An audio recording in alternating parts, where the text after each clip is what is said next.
That'll do it.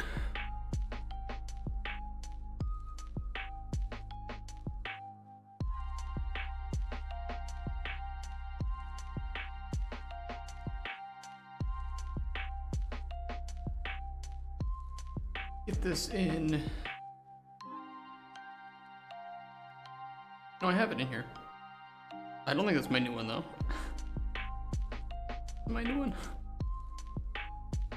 Oh, let me open this one up. Do.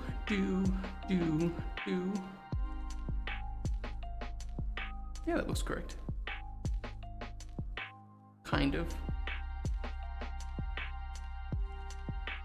I need to make a copy of this though. I don't know if it was a copy. Modified.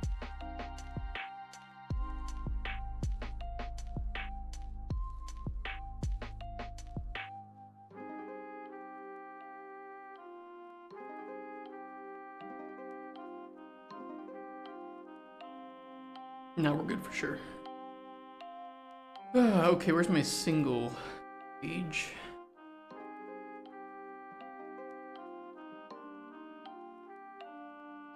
We'll zoom in a bit more for you guys.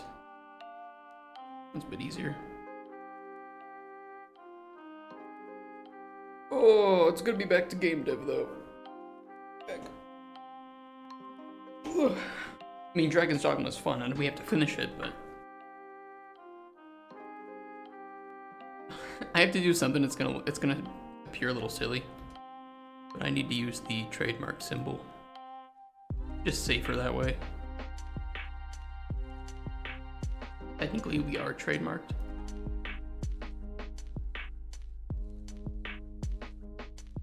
Or we're about to be, and this implies that we're pending, right? So you use the TM symbol, and then you use the R symbol when you are registered. We are about to be registered. So right now we have to use the TM symbol. It's silly, I know, but it's necessary.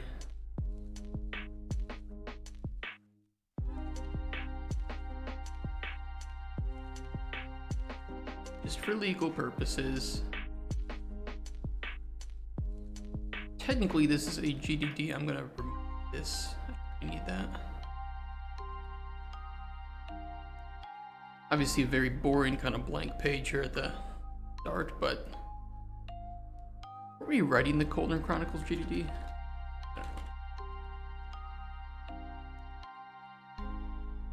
Like, we started to pretty early in these streams, but I decided, you know what, fuck it, I'm just gonna jump in and make the prototype first. More important than the documentation if I'm alone.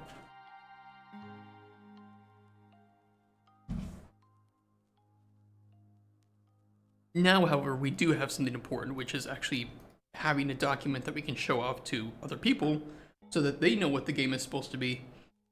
Especially because the prototype we have now is... It's a prototype. It's not a first playable yet.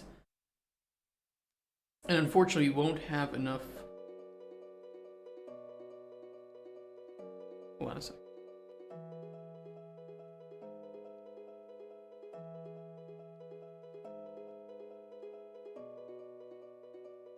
Hold on.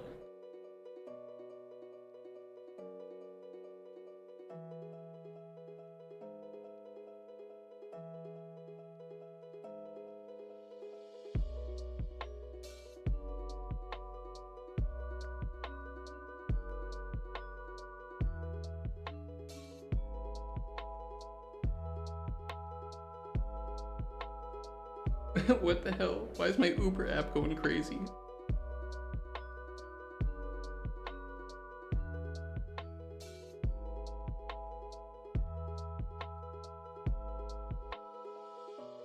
Uber, what are you doing? It just sent me a message that I've been charged. I don't fucking know. What the hell's going on? I force you to stop. Just uninstall it. Oh, I just need you to stop. I don't know what you're doing. Force stop. Okay. Load back up, fresh.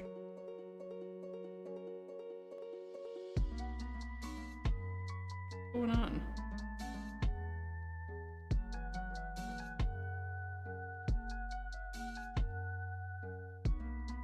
Uber, what are you doing? I better not have just been charged for some random ass trip that it worked and like I'm at work. What do I need a trip for? Where am I going? Oh, I have no cell service here. Probably part of the problem.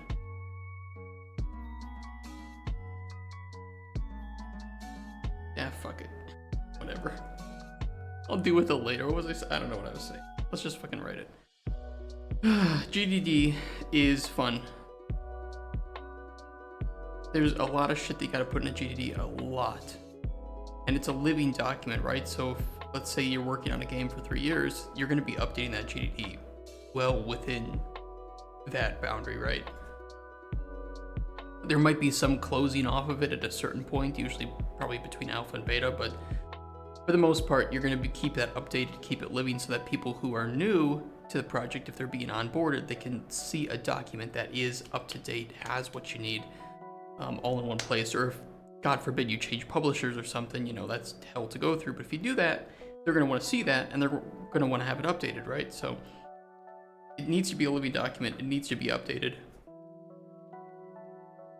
You're not going to write your full GDD the first time unless your game is just really simple.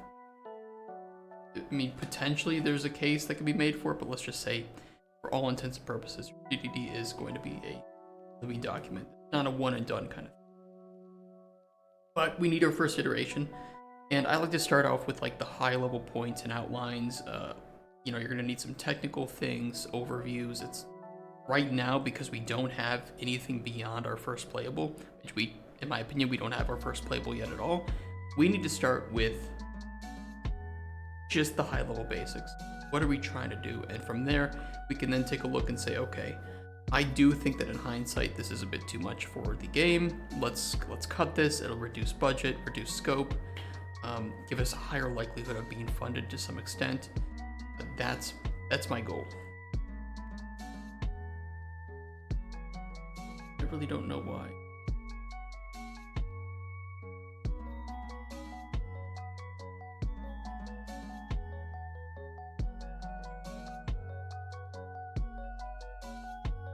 Scared because of like $2. I don't know why. It says I have 4 bars of LTE here, but it's nothing's loading. I don't know. A signal jam in here. Doing EMP. Okay, so let's start off with our main sections of this GDD. This can be could be kind of nasty. A lot of shit here.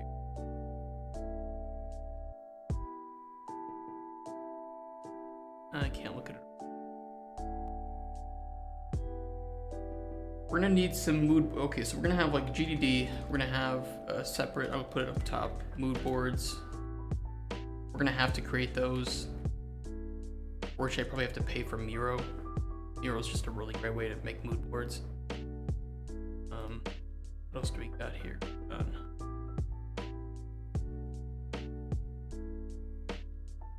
We'll need game pillars in here. Let's just write it in any order. Let's just unorder it. Game pillars, for a loop, technical info. We're gonna need mood boards on art style, characters, environment,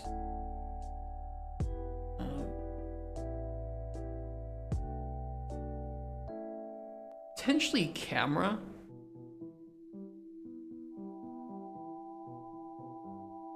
We'll put it there. We'll put camera. Game pillars, core loop, technical info, all features. Looks simple, ain't so simple. Probably gonna need info on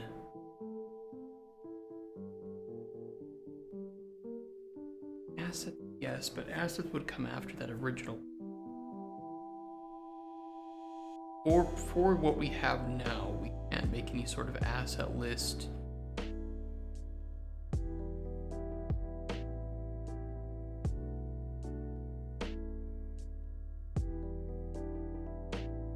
We just put balancing.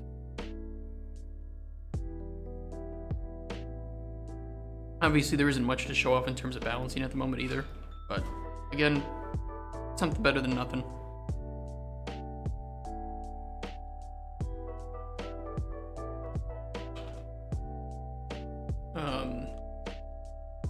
Team size throughout production. Actually, because we'll have a little bit of pre-production, it probably do as well. I'll just do team size. Team size, schedule, which will then lead into budget, right? Or we can put, we'll just kind of keep that there. So it's in our thoughts, schedule it first, team size, keep going back and forth between the two until you have a good you know, time frame for this, and then you can budget it out in just raw man hours. Unfortunately, I don't know going rates of certain individuals. I'm gonna have to some extent guess on that. Especially, it also depends where you hire the people, right? People living in California are gonna be a lot more expensive to hire than people living in, well, Poland here. So where are you going to be hiring from? Where's your talent pool coming from?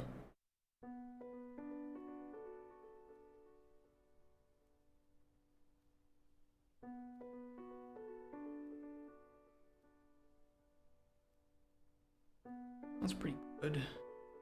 You know, in a GDD, you're going to have to you're going to have to sprinkle in a lot of flow charts, a lot of images, references, anything you have concept art, especially, you know, is great. If you have small videos or GIFs or image, you know, screenshots of what you've made so far of your prototype, again, that's also extremely helpful.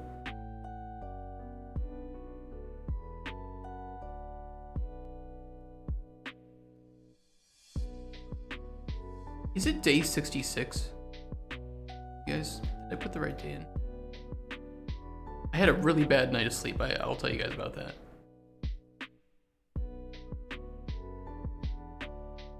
Let me just double check. Yeah, we're day 6. Okay. Yo, what up, Scooter? How you doing? Happy Monday. It is dead. Apparently, in Poland, it's like Easter Monday or something, and this is like a shut down the entire country sort of a holiday. Which I didn't know. I was just like, wait, it's already been Easter. That was yesterday. That's Easter Sunday. But apparently they do 2 days of Easter here. I've lived here for 5 years. Apparently I keep forgetting that. So it's dead outside. Like, none of the stores are open. There's no cars. I mean, that's what I think. That's like April Fool's, you know, April 1st. I was thinking of putting something in the title like, you know, Cauldron Chronicles failed making porn game now or something. It'd be kind of funny. We'll do something in the future. I do want people to know that we're starting the GDD though, right?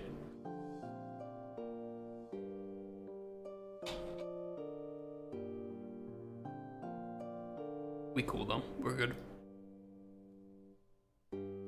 I do have some stuff put in a mood board already, but I'm gonna hold off on that. I just want to get some of the, especially like technical info, like our one sheet, which, do I have my one sheet anywhere? You know, I might have it somewhere. I did make a one sheet. Let me see if I can find it over on my other screen. I think I sent it to someone. Do. Here it is. I'm not really happy with my one sheet setup, but it is what it is. The earliest person I got my state returns, nice. But I call the Walmart Money Center to see if I can cash checks with an out-of-state ID. That is a good question. That's pretty nice. I got state returns. How much did you get in return?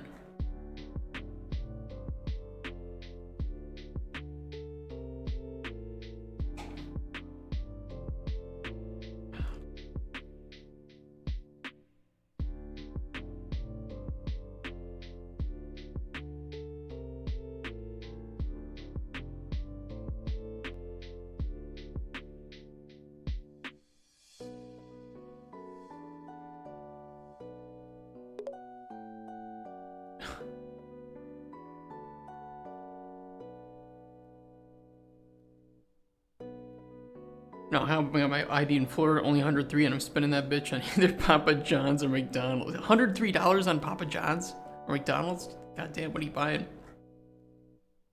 Alright, so I wrote up the basic. I love how I'm using the registered symbol. No consistency here at Microraptor. So I wrote this up. I kind of have it ready to go. I'm not super happy with this, but I think it's a start. And we're going to get some of this information into our GDD as well. Just because, again, one document better than multiple. We'll get it in there. Technical info. Let's see. Unordered. GDD. Ordered. Technical information. Well, it's not really technical. No, I'm in the right. I'm thinking right. Yeah. Or game info. Summary. Technical info is more like exactly the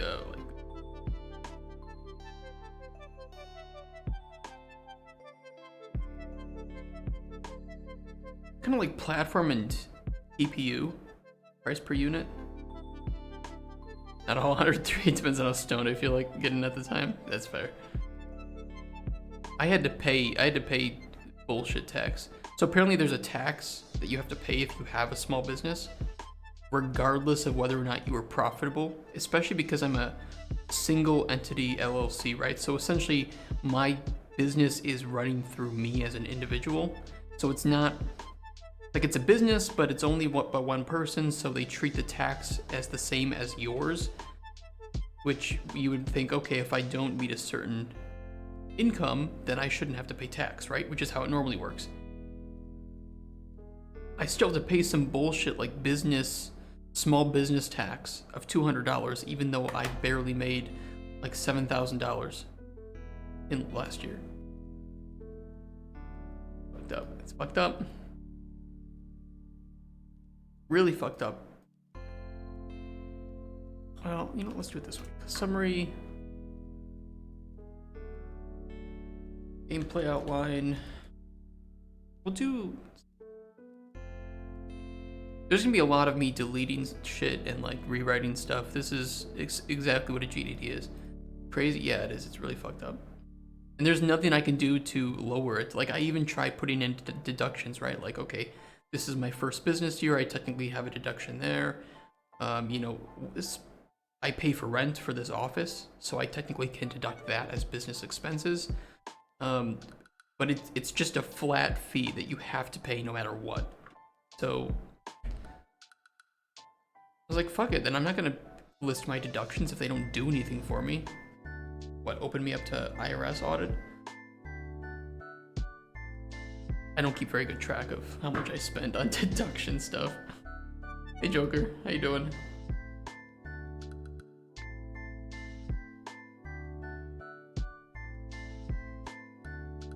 Story, get a haircut? Yeah, I did. Last week, Thursday, I think it was. Looks good, thanks. Thanks, boy. God, I slept so terribly last night. I went to bed because I had a migraine. Turns out going to bed didn't get rid of the migraine. I was just trying to sleep while having a migraine. Heart rate was elevated like crazy the whole night. It was like the worst night of sleep possible, and I look at my Fitbit because I'm curious, like, okay, how bad was it? Because it tracks, you know, when I like wake up and move around and shit. And it's like, oh, you had a great night of sleep last night. Bitch, no I didn't. No I didn't. I was awake for an hour, 44 minutes of my time asleep. Slept okay, but woke up at 4 a.m. I would have taken that over the sleep I had last night. Apparently 24% of my sleep was above resting heart rate average. Whereas normal, when I'm sleeping, it's like 95% below resting heart rate. So I don't know, something was going on with my body last night.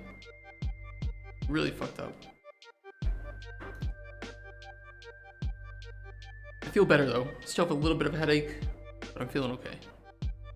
We'll get through it.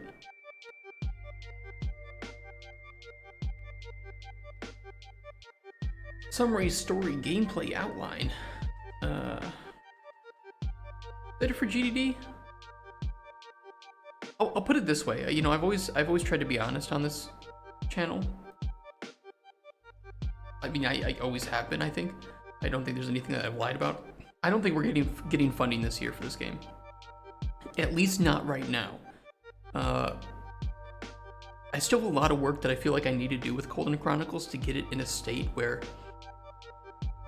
it's going to be that perfect pitch, right? I think what we have now is pretty decent, but for the scope and the budget that we're looking for, yeah, I don't think it's enough. However, I'm still gonna try it, and most importantly for me is that, number one, I try it and I get the experience, right? Because fuck it. I can not try it and not gain anything from that. What do I save? My dignity? Fuck that. I already, you know, get drunk on stream. Where's my dignity there? But secondly, it does show that I know what I'm doing with making a game, even though it is flawed. It's definitely flawed. It's not a full first playable. There's a lot missing. There's a lot of rough edges that I would love to polish out.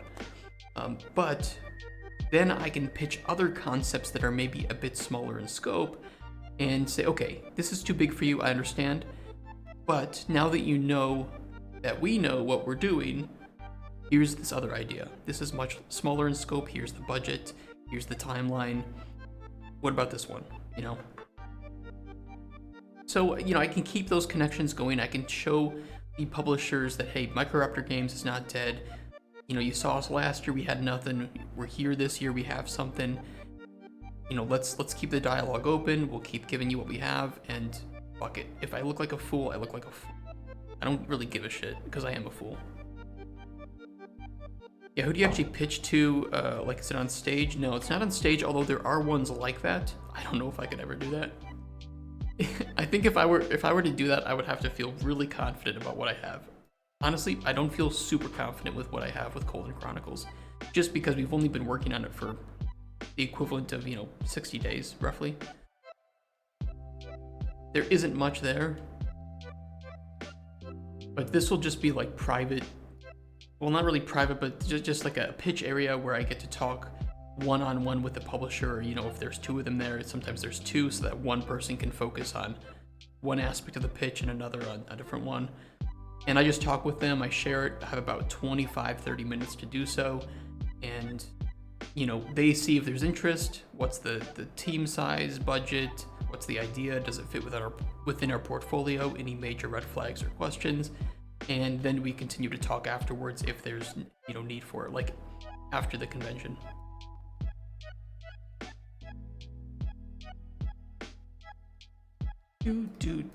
Summary, story, gameplay, outline. How do I get rid of this sidebar?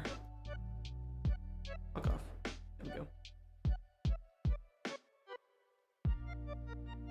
Okay, there is some like...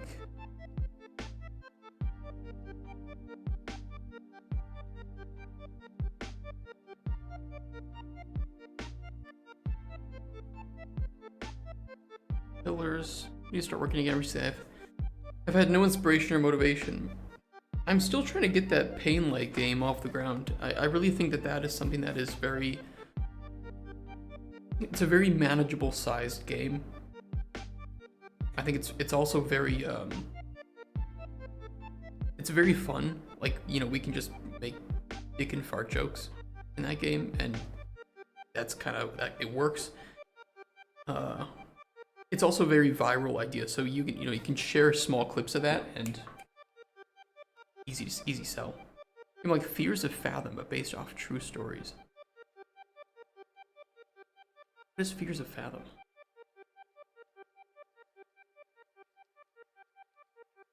Fears to Fathom? I don't play a whole lot of horror games, so I don't often know about them.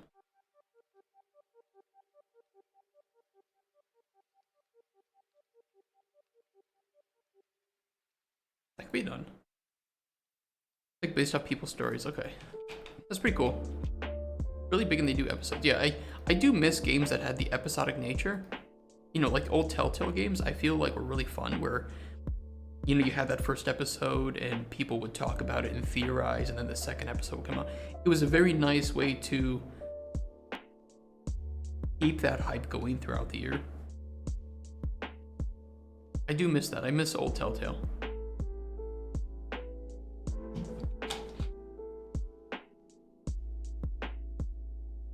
Summary story.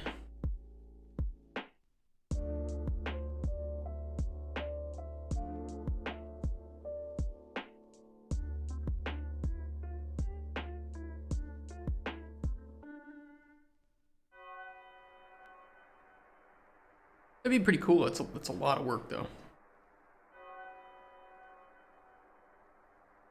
I have no experience releasing episodic. I don't know what goes into that. You'd have to have really good production to do episodic like that. Still want technical info. Yeah. Game info, like technical.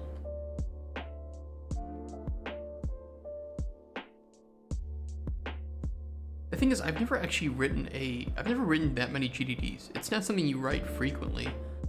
And I don't think I've ever written one that was, in my opinion, very good. So it's like, I'm just gonna, fuck it, balls to the wall. Let's learn.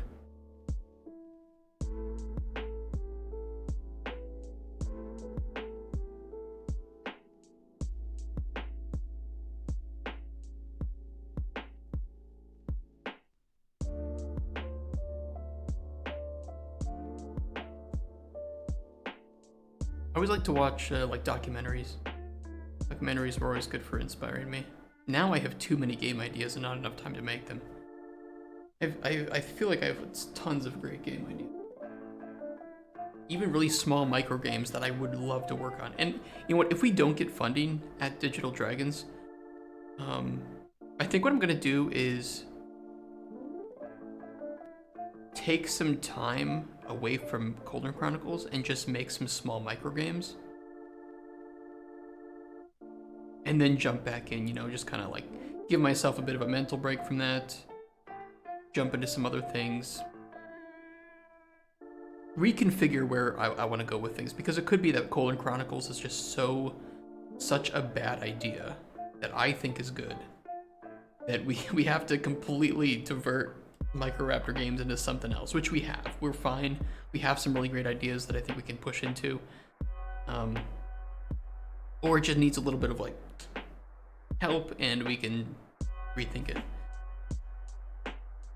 I'm telling you that we have that pain game. We have a small group of people that I want to, we just need to get them kickstarted. We need to get them moving forward. And I think once we have some tasks on board and, you know, a prototype getting going, which fuck it, like, you know, I can start that on stream.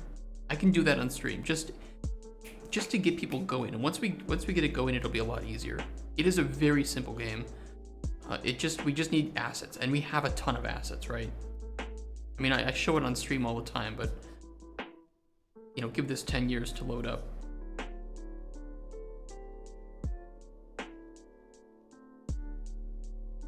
We have assets. We're good. We got a library. And this, I have a colleague who has a ton of low poly, you know, stylized things that look really great and are great for prototype, like amazing for prototyping. He's got that whole pack that he can give us for that project. We can get that going. Yeah, Cuthbert, exactly, yeah. He shared it. It's like some poly, whatever the hell bundle, right? On Humble Bundle. Yeah, he's great. He loves horror games too. He's been making horror stuff. He talks, yeah, I mean, I feel the same way. Anytime any good programmer talks, it's like, yeah, so, you know, floats, those are cool, right?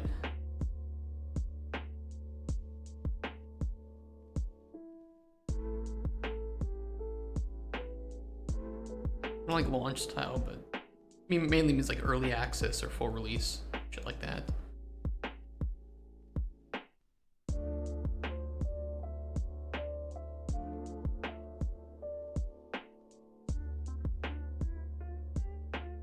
The variable health system is cool, right?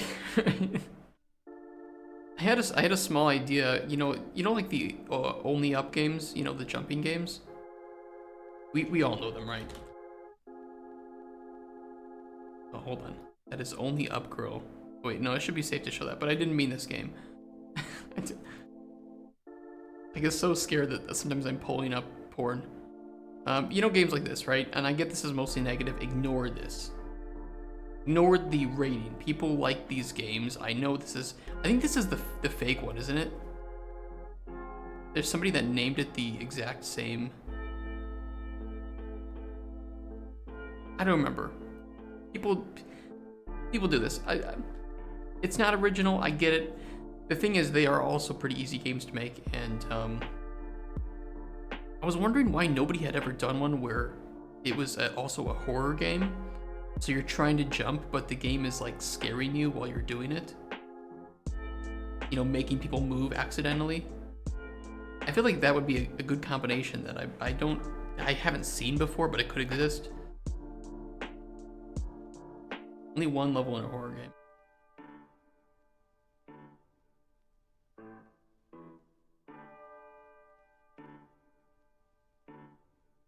I think it'd be really cool to have like an only up style game where, you know, just a jumping game, right?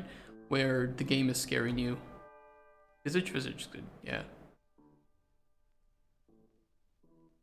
You know, make people fall. I think it's very streamable content. I don't know, just a thought. Damn, dude, ever since putting that post out on LinkedIn, I've gotten probably 100 or nearly 100 connections just from that post. It's crazy. Cool design.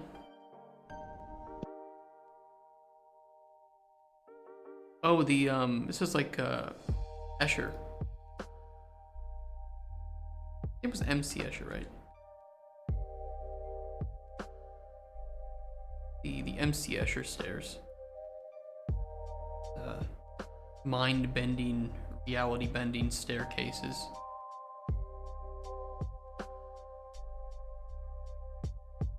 Yeah, it's really nice. I don't know. I'd like to work on some small, just some really small micro game ideas like that, and same with like that PvP sushi fighting game. Just dumb ideas that, you know, maybe we can just inspire each other, you know, just work the mind a bit, get out of that hole that you're in with, you know, like Chronicles for us. To PPU. Some ideas to make your own fun. I mean, yeah, if the game is like decent, just throw it up on Steam for minimum price, like $1. And I don't know, fuck it, you make 100 sales, $100. Use that to fund your bigger games. Plus, I'd like to launch a game on Steam this year. Like, this was, I said before I turn 30, I want to have a game on Steam and or my own, you know, studio, right? And I think, for me, my own studio would mean that we're funded because, of course, I could just make a business for $100. That's pretty cheap. But I want to actually be funded. I don't know if that's going to happen this year. Maybe it will. Obviously, we're pitching in April, right? So it's like, there's still a half of the year left that I can attempt to gain some funding. Not like it's over the moment that April comes and we don't get anything. $0 because it costs $100 to post on that's fair. Also true. And then of course you get $100, but then Steam takes $30 of that, and then your taxes take some of that. Then you buy alcohol, and it's like, well, now it's gone. Be the janitor for $10 a week.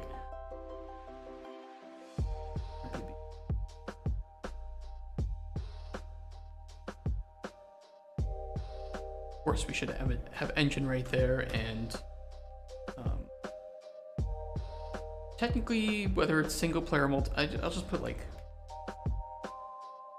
we might move that around. Actually, yeah, we'll put that around. Memory, story.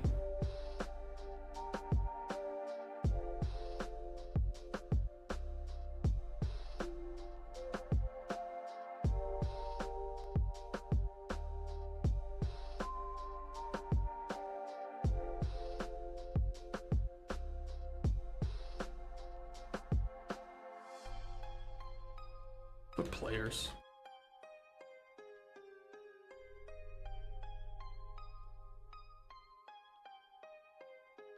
Did Power didn't die? Power still got tons of players, doesn't it?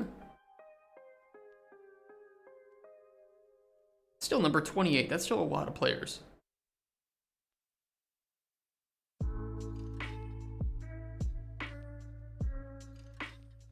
The fact that DayZ has that many players is what's pretty fucked up. Yeah, but I mean, how many games ever reach that? I mean, you have, look, Cyberpunk had 1 million, it's down to 22,000. Lost Ark, like, it's just a game that hasn't had any big content updates yet, so.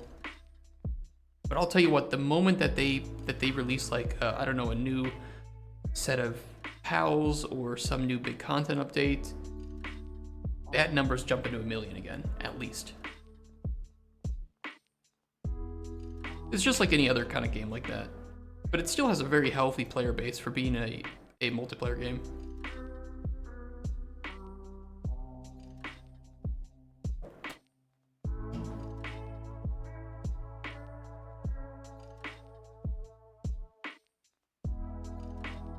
Yeah, it's stable servers from the get-go, it would still be very big. I don't know. It just hasn't received, it's receiving like some quality of life updates, which are great. And they're probably doing that in preparation for bigger content. But I bet that they didn't expect to sell that many copies, and so they had to scale up their team to compensate, and that just takes time. But it's still early access, you know, I'm gonna judge it pretty fairly and just say, we'll wait to see what comes. We'll see what that first content update is, and then we can judge it from there.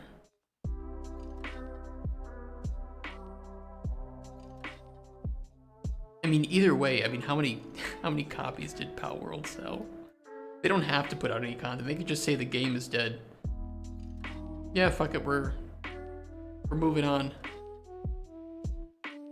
And if they did that, they would still have, I don't know, 16 million copies sold.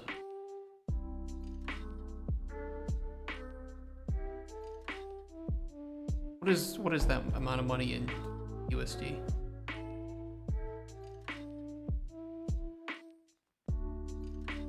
$30.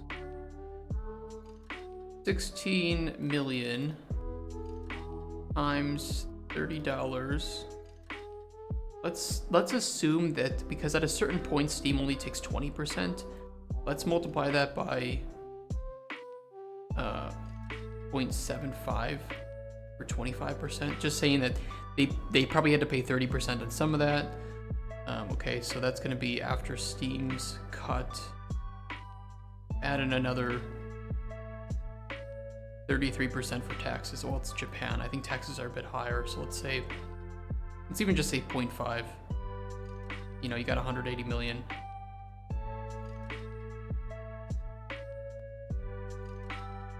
You could make games for the rest of your life with a pretty decent team for $180 million. You could just make games about sucking dick. Gross revenue 420 million. Yeah, it's about right. Although I think you pay taxes on gross revenue. I could be wrong. Not a tax expert. They'd probably pay that 50 before Steam's cut.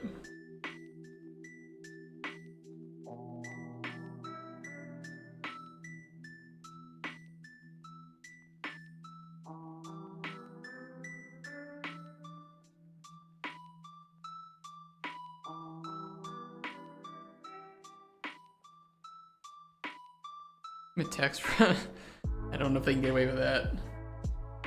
Well, you know, they're also going to have to pay $50 million for the lawyers and lawsuit that Nintendo files. There's not going to be a lawsuit.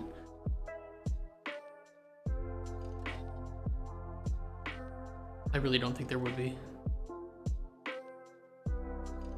And who do you think people are going to support more? I mean, Nintendo files any sort of lawsuit against them, it's just going to make Nintendo look bad.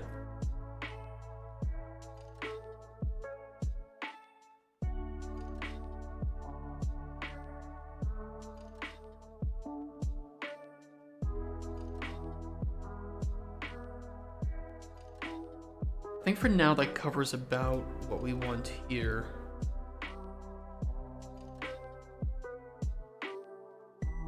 They'd have to claim damages, which I assume that it's probably the same in Japan, where if you want to file that you are having infringement, you are going to be seeking damages, right, for that, because of course they can file for infringement and then just have a cease and desist, right? But in order to get any money from it, they would have to claim damages, because of course you need to know how much money was actually lost because of that. And in order to prove damages, it's like, well, how do you prove it for that kind of game? How many people didn't buy anything Pokemon related because they were buying instead Palworld stuff? Well, you don't have Pokemon on PC, so how much was lost here, or Xbox? And it's not like Palworld is selling merchandise, so most of the sales that, most of the money that Pokemon Company makes is from merchandise, not the games. But there was no merchandise being sold by Palworld, so it's like people were still buying it. They don't really have any claim of damages, right? The word poke wasn't even used anywhere. Like, it is very carefully, in my opinion, legally distinct Pokemon-like game. They really don't have anything to do. Like you said, they have no grounds.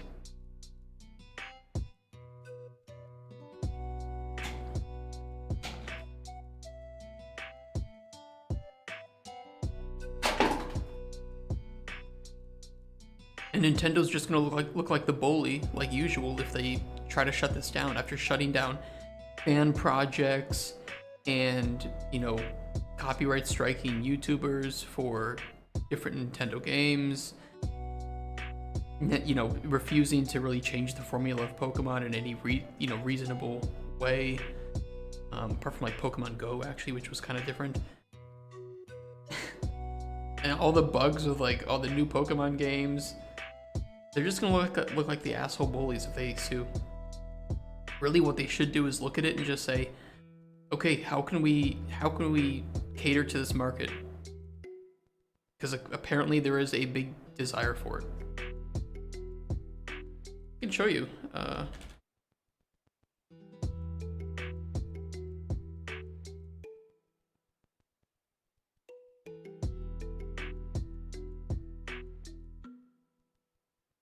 Fuck you.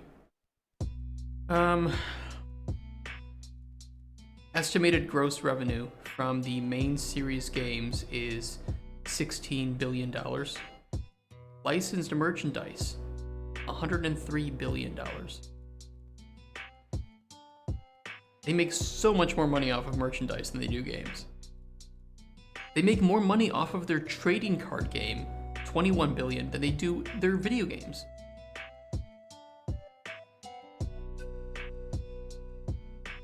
They make nearly as much money. They make $10 billion off of their free-to-play games than they do, compared to their main series. It does make sense. I mean, it absolutely makes sense.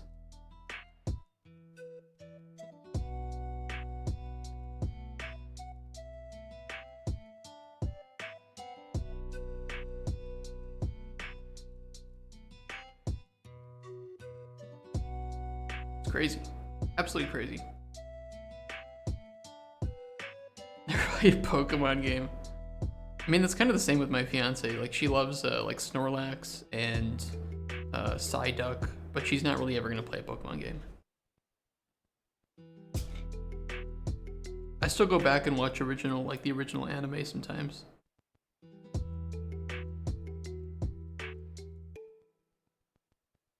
Like stuff like the Johto League, still fire.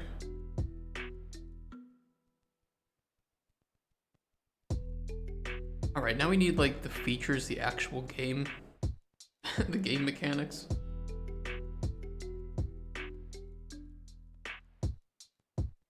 This is features, core play. This is gonna be a beefy one, right? Because this is all just core information, some flowcharts, whatever the fuck. This is where we actually have to define everything with this game. This is a big fucking... How does your game actually work? Yeah. I mean, the thing is, we haven't. This is part of the problem, is that I need to write this GDD, but I don't feel like I've prototyped nearly enough as I should have. I'm happy with what we have. I'll put it this way: I'm happy with what I've made. I wish we had more to show. Because I just don't think this is enough, and it's not in a good enough state. But I'm still happy I made it.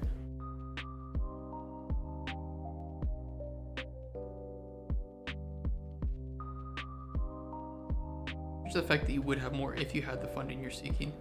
Yeah, I mean, that is part of it, right? I will just tell them, like, hey, I understand it's rough, but I made it myself, all of it. You know, apart from the, I bought anything artistic you see, I purchased, but all of the placement, all of the, you know, the systems that were made, those are mine, right? I'm not gonna lie to them and say, oh, look at this weather system I made. But I'll just tell them that this was made over the course of 65, roughly. I'll put the actual, like, prototype was made over the course of 65 development days. It was all streamed. Here are the links to this. Here's what we made, and we'll just pitch it. I'll just pitch it. I'll try. I'll make, you know, I'll say, hey, is this too much? Just be honest with me right now. Is this what we're seeking to make this the way we want to? Is this too much? And if they say yes, it's like, okay, forget that for the moment. You know we can make games. Here's a different game. Now, we don't have anything made for it yet, but let's keep the conversation open. Let's talk about this, and in 2 months, I'll see you with more, with this game. What are you seeking? I will say, I just don't know yet, but I will 100% share everything regarding how much we're looking for with chat. I think a safe estimate would be that we're looking for farts, number 1, and number 2, H cookie. I think we're looking for about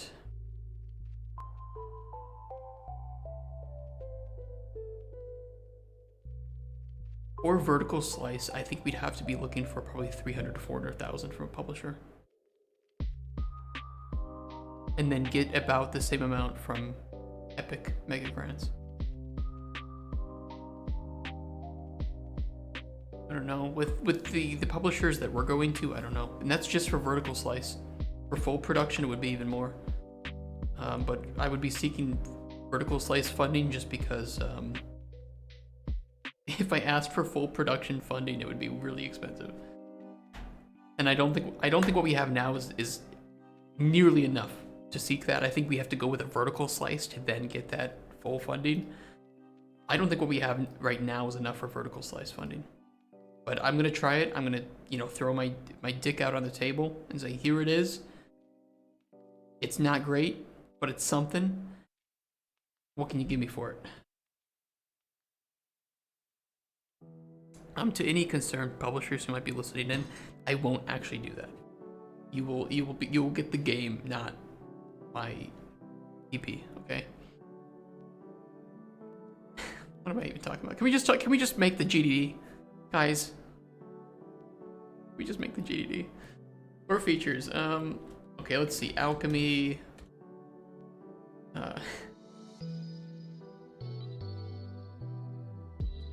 World activities. Again, this is not ordered right now. I'm gonna reorder this.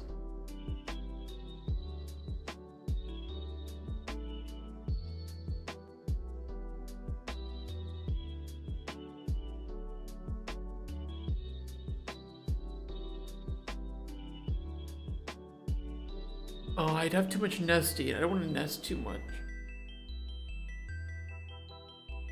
My document only supports nesting up to 5 headings. I try to keep it very reasonable in that regard.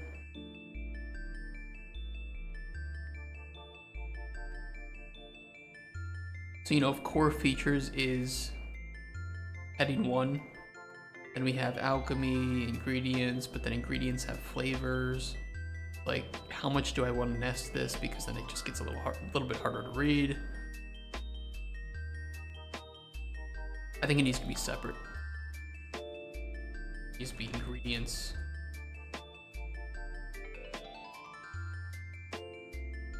Do core features, systems, alchemy, system. Flavor system we should add there. Again, it's not ordered. I will reorder it.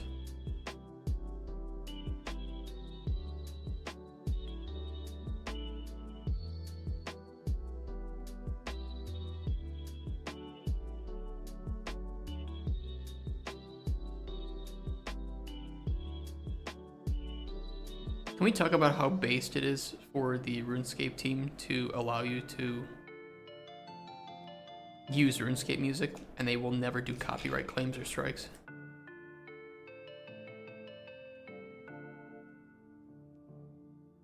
So even any like remixes like this are completely safe.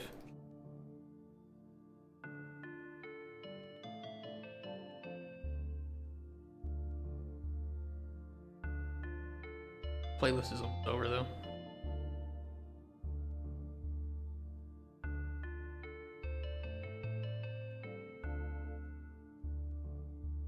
See, like we have our main 3 pillars here, but of course we have to talk about every little system. Ocean combat, I mean that's a whole separate thing.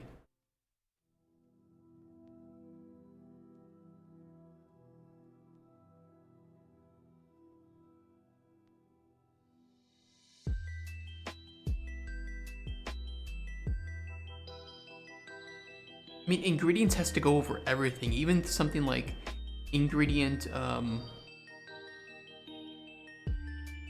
like spoilage. Like I have to talk about how there won't be any spoilage.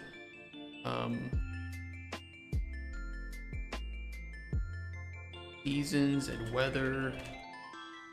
This is just to get me started. Of course, when we're writing it, we're probably going to be thinking of small little subsections that we have to add when we're talking about it. Like, oh, yeah, I forgot there's this one small little part that maybe we'll make into a small subsection.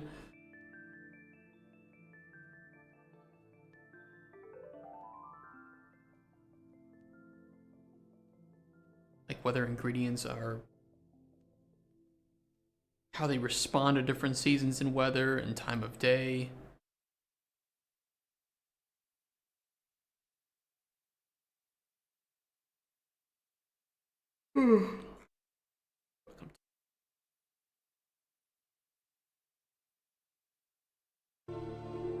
I even went to bed early, hoping that I would get enough sleep, but then the migraine hit and I was like, fuck it. Is what it is. I probably should have taken a day off, but then I already told people that, hey, we'll be back on Monday. Back on Monday, more Cauldron Chronicles. You know, keep your calendars open. Okay, I guess I just gotta do it.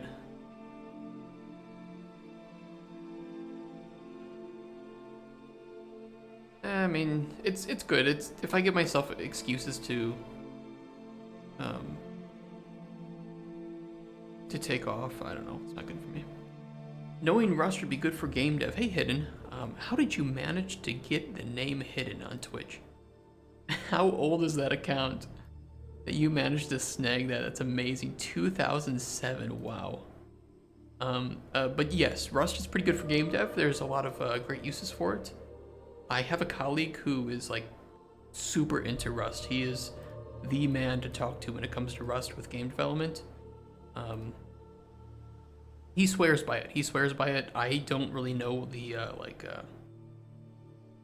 don't know all the details or the qualities used for it, but I will trust him because he's an amazing technical programmer. And yeah, he says Rust is great. It's the future. So I'll trust him. I think it's great for game dev too. Wait, I know what you're talking about. Yeah, I trust him completely. He knows what he's talking about. It's Psheiks. That guy can build a bridge between any 2 pieces of software. A wonderful technical programmer. This is our flavor ingredients. I wonder if people who click on this think that I'm making my GDD in Notepad++. I hope not. Just the outline.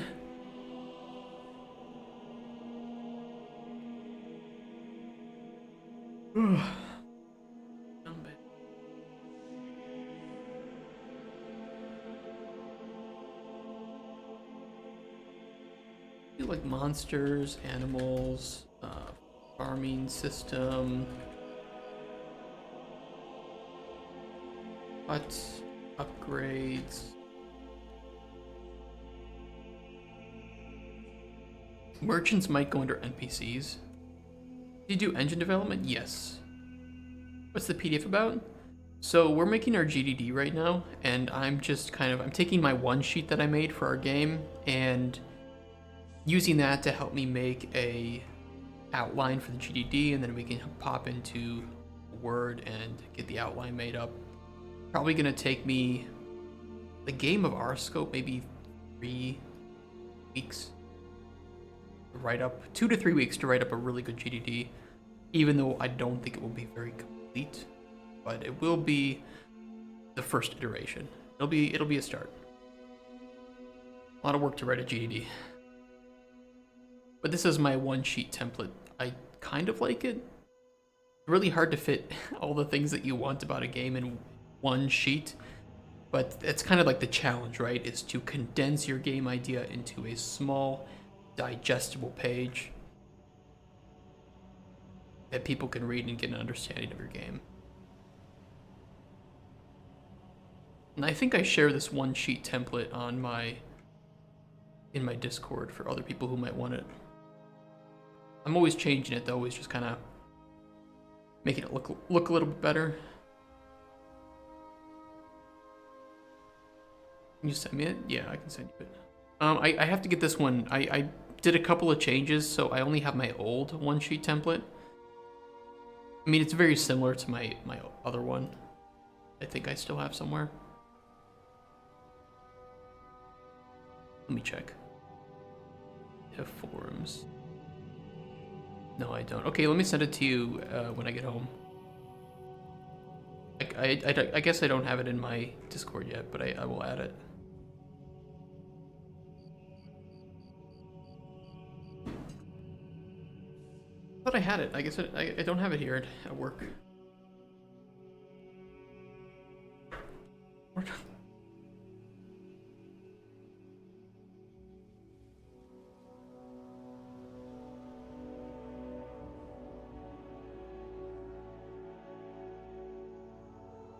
Yeah, I guess I don't. Oh no, I do have a one sheet template. It's kind of the old one.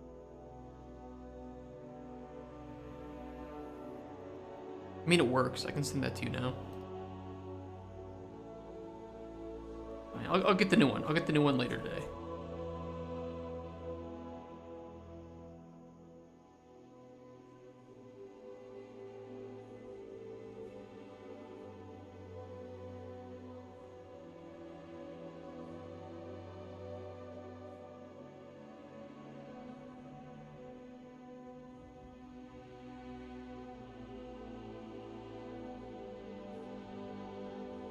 What I like to do with any design document or the GDD is I like to have everything, if you read it in chronological order, the game will make sense. For me, ordering the right things in the right place is really important. So if I know that when I talk about ingredients, if I need to mention ingredients, that ingredients may have different, exactly, but also different interactions with weather and seasons, then I should probably talk about seasons and weather before I talk about ingredients.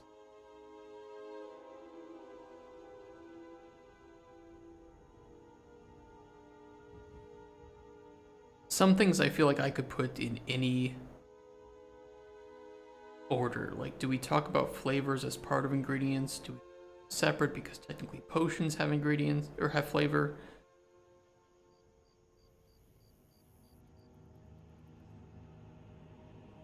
I think we start with ingredients. I think we start with ingredients because ingredients will lead into alchemy, right?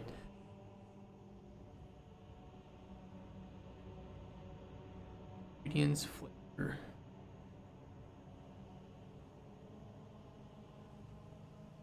How you doing, Lazy Fangs? How's your Monday? How's your Easter Monday?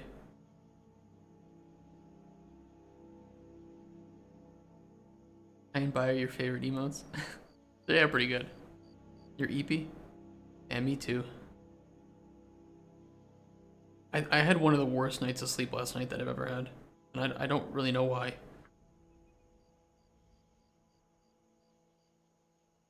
I didn't do anything weird last night. My IQ, that's a good one too.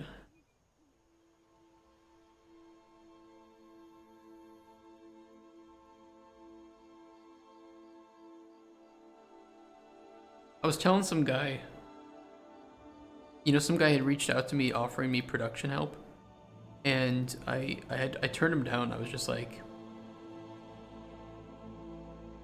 I right now, I said I'm not super enthusiastic about where my project is in terms of scope, and instead of meeting with you only to have that dominate the conversation, or to talk about features that I'd prefer to remove, meeting at some point in the future might be more beneficial for efficiency. And he's like, smart move, that means you won't be ready to get funding at DD, right?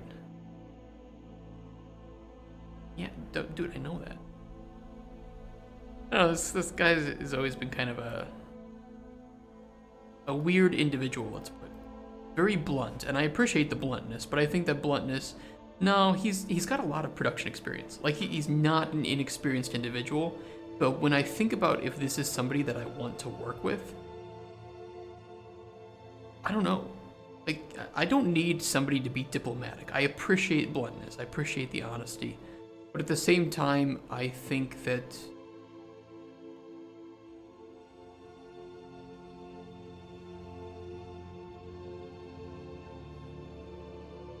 how do I put this? Like, I don't need diplomacy, but I do need somebody to be a little bit more nuanced. Right? Like, I know I'm probably not going to get funding. I get that. What am I supposed to do? Not try it?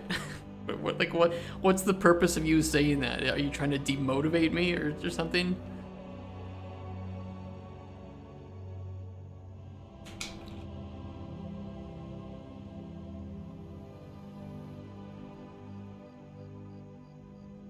Do you mean DD, Digital Dragons? Look, I was really happy with how it went last year when I didn't have anything, any gameplay to show off, right?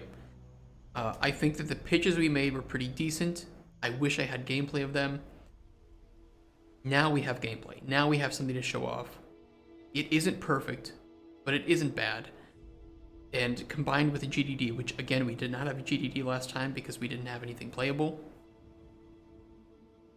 I knew what was going to come out of that. But I made a lot of connections. I met a lot of people. I had a lot of fun.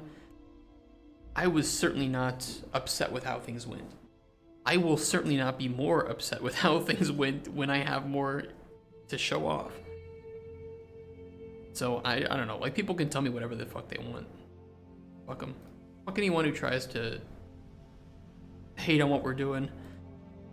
Or who tries to hurt my motivation or my goals. Fuck them. Right in the ass. You can clip that and ship that. Needs flavor, alchemy, needs weather, open world. These.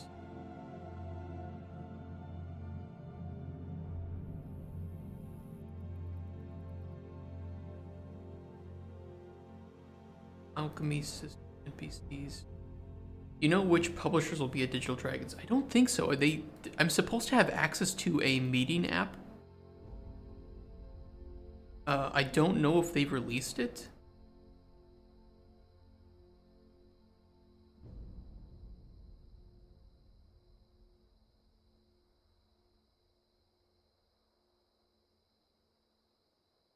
Maybe I should ask about them because I don't have the meeting application for the business.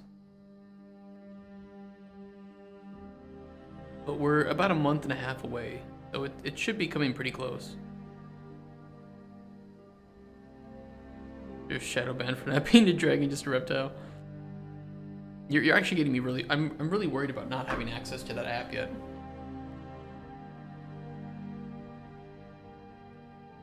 I need to set up meetings immediately.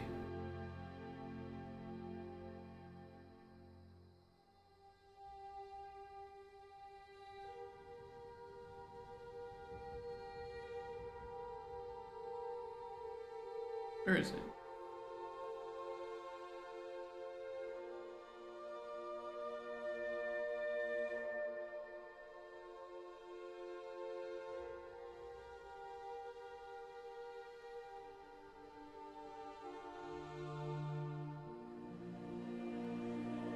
invoice? My ticket. Where'd it go?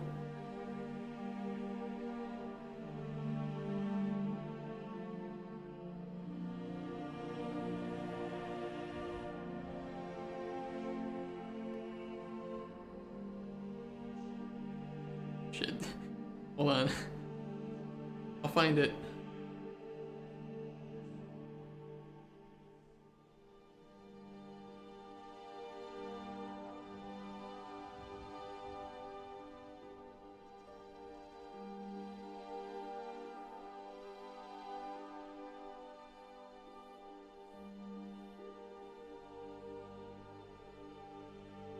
That's paid, okay.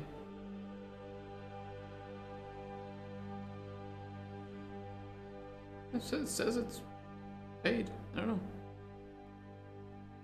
Maybe they'll send the ticket later. But it's only a month and a half away. I need it. Yeah, it says paid. It says paid. We're fine. It's like, I don't know. Conference app will be launched on February 20th.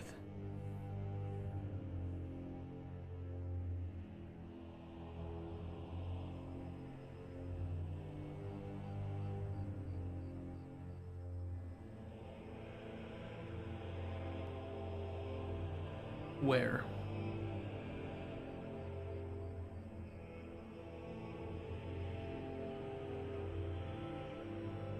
Thank you.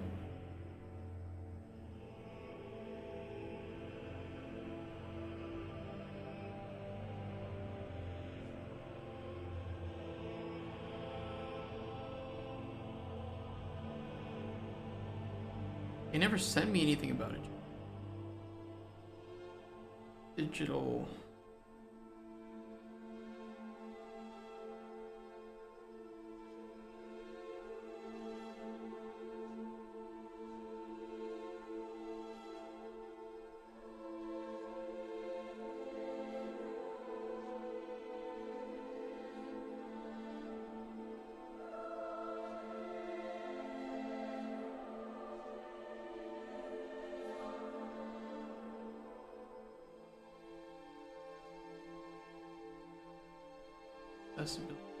I have my ticket. It says paid.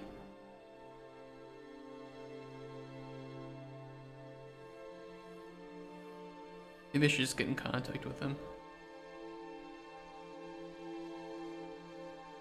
I'll ask in like the casual chat. Yeah, something's kind of weird.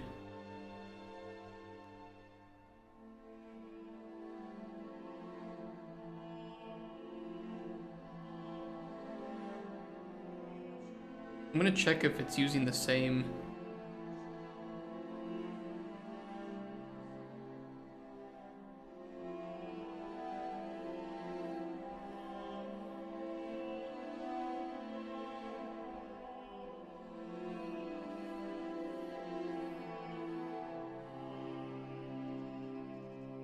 I don't know. I don't know.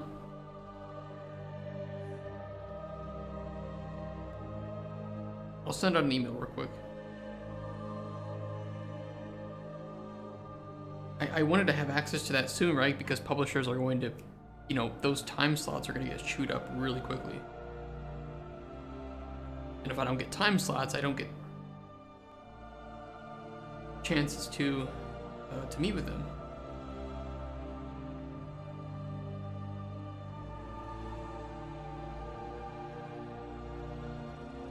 Need a new order. And it says it's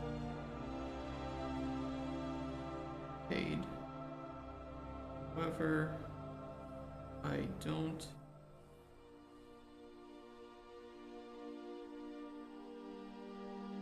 no access the patient.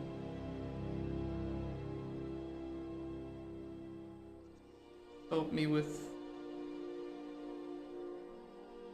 that.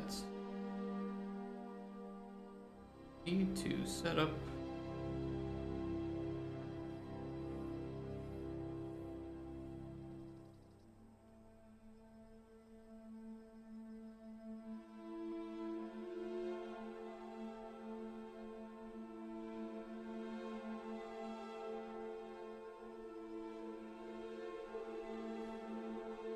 Okay, I sent it.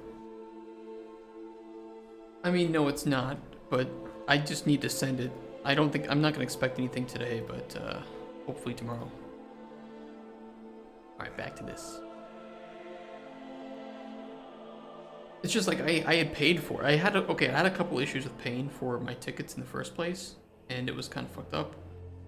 But I finally just did it again, and they sent me an invoice, and it says it's paid, but I didn't ever get anything in return for it. I don't have access to any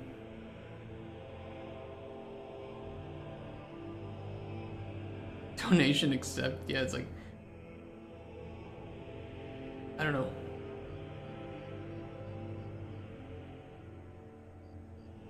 Early bird business pass paid for?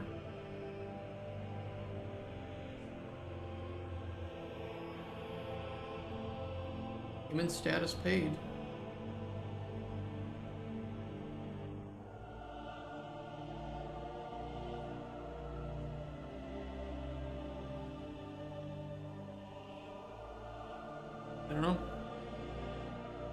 I don't know. We'll figure it out. I swear to God, if I haven't had access to that meeting app for over a month now, I'm gonna be really pissed. It's like, it's fine. I don't need to meet with these publishers to make a pitch to them. It's more preferable to me because being in person, you get that, you know, you have that physical aspect. I think it's easier just to make a deeper connection than if I just send them an email with here's my pitch.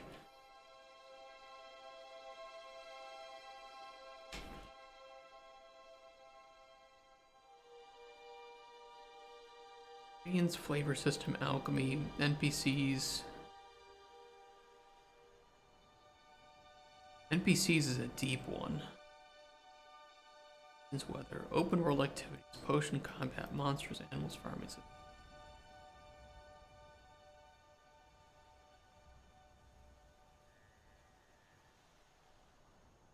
That looks pretty decent, at least for the first level of those.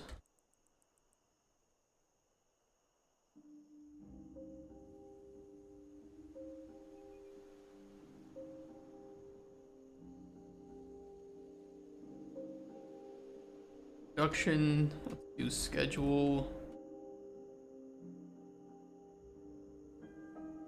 Team size.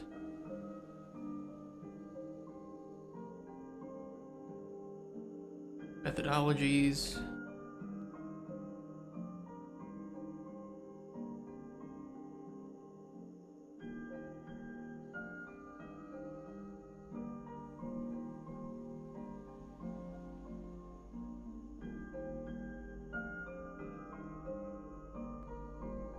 Target audience is kind of not technical information.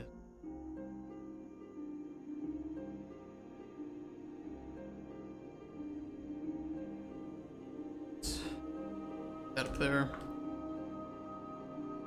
Schedule.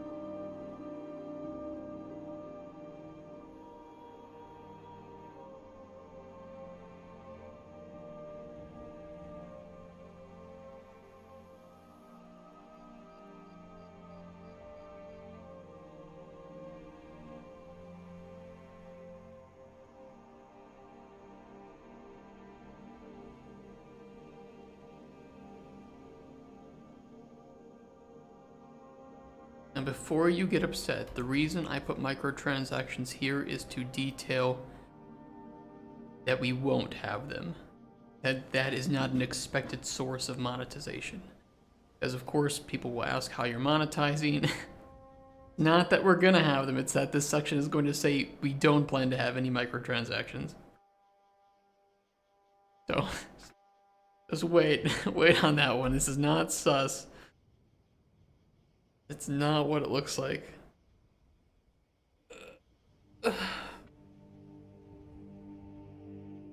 Don't worry. Don't worry, it's not what you think.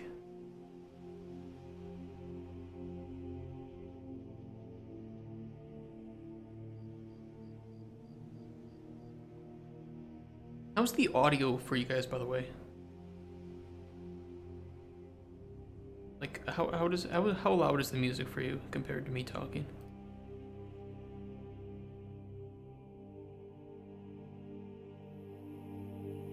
Okay. Is it as loud as me or a little bit quieter? Should be a little bit quieter. But if it's as loud as me, I need to. Quieter? Okay. I don't know. Ever since Dragon's Dogma 2, it's gotten me worried that my audio's... Like, the ideal is that the way I hear it is the way you guys hear it, right? Because if it's out of sync, then I might be thinking it's okay and you guys are like, wait, it's way too loud. It's the hope. Plus with my microphone kind of being up and diagonally, the good operating range of this is kind of wonky because I'm speaking here.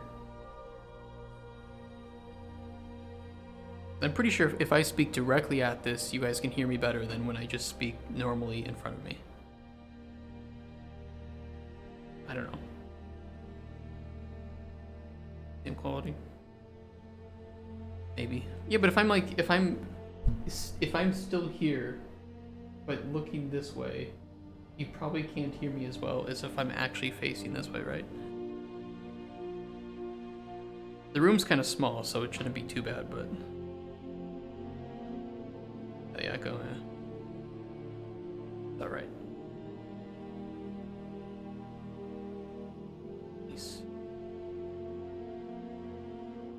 I think that's good to start. Let's work on some of these sub-pillars here.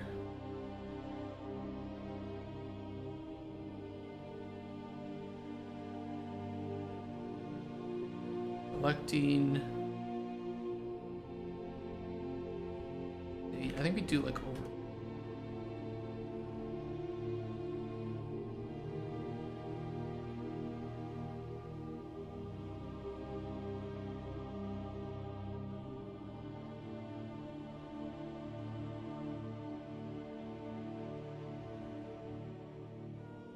You know, like a good GDD should anticipate the questions that individuals will have while reading it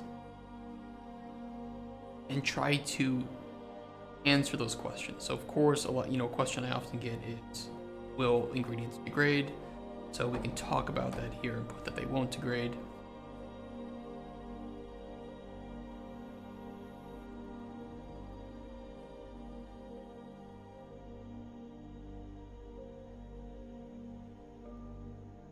Will BDB save the world? Yes.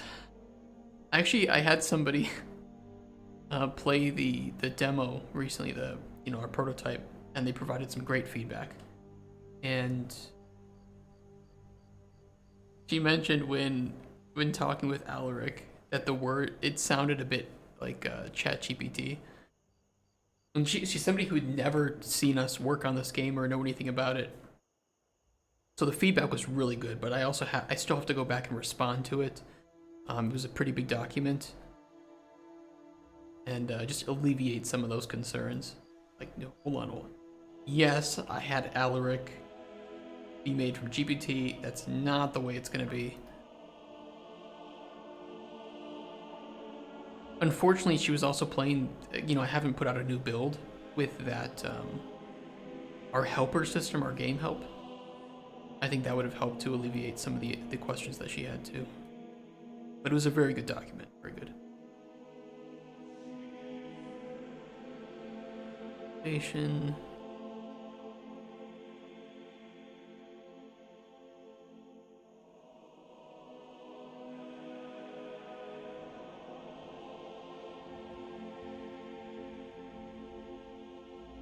Should talk about effects.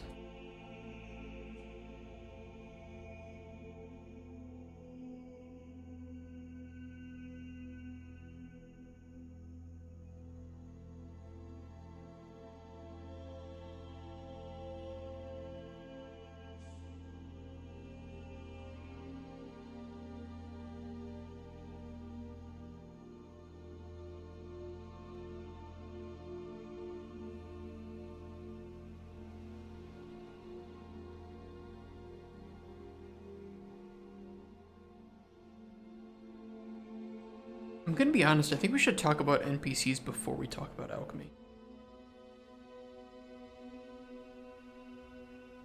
It's just weird to break up ingredients and flavor, but I want to talk about NPCs and commissions before we get into this.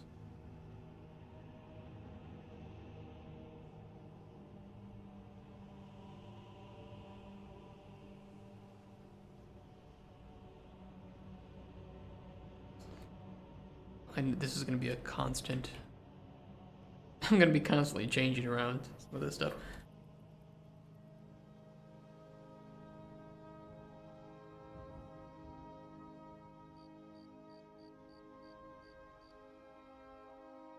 I don't like that there either. Fuck.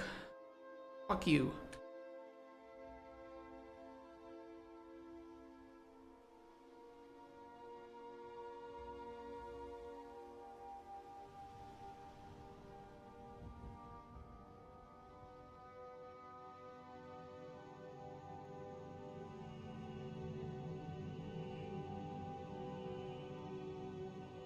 It's not super important to get the ordering right at the moment.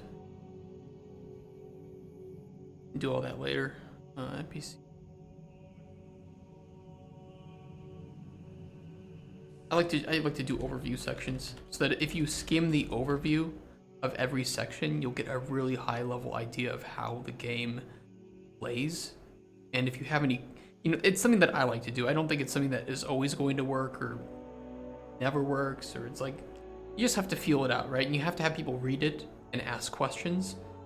And when they get confused, you have to understand, like, okay, they got confused reading this section. Why? How can I change it to make it not confusing? What can I add here? It's really just like you have to write the first version of the JDD and understand that at best, you're probably going to get 80 to 90% of all the information in there that you actually need. And you're only going to get that last 10 to 20% by actually having people read it and provide feedback. And with a GDD, that is even more so the case because, your GDD can be pretty lengthy, pretty big, and people might skip some parts of it. People might speed read through some of it. Just, it is what it is. Ooh.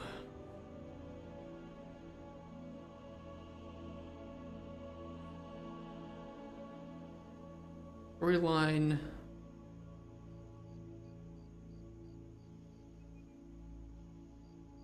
Example. Be good to have lots of examples here. Interconnection.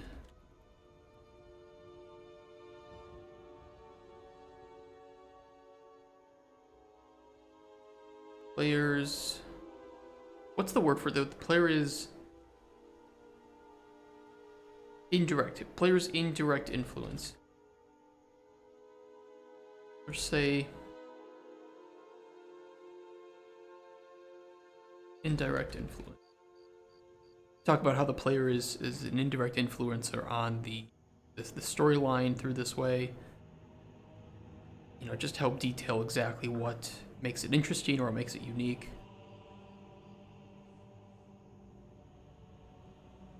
I recently showed this to somebody. I just shared the basics of the game, and it's crazy. Some people will kind of get your idea right off the bat, and other people will jump down this other rabbit hole, thinking that I was talking about like some isometric 2D game, where this indirect influence on NPCs is more akin to like Majesty, where you have indirect control. It's like no, this is whoa.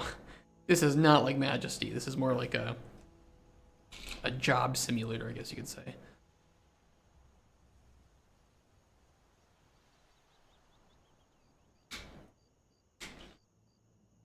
We'll play Majesty on stream one of these days. Because I have to show you guys how amazing that game is. Commissions. Overview.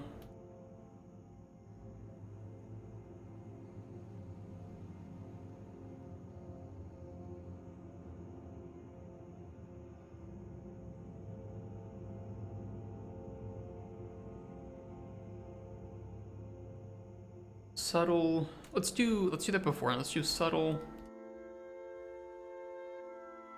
Not really like subtle storytelling. It's subtle. I'm going to describe in just like a title for a section the way that the player has to glean information from the writing itself, and it won't be interrogation. I mean, it kind of is. It's like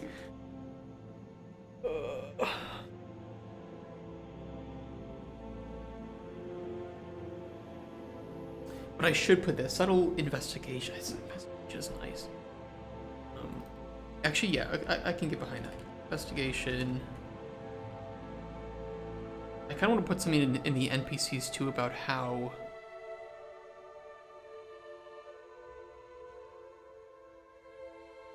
the dialogue.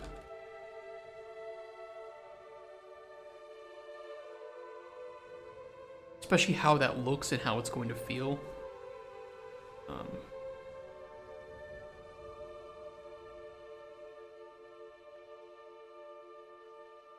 There's a lot that's going to have to be cut from this game. I'm going to try to present two versions of this to publishers, where I'm going to pitch that higher scope version with the higher budget. I might do this. Say, okay, budget's too big. Here's, trimmed version where we keep the main elements, much cheaper budget. I may do that, or I'll just go with the cheaper budget. I think it depends too on who I'm going to be talking to. Some publishers that I think could maybe afford that larger scope. Or I'll just say fuck it in the moment and be like, no, let's go with the cheaper budget. Microtransactions and Rust, yeah, $2 for the farming system. We'll go the paradox route. Selling expansions with core features. Actually, the expansion route, or the paradox route, would be making this a full system and then selling really annoying micromanagement expansions on top of the game that just make the game really difficult and annoying to play. My hot take.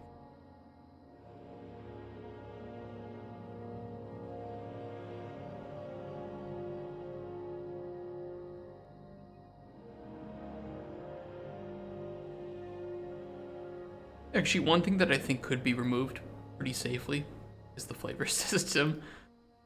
As much as I like the idea of it, I just think that it's one of the things that'll be up on the chopping block.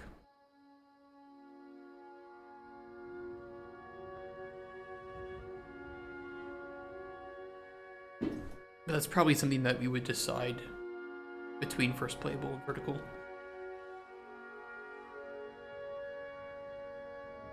Do alchemy system.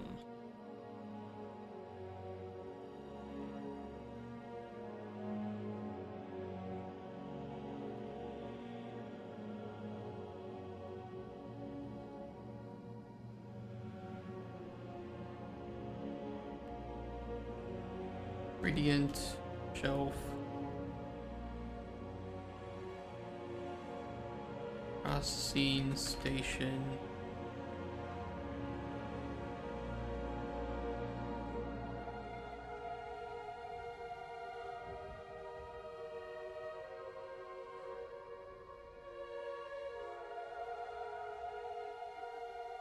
Oh, and commissions we have to do.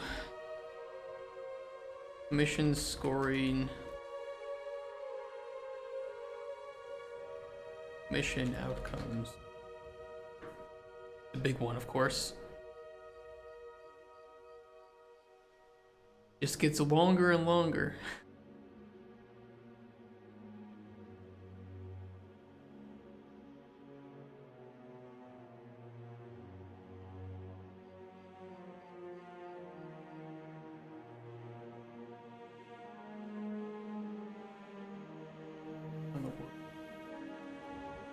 I mean, that would be like one of the outcomes. We will do like commission outcomes, NPC, story, outcomes, impact on world. That's pretty fair.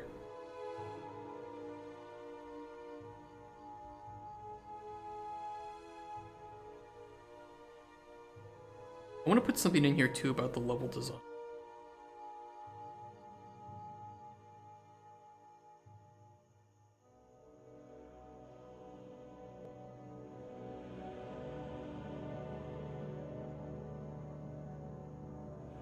It's gonna be in there in the open world design.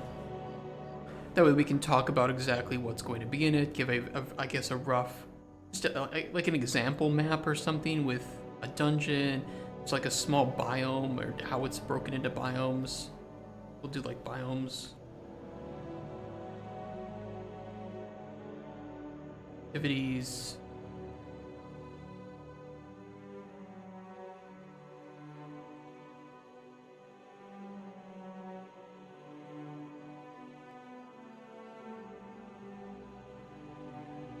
There's a lot of stuff here too that's up on the chopping block, I'll put it that way.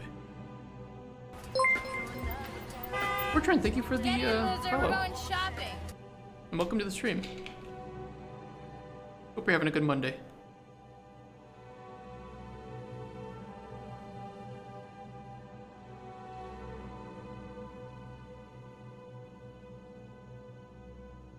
Just scroll horizontally and the document is where you start getting concerned. That's true. Yeah, I mean, sometimes I've had some pretty long... well, that's one of the reasons why I only have 5 headings. I only allow myself 5 headings, because at that point, you need to reconfigure how you're setting up your document. But this is, the core game info is the core features and systems. Those are the first one. First heading, second heading, third heading, fourth heading.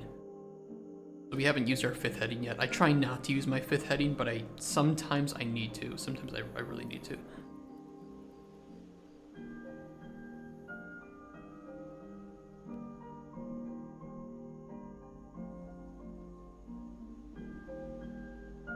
Alchemy system. So those are the stations. Ocean mixing.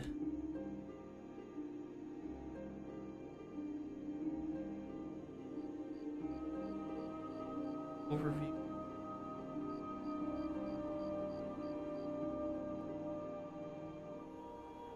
Reading combination.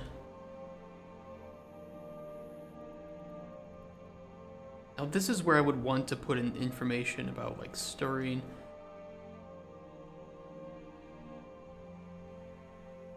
I guess like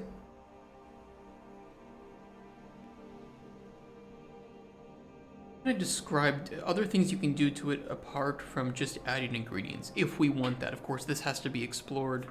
I would put that in the section itself, that we need to explore whether or not this is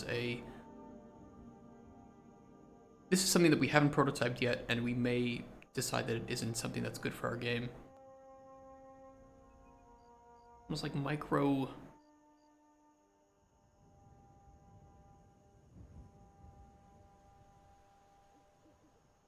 I will leave it out for now. I will leave it out for now. I mean, I'll do potion finishing. Yeah. Effects.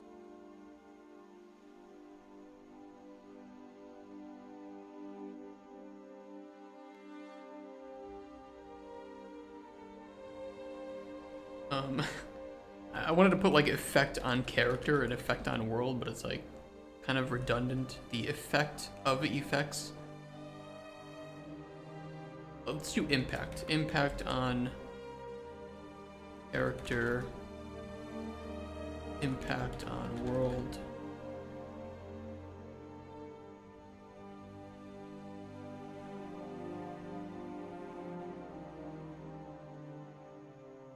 I don't know if we'll do impact on NPCs just because we have it kind of more has to do with the commissions.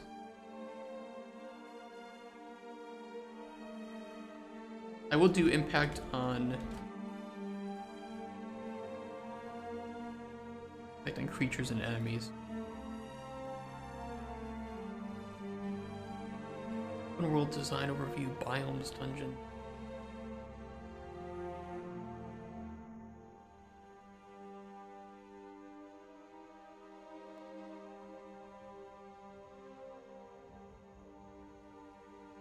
I guess purpose would be an overview. We can just do like design examples.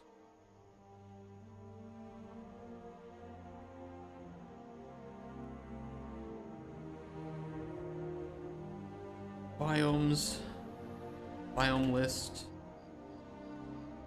And this is where we would also put in art or like a link to a mood board for different biomes.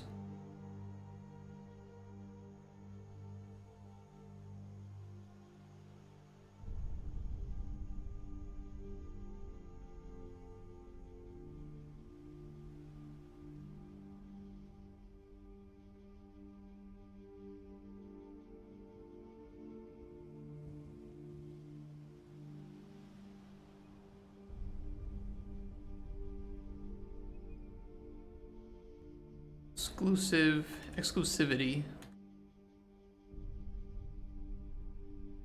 ingredients,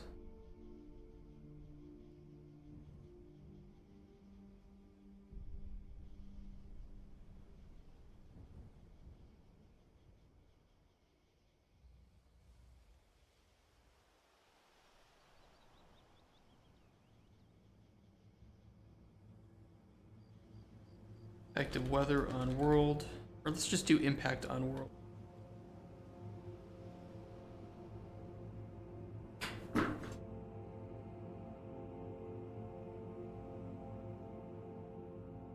Ocean combat. I mean, this one too is up on the chopping block.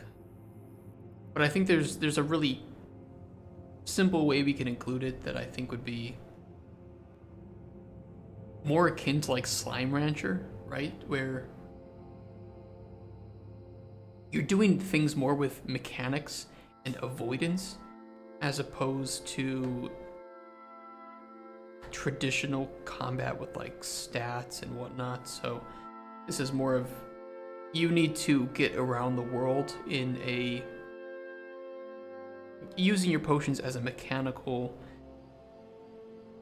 way to change the world by breaking objects, destroying them, creating them, deal with enemies in more unique ways than just dealing damage. It's more about finding ways to use your potions to remove them from an area, either temporarily or permanently, run around them, things like that. And I think that that's really important to convey here. When people think combat, of course, in this type of like fantasy game, I think instantly people's minds are going to go to sword and board, bow, magic, whatever, and we need to define exactly what that means.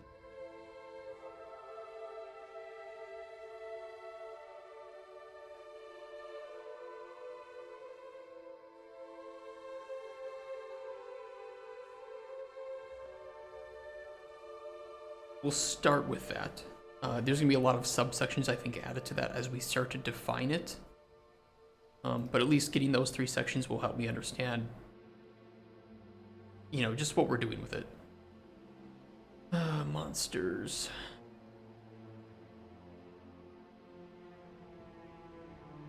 Again, overview for both of these things is important. Same with that and that.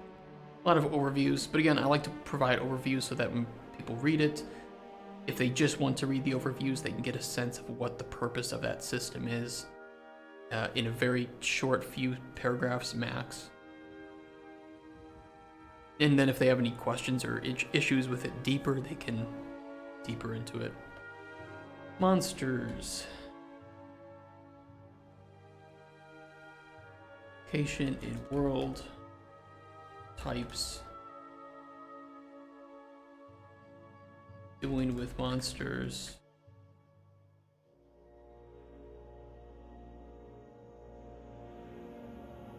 Rewards, we'll put respawn.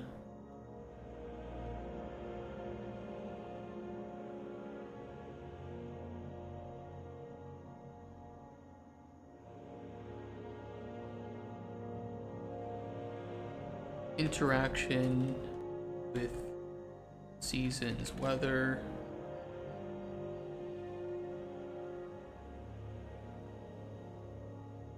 pretty long name, but we can always trim it up if we need to.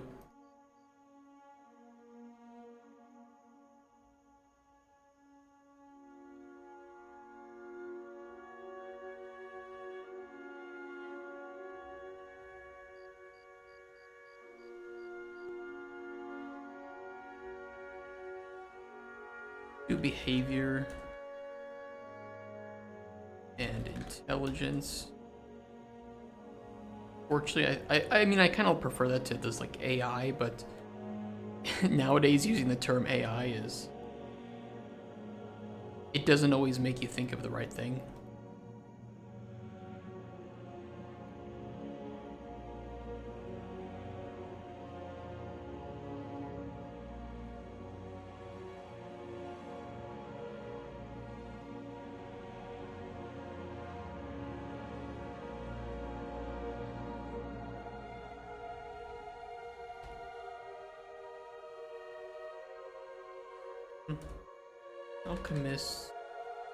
Alchemist hut.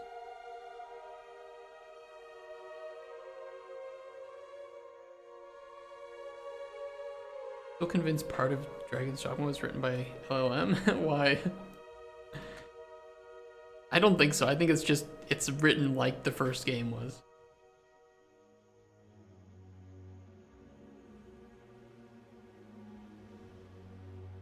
What are your ecological long-lasting commitments?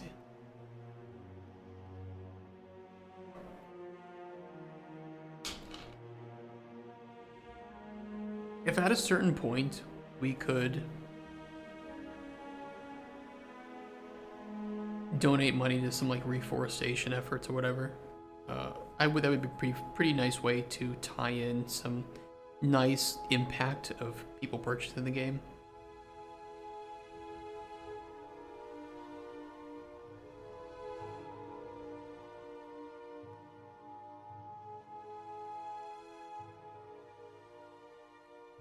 Have you guys ever seen, this is gonna be kind of a depressing topic, but if you guys ever seen the documentary Blackfish? Or do you know what it's about? It's it's a very interesting, depressing documentary about how certain sea mammals, primarily like orcas, survive in captivity by humans, and some of the absolutely inhumane methods of capture that have been used to, you know, put orcas and, you know, killer whales into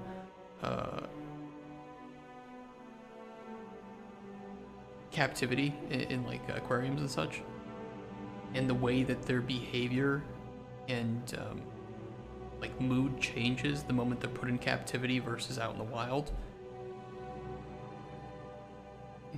I would say it's kind of like, it will make you look at aquariums in a different way, and especially captivity of certain sea mammals. Obviously, I think that there are some places that do this really well, and they might do it because otherwise the animal's gonna die, and, you know, if maybe it's missing like a fin or something, right? If they're looking after a disabled animal that would just get killed and eaten out in the wild, which, either way, it's really worth watching, but I don't know why I said that, but I don't know, kind of fucked up. I didn't know that there were no recorded attacks of killer whales on people yeah, out in the wild. That the only attacks that have occurred have been while in captivity.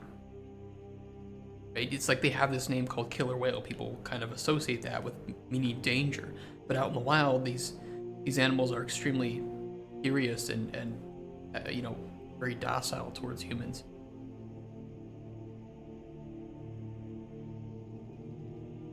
Kind of insane. I feel the same way about like primates in zoos. No, it doesn't mean tame, but there have been no recorded attacks of orcas on humans in the wild. But they have this stigma around them because of the attacks that have occurred with them in captivity. but I think that's because they were very intelligent and often abused within captivity from a lot of these companies that thankfully now are defunct, but they would do some really, really nasty things to capture them, like stealing children from the parents, then killing the parent, and then selling off the child orca to SeaWorld or something. It's really nasty.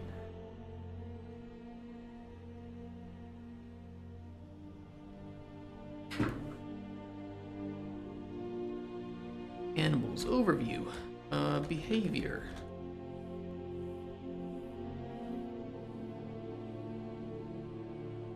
Pristine ingredients. Action with combat.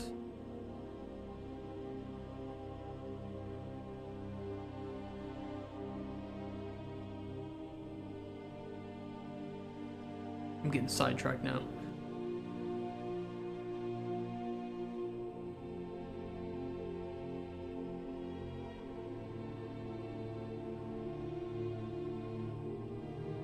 Like, I'm all for animal sanctuaries, but there are some animals that I think that are in captivity, and there's some zoos that are just terrible. I went to a zoo in Japan, and oh my god, it was probably like the worst zoo I've ever seen. You know, there's already issues with, like, if you ever look up like Japanese apartments, they're tiny, right? They're these tiny boxes. Well, guess what their zoos are like? Tiny boxes. And like every other exhibit that we were looking at, it basically said this animal has passed away, and so the exhibit is empty, right? And it's like, yeah, I would pass away too. Jesus Christ, they were tiny. There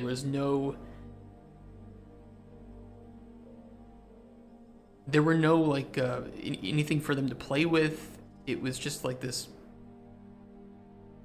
clean room with them and some like hay on the ground for them to sleep on. It was terrible. It was absolutely terrible. Their aquariums, however, was pretty good. I went to the Osaka aquarium. That was awesome. But the zoo, I think it was in Kyoto? No, it was in, it might have been also the Osaka zoo. Was abysmal. Oh my god, abysmal.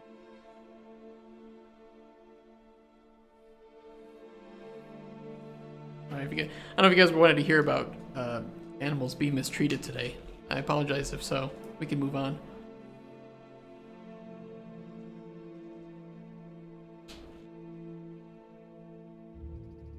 But you might be curious to think that, you know, I am also like a pretty avid hunter and fisher. But I think that's also what makes me just appreciate like nature so much. How does your game abuse animals? You can throw potions at animals and kill them. That's how. You can throw them at their cute little faces. I don't really have anything about the farming system yet.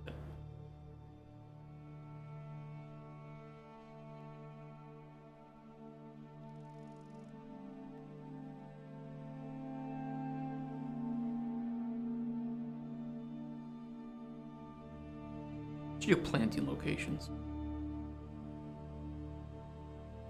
Seeds.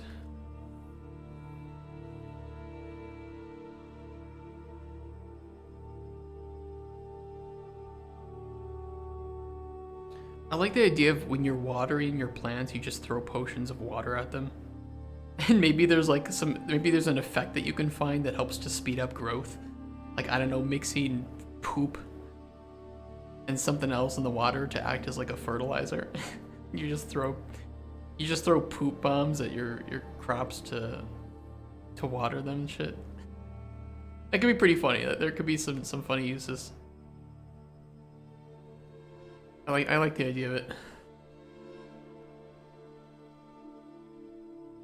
Watering and fertilizing.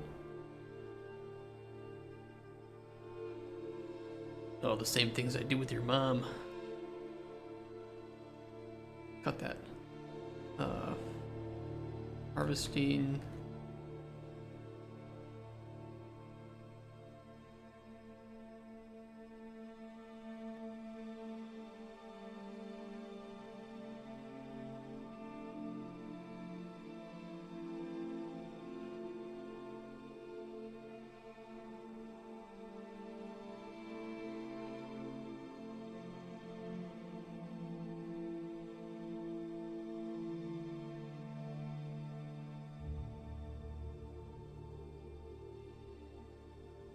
feel like we need to also have a section about just the player.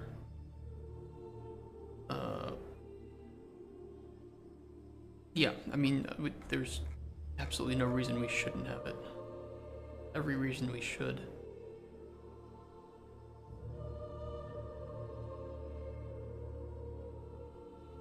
Inventory.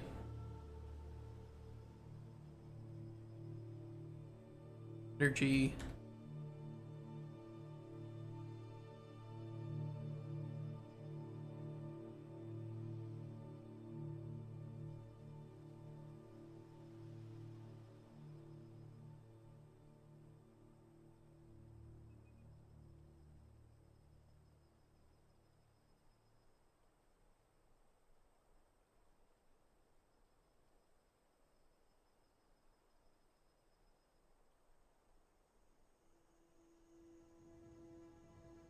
Oh god, this is getting long. It is a very systems heavy game though. It's a very systems driven game. It's also just a big game.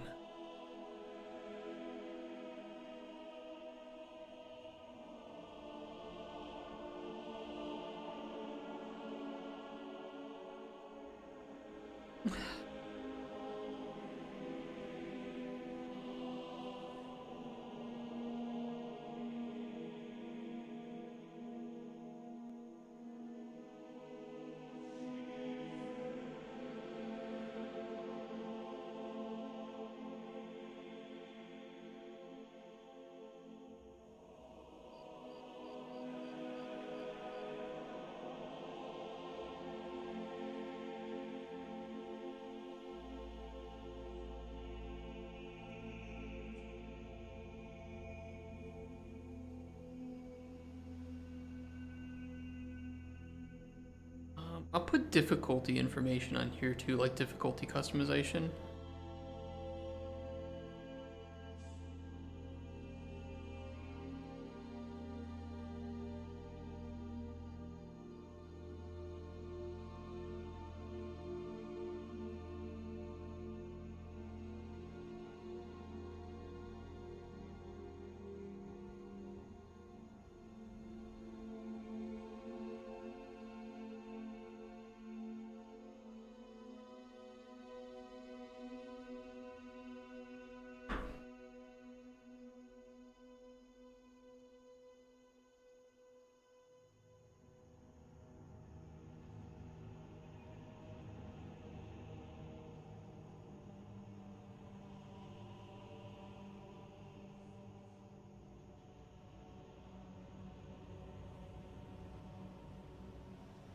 After we make our GDD, by the way, we'll have to work on our pitch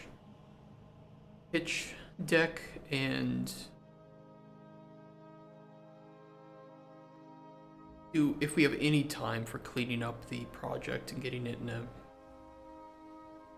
as polished as possible state. Work on some of the feedback that I've gotten. I gotta record gameplay. I have to record probably like 5 to 10 minutes of gameplay that I can quickly show off. And then just record longer sections of me playing as intended. So that'll be more like a full 30-minute kind of play session. We'll see.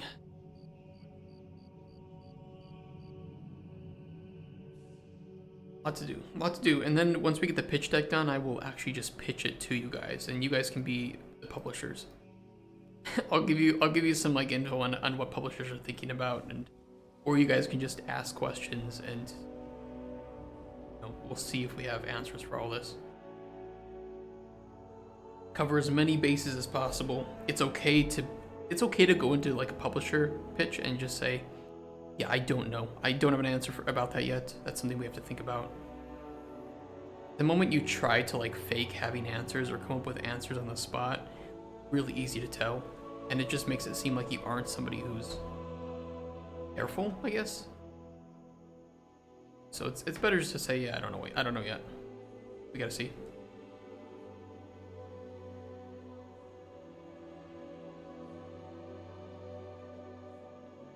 Few rooms. slime assistant.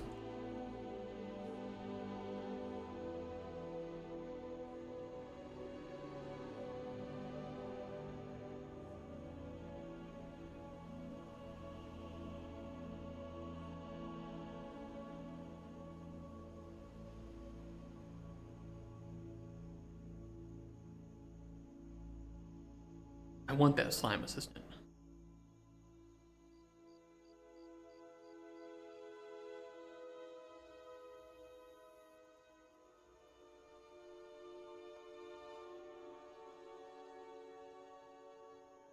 Grades.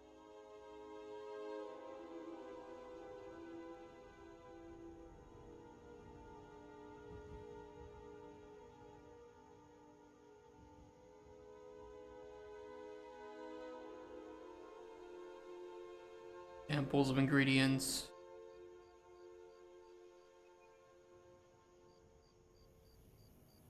Potion examples.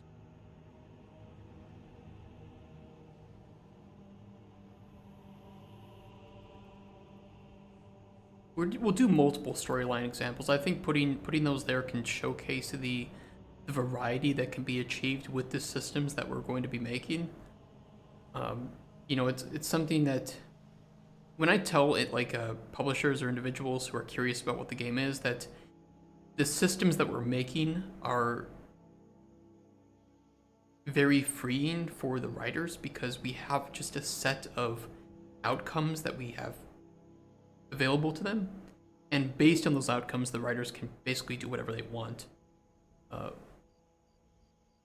I think that's hard. It's easy to understand, but it's harder to understand the significance of until you give interesting examples of how it's used, right? It's easy to say that this is a sandbox type of feature,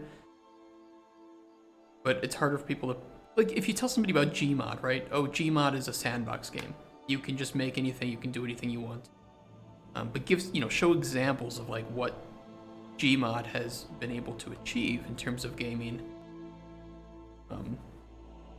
And I think it's a much easier sell to individuals. The same thing with Minecraft. Any sandbox, right? Minecraft, to even some extent like UEFN, Roblox, Little Big Planet, anything with like really sandbox-based gameplay and very freeing types of like level designers or level creators.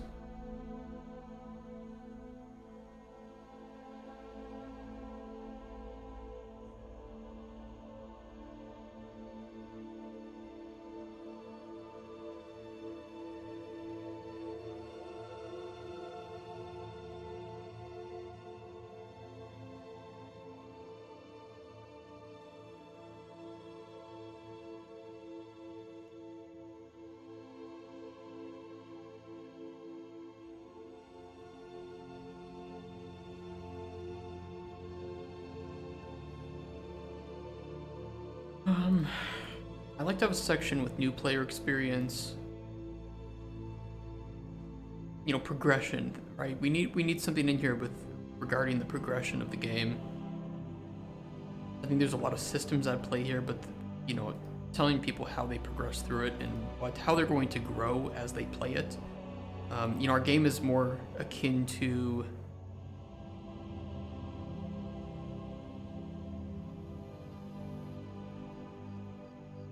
let me put it this way, because if I say our game is like Elden Ring, people are going to get a million different ideas.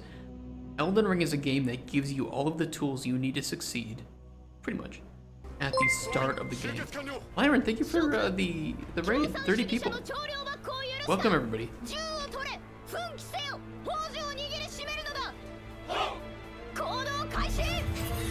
Welcome, everybody. We're working on our GDD right now. A big game design document. I'm getting the outline set up, and we're just talking about kind of like what the game is like and what systems we need in here, or what sections we need in our document. And I was just explaining that our game is kind of like Elden Ring, but I have to define what that means, right? And it's in the sense that that Elden Ring is a game that gives you all of the tools you need to succeed at the start of the game, right? It's a very mechanics-based combat-oriented games. So you can beat the game at the start with the starting weapons, with the starting armor. Your progression is definitely going to give you additional power, but you aren't really unlocking additional combat mechanics by leveling up. Let's put it that way. You unlock, your abilities in combat in Elden Ring are more tied to your skill and to some extent the abilities you have, like your ashes, right?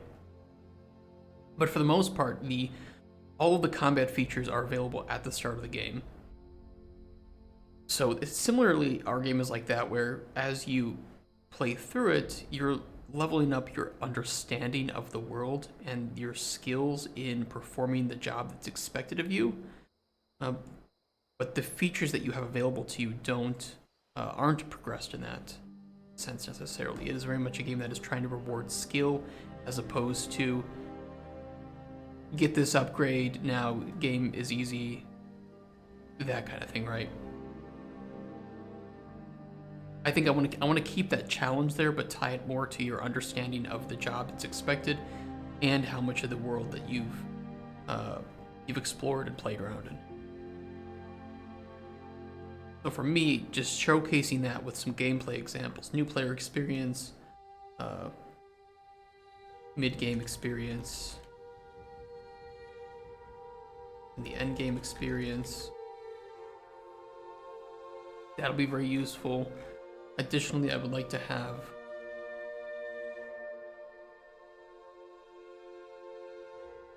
gameplay outline.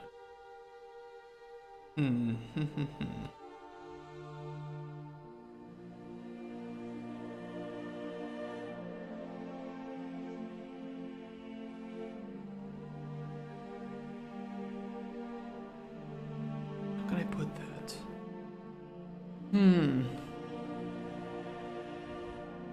Probably in the gameplay outline.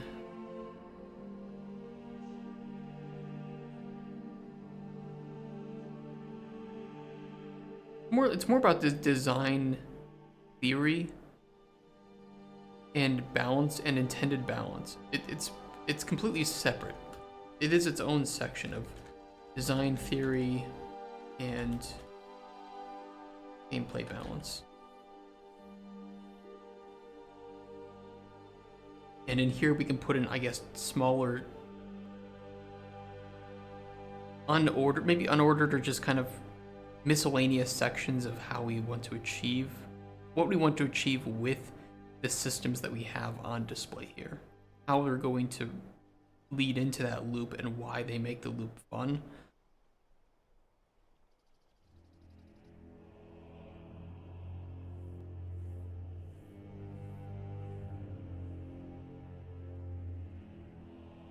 Named NPCs versus generic. That's one that I want to talk about, why we have named NPCs and we aren't going to do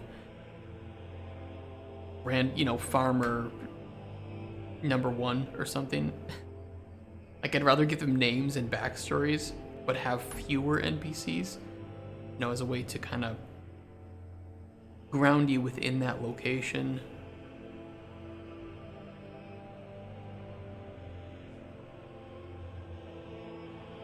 We might need more about the story as well. I don't think we ever talk about...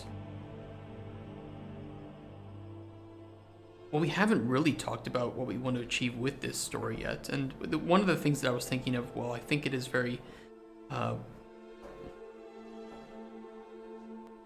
it's not something that I think is new. And we can always change this as we bring more people on board and we talk about it and brainstorm it, because nobody's going to design the perfect game story just by sitting alone and harping on about it. But I want to do something with like some type of corruption that is taking over plants and like biomes. And you need to find a way to cure it or to solve it. So maybe there's like some source that you need to use your potions on.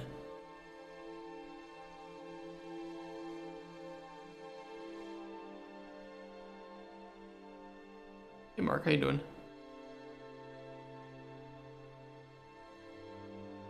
How's your day going? Who's Mike? Who's Mike?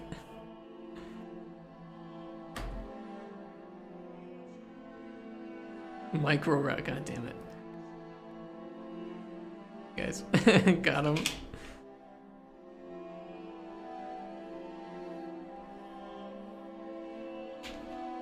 I read some story on Twitter recently of some dad who has like a 6-year-old, and apparently his 6-year-old learned of these nuts jokes. It's like either 6 or like a 9-year-old or whatever, 10-year-old. Doesn't matter. And apparently that's all his son can do. And he asked his son, like, this is funny and all, but where did you learn about this joke? And his son was like, if you promise not to tell anyone, I'll tell you. And his dad's like, okay. So the dad leans down and the kid whispers in the ear, these nuts. I mean,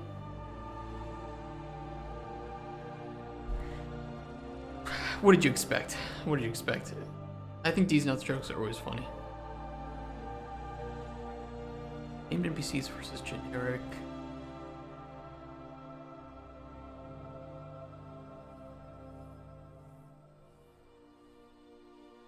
Want slower paced gameplay.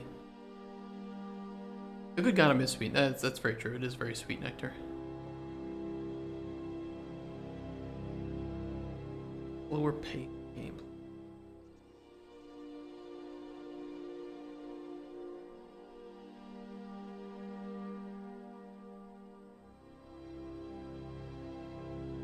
I think this is something I'm just gonna have to add on to over time. This is not something that I'm gonna have all the answers for this section just yet. We need to keep adding things. It is good though. I've been up all night to fix my circadian rhythm. I had terrible sleep last night. Sounds like you need sleep for one reason. I need sleep for a different reason. 11 a.m. local. I gotta keep it going for like 10 more hours. Jesus. What a day. Alright, let's get these sections in here.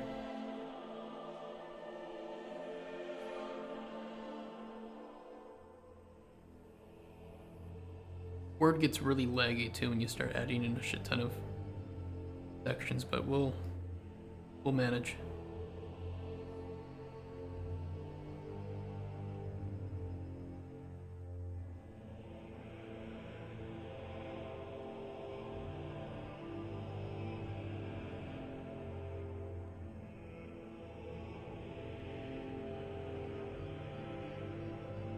Or game info.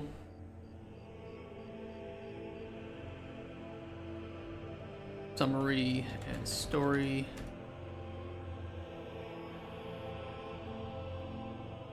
Art style.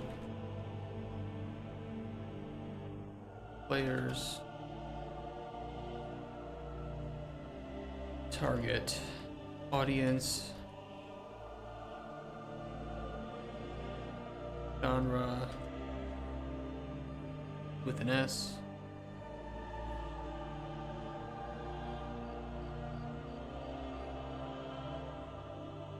Gameplay outline.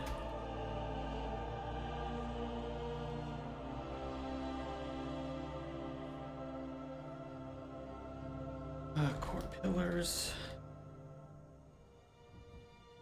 Should put something in here with the USPs as well. Or the selling points. Let me do that after core pillar. Do selling points here.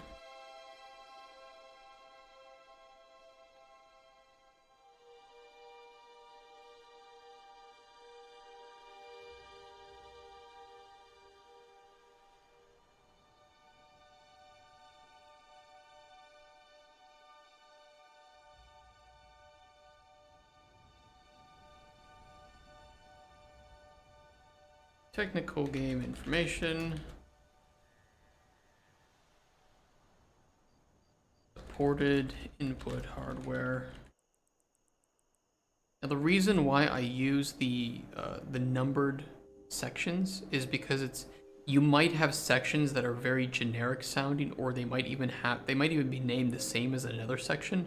So by putting a number there, you can easily have like a publisher make feedback notes about sections, but then they can just use the numbers. Like section 1.10, you know, let's talk about that. A small thing, but something that I've seen is just very helpful.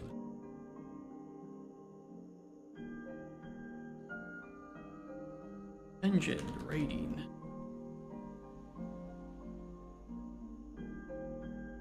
Platforms.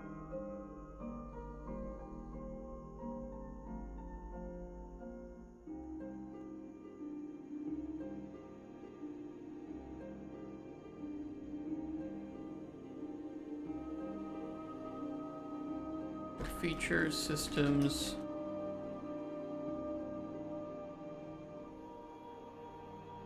Player.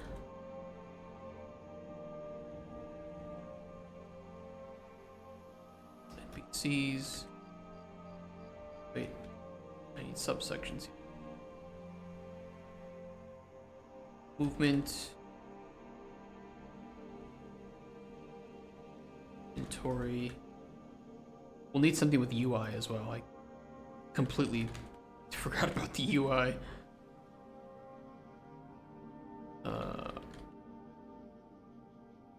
We'll add a main section for UI. That's gonna be a whole thing. GDD, man. GDDs. GDDs nuts.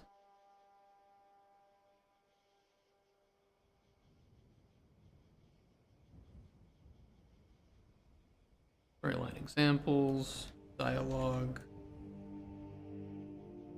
dialogue.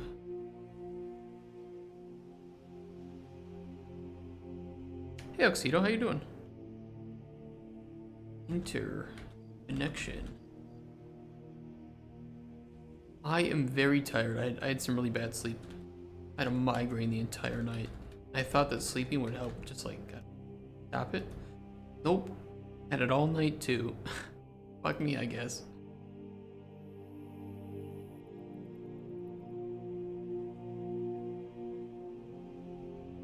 Missions, overview. Also, all the stores are closed today, and I thought that the stores wouldn't be closed. Good thing is, like, I still have some food, so tomorrow's just gonna be a big shopping day.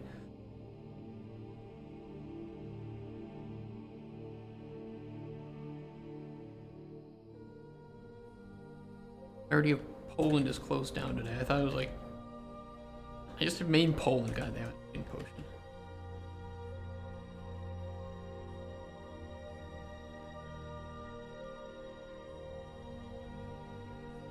Secondary potion. I do that a lot where I will be like talking about something, then I'll start typing the thing that I'm talking about. They often pull in stores or people too. Yeah, I just don't know. I just don't like. It's just weird. It's like you had Easter. You had Easter Sunday.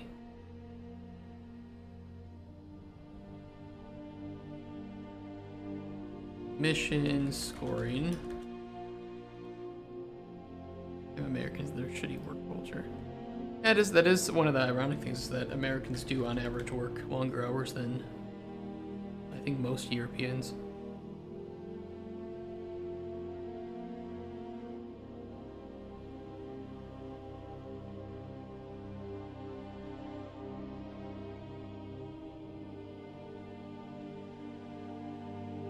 Still better than Japan, put it that way.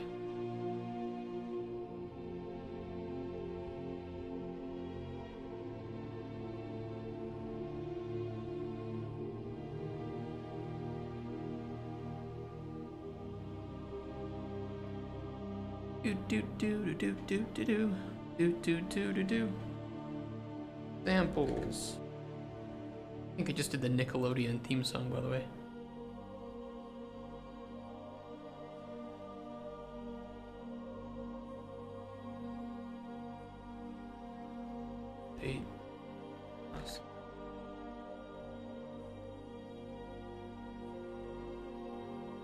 Degradation. That's when you watch Isekai. Not how you spell it? Oh yeah, it's degradation.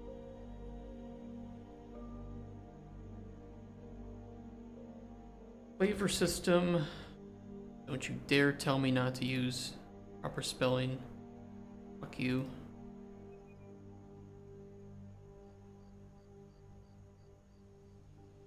View. Uses. Alchemy system. UI fronthead for LLMs. Use release a pretty funny April Fools.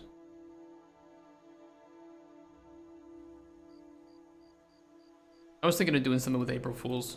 It's like announcing that we're working on a porn game. Cauldron Chronicles is dead.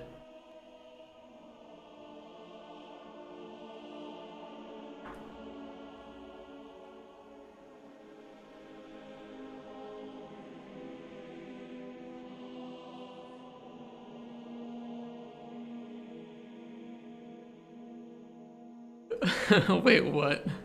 Subtenic.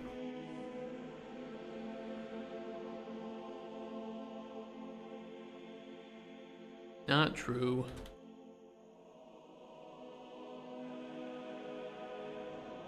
I'll just do alchemy table. Then what I'll do is I'll do an overview section.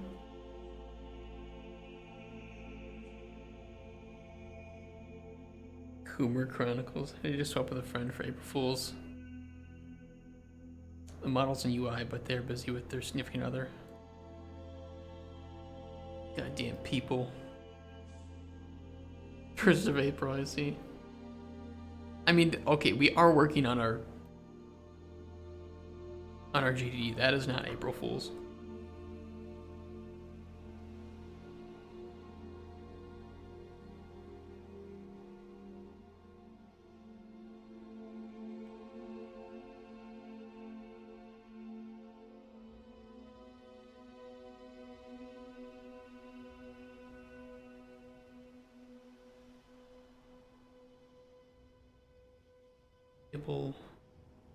New ingredient.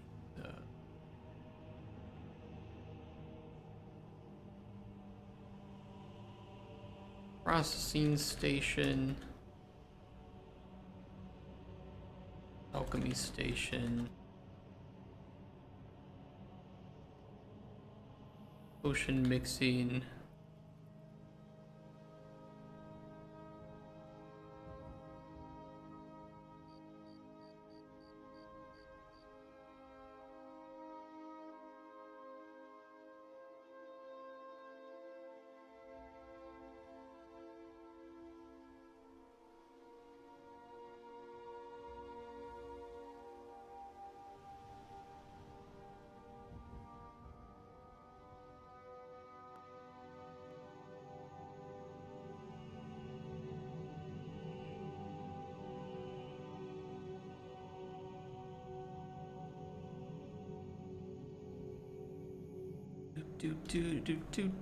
Nickelodeon.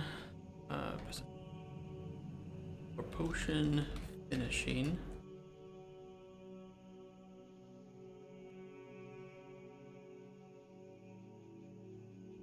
Potion sample. It's gonna be the most exciting 2 weeks of this stream, guys. Just writing in a document.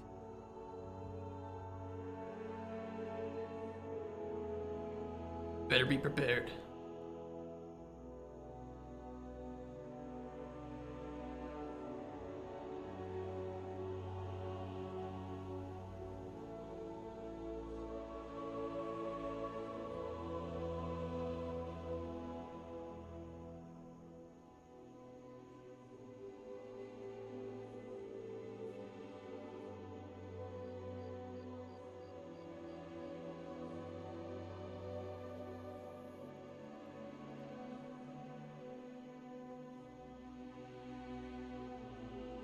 Design overview.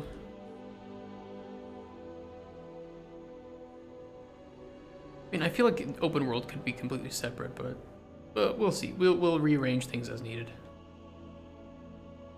A living document, after all, right?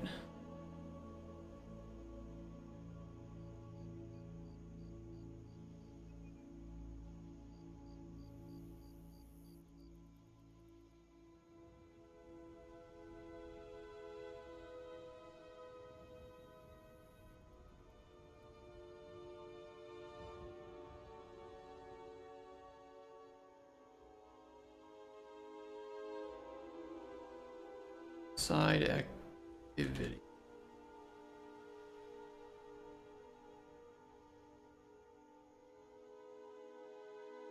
Fishing, hunting. I could put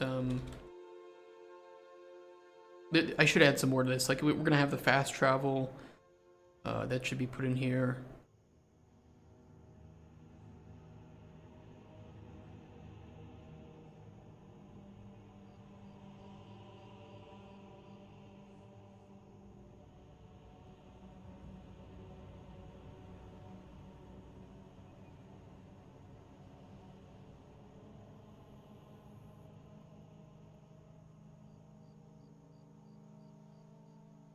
Let me see. Let me do something with ingredient placement.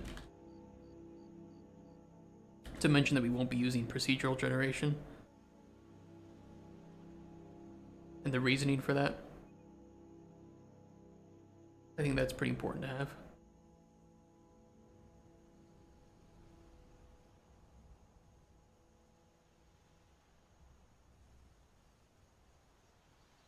Day-night cycle. I still haven't determined if we want to do something with, I don't know if we want to do something where we have, there's three options we can do, right? We can do a story-based seasonal change, something like Hogwarts Legacy did. We can do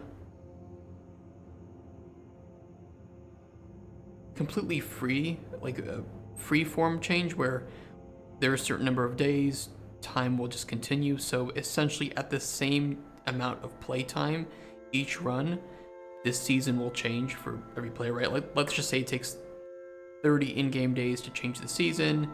Days take, example, 1 hour of in-game time, or of real time. So at 30 hours of playtime, that's when that season will change. The third option is to do the day-night system, kind of similar to like Stardew, where you'll fall asleep at a certain time. I don't know which one is good for us yet. I'm using procedural generation because I don't know how it works in blueprints. I mean, I know kind of how it works, and it's really easy to set up. I just don't like it. I don't like what it does for ingredient placement.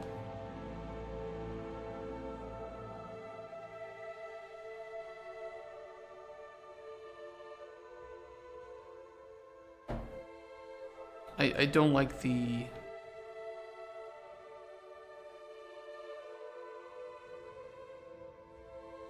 It doesn't commit to memory, right? Where if I use procgen to place ingredients, I can set it up to specifically curate exactly where it's going to place things. But at the time where I am carefully determining that, I could have just placed the ingredients by hand.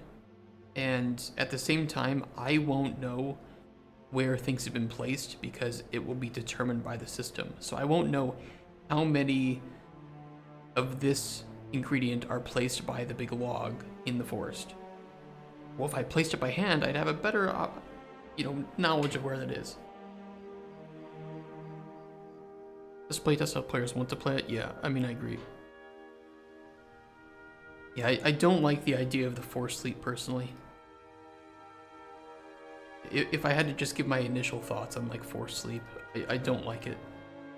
I was not even a huge fan of it in Stardew, but it's it's because it was based on Harvest Moon.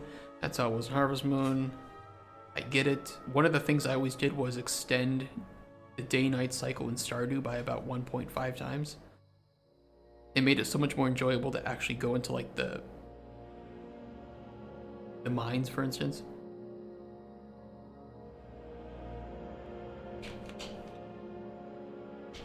I get why it exists. I'm not a huge fan of it, and I certainly don't think that it's a great fit for Cauldron Chronicles.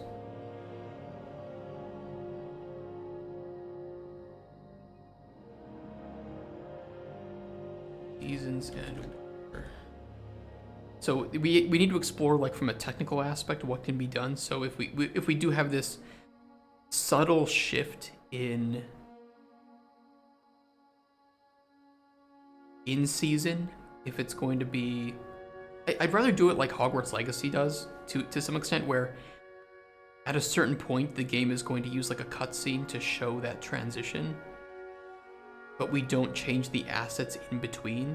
So we have spring assets, summer assets, autumn assets, and winter assets, and the player will see when that point is coming, because the technical necessity of changing from like summer to autumn, for instance, and slowly doing that on all of the assets it's mind-boggling how much work and how much budget that would be, as great as it will look.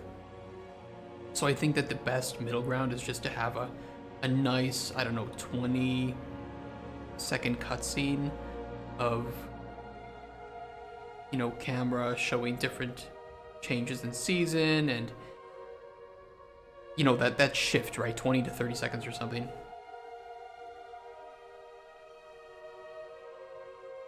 Again, we'll see. We'll see what it's mostly a budgetary problem and technical. As much as the players may want that subtle change where leaves start to turn from green to like orange, for instance, it may be more difficult to do than we think.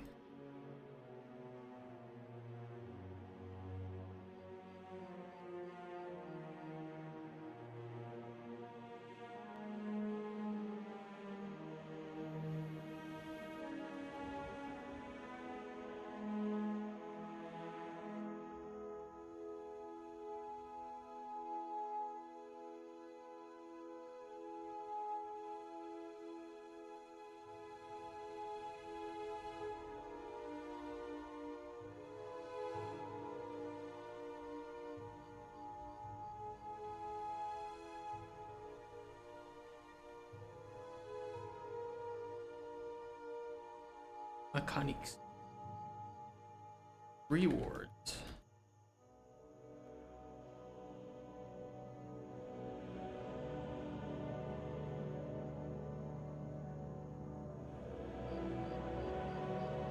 Already an 8-page document. We don't have any text written. Is what it is. Welcome to the world of ADDs. I did try at one point to split up the documentation of the game into separate documents, and we would focus on one document at a time. I kind of like that approach to some extent, but it was also very difficult to handle the organization of.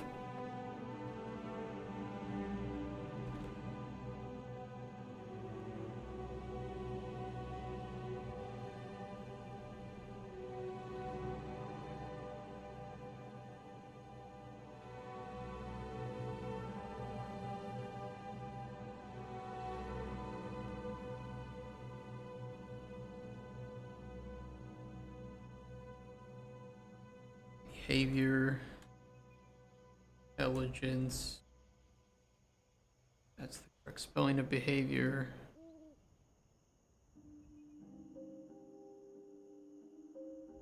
Playing with monsters.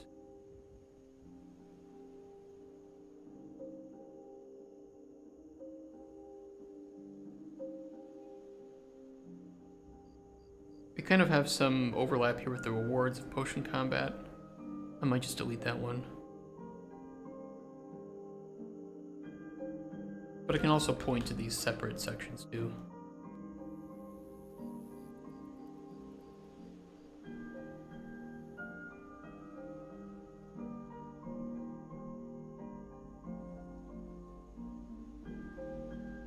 You could, would you be a werewolf, vampire, or merfolk?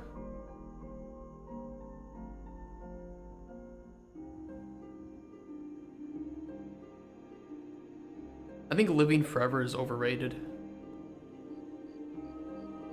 I'm not a huge, I have kind of like thalassophobia, so I'd probably go with werewolf.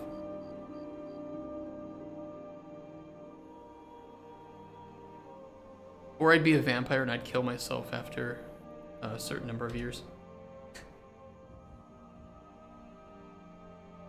I don't know. Melody, yeah, I just... You can live forever. Yeah, but I'm only gonna live for like 200 years and then I'll just off myself. Jump on a big pile of stakes. Like the S-T-A-K-E, not E-E-A-K.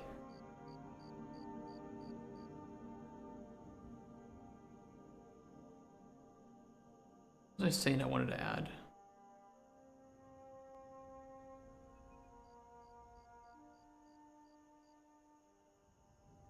I don't know.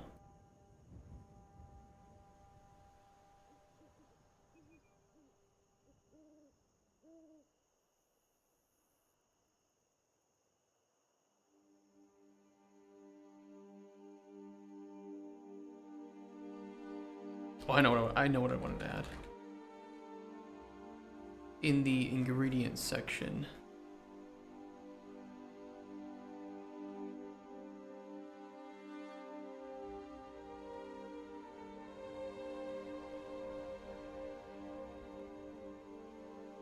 Actually, I should save this right now. Documents.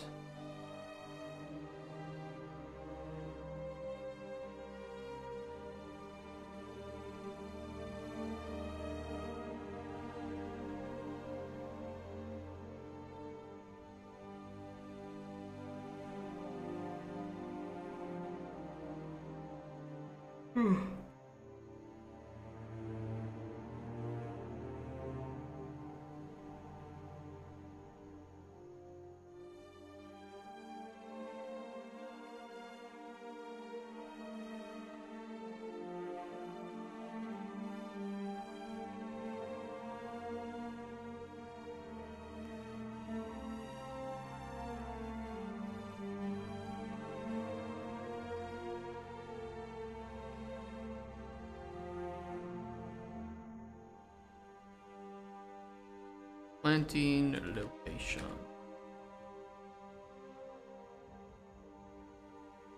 Watering, fertilizing.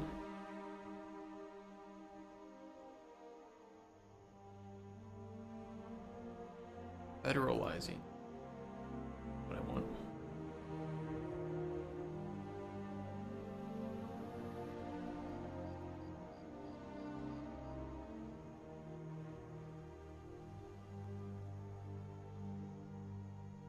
Alchemist hut. You.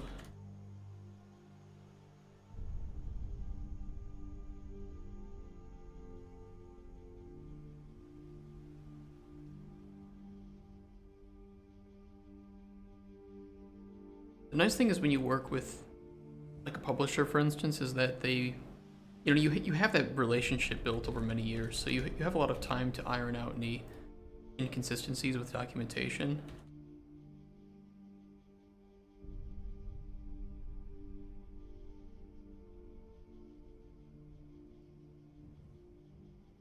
But there's still a first impression that you need to make.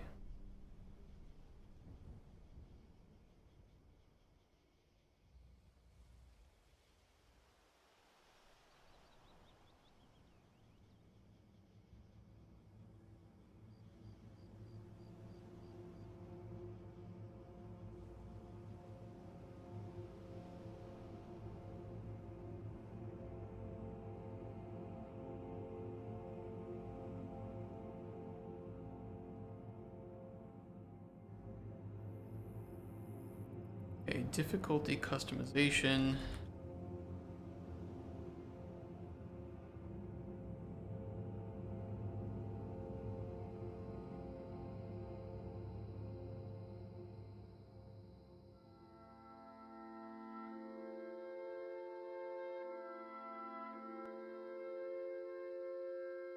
Design theory.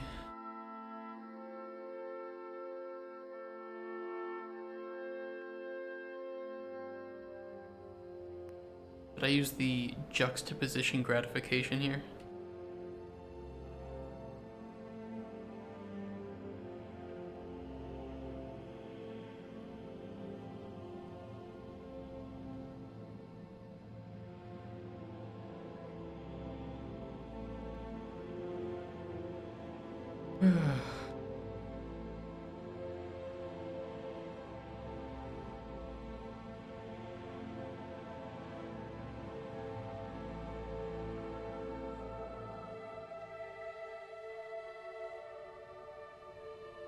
Expected playtime is something that would be pretty important here.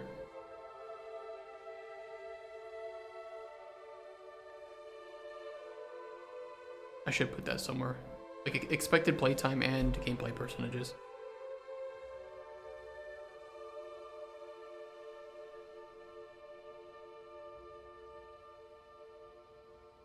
Production. Methodologies. I know one of our methodologies would be zero bug policy. And I think we're using Kanban. I'll put that up first.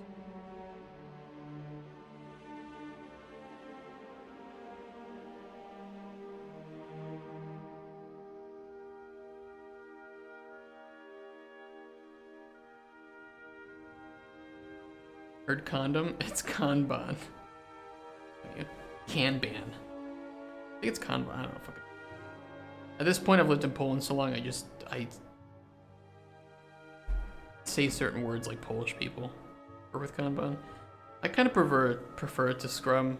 I liked Scrum to some extent, but also I would say that our implementation of Scrum at a previous company I worked at it started off great, and then as management felt like it was using too much time, they just removed all the features that made Scrum great, useful. And so we were just left with essentially just doing sprints for the hell of it and extremely poor backlog management, overflow of bugs. It was bad. It was bad. One of the worst things they did was remove retrospectives. Terrible idea.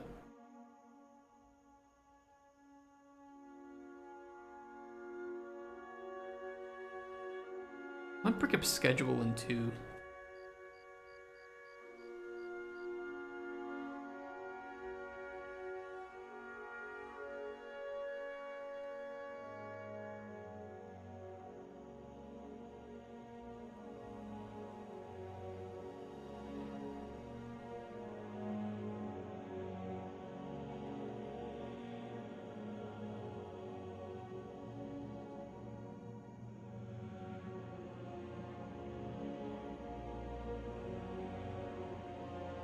alpha, beta, release, post,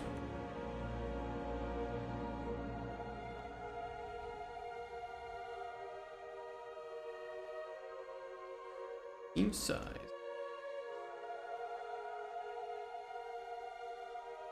budget.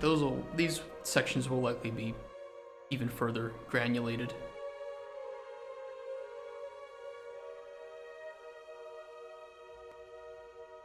Post-release.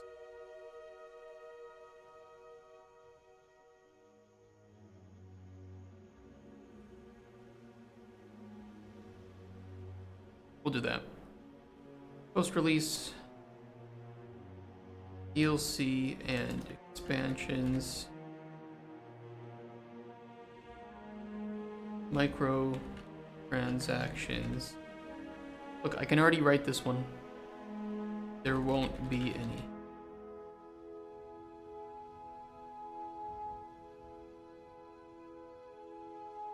Loot boxes, NFTs, premium currency. Fuck off. There we go. First two sections of our GDD done. Easy.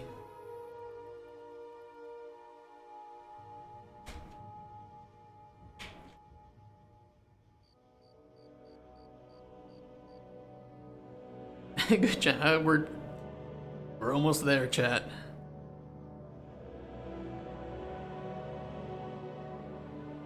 Let's update this table. Beautiful. You have trust issues? What, with us? With Microraptor?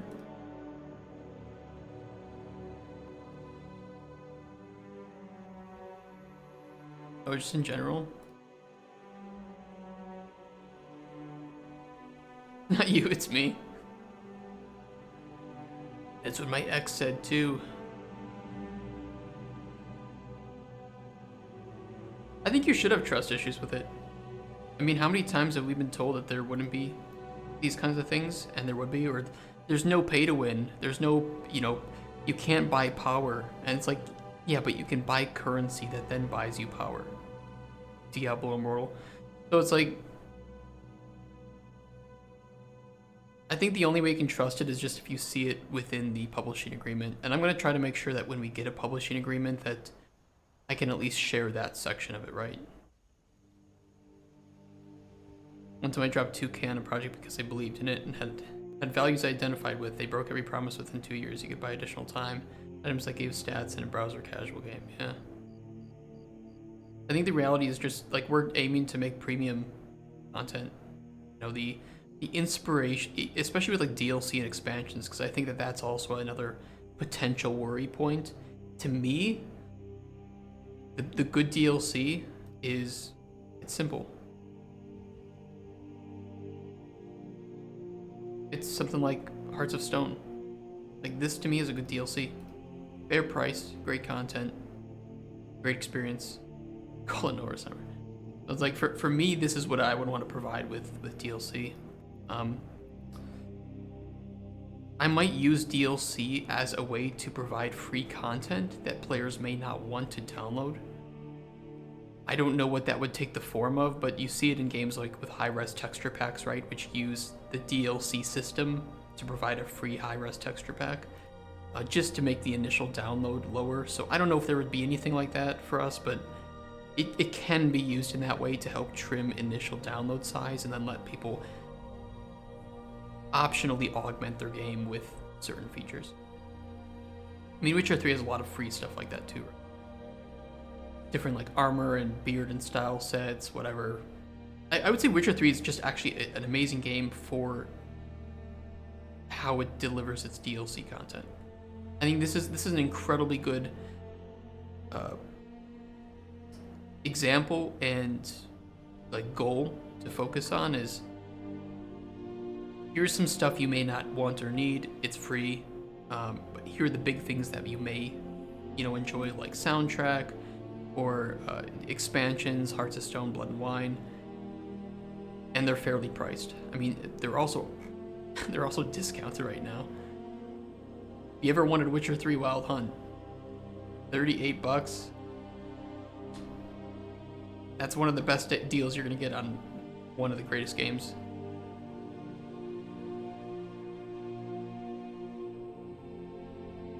Perfect example. So I'll have to detail that here, but at least we have our first kind of info here. Looks pretty good. Boring main page, but we'll clean that up, make it look a bit nicer.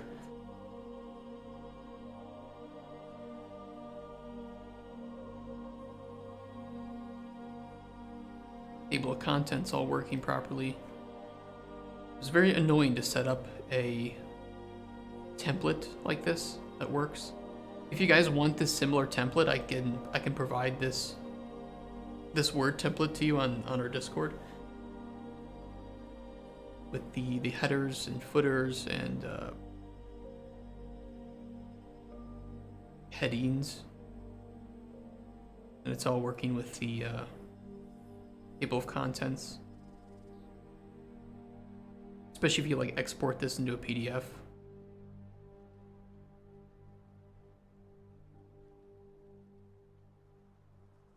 Oh, thank you for opening in fucking Edge.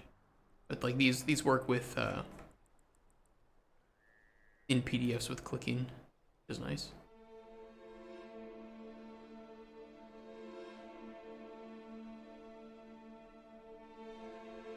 Okay, I guess we just start with what we start with. I mean, our goal is to eventually just build this whole thing out.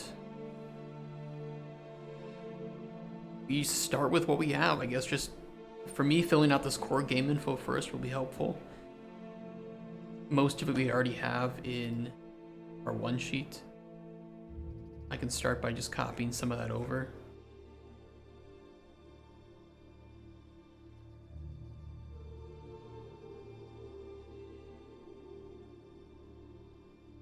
Although I don't really like the summary, but I think it's decent-ish. Oh great, look, it's in separate lines. Like in PDFs.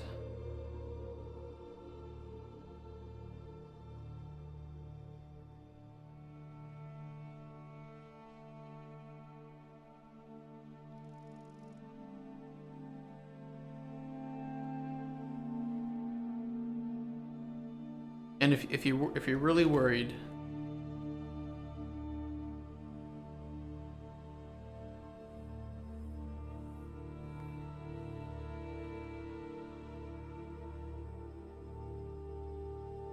that's kind of funny.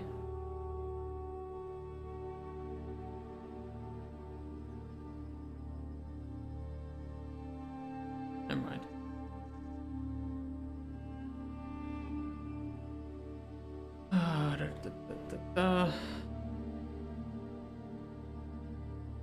Art style. I want to expand on the art style. This is something where we would need to put in like a mood board. I'd have to pay for Miro though. I really don't want to do that because it's expensive. Apparently plastic is going to start charging me too because we've gone over the 5 GB limit. Which is annoying, but I guess it is what it is.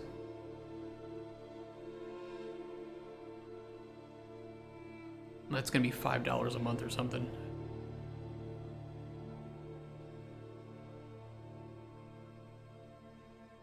Cauldron Chronicles. Single player game with no multiplayer. Honestly, simple.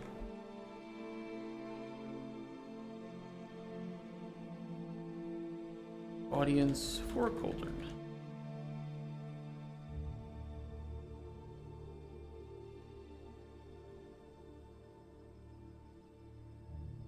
Four-year-olds.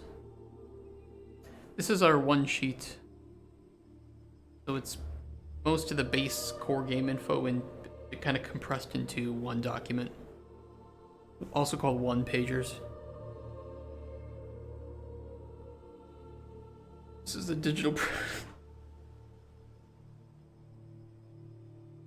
Is a digital product. World premiere. 4-year-olds with an. I mean, so something that's mostly target audience is actually going to be research done by a publisher, but it's good to have an estimation of what it's looking for so that they can kind of see where you're aiming for, and it's just a good way to start, right? But that's something that usually the publisher is going to do is some market research. Why did that do that? Why did that just do that?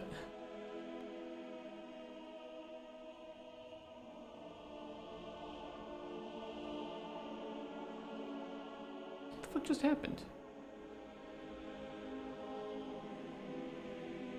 What did I just press? Hey, Kuko-san, hello. Welcome. Bro, what just happened to my document? I just pressed something and everything changed.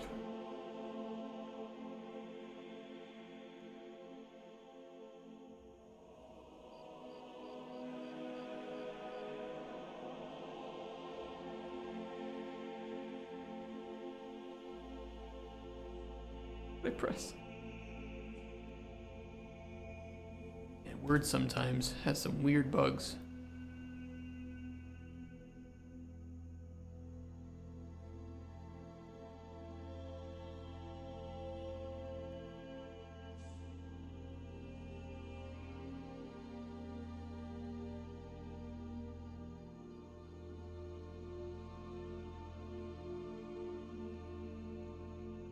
What the hell? It didn't save anything past this.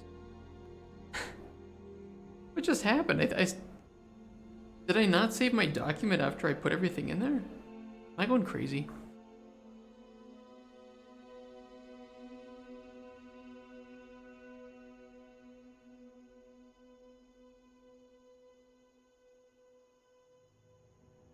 It must be.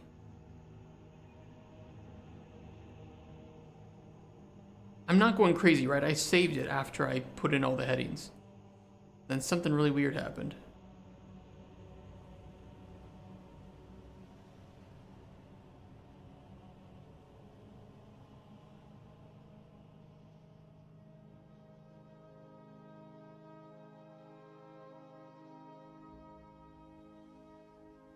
And I lost like half of my headings.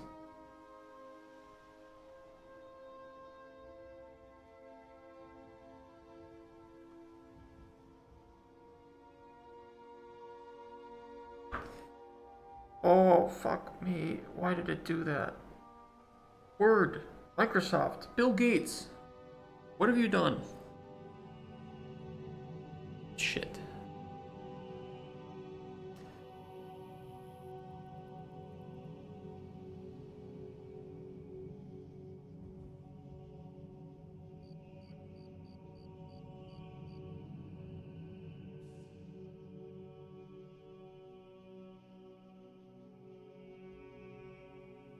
Look, I have the PDF here. Well, okay, at least I have this. I can build it from this because I added some new sections. So fucking frustrating. Why, Microsoft? Why would you do this to me? That's so annoying.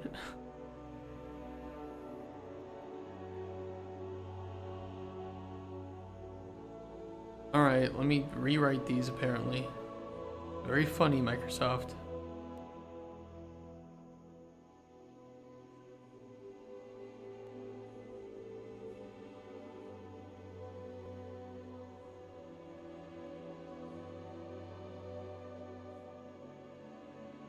Point 4, 5 looks fine.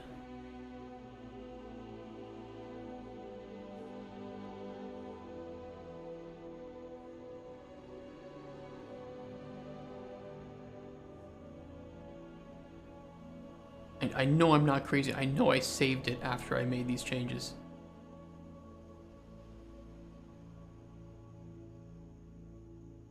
Maybe I didn't. I don't know.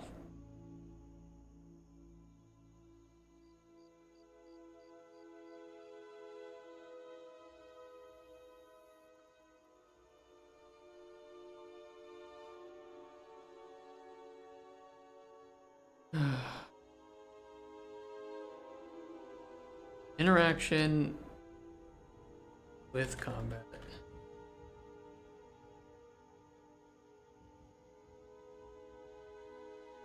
Words, loot.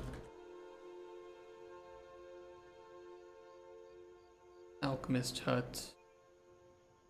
You.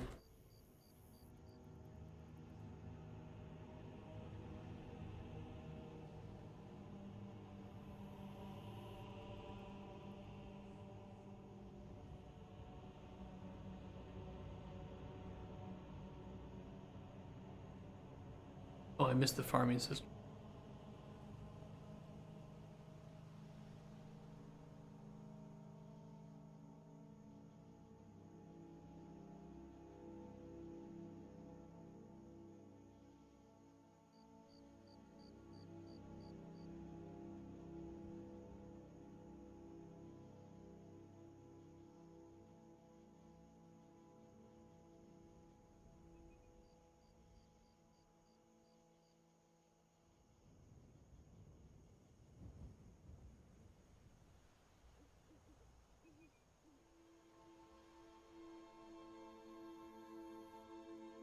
That looks better.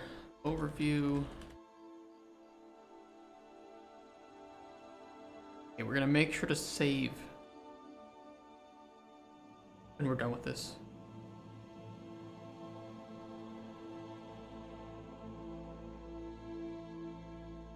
Base gene.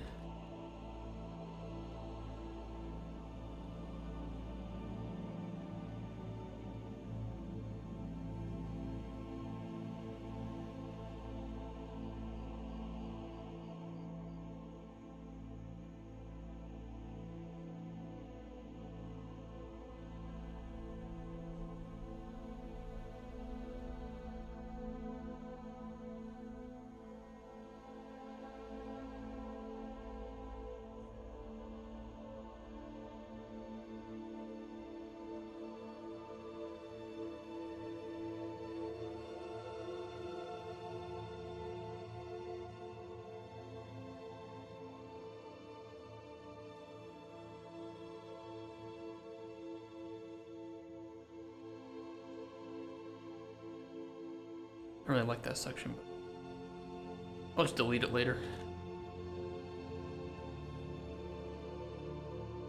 Kind of shit.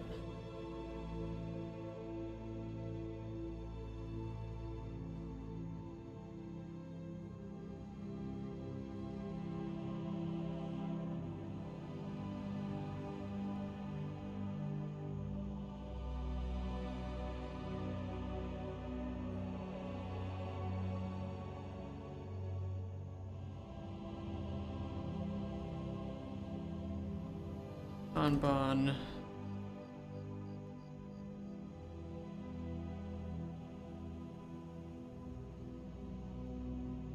mean, I don't know what I clicked that totally ruined everything. Maybe I should get this onto some sort of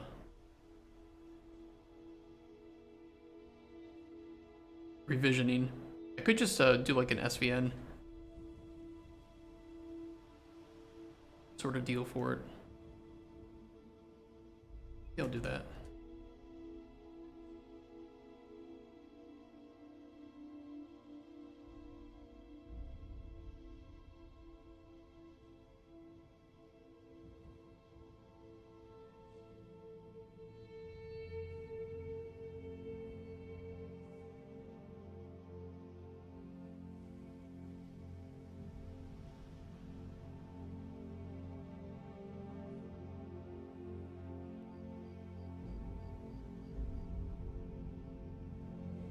Yeah, we're almost done.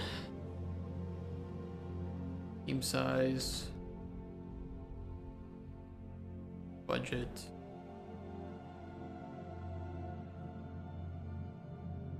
We have to rewrite the extremely lengthy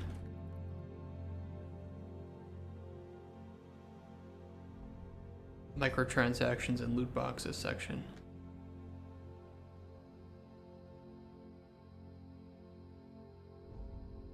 I'll try to recall it from memory.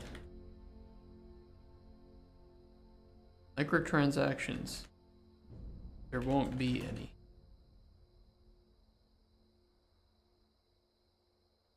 Loot boxes, NFTs, premium currency. Fuck off. Okay, save it.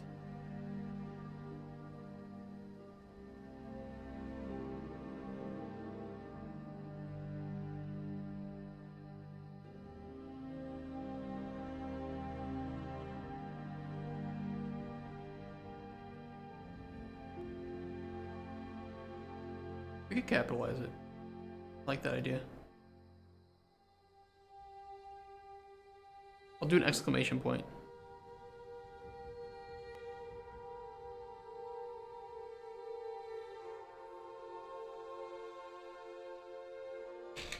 Should I tweet that out?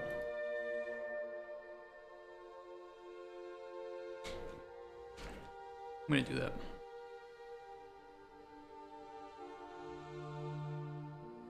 Another. Okay, yeah. Okay, that's a good point. That's a good point. We'll save it for tomorrow. Very good point.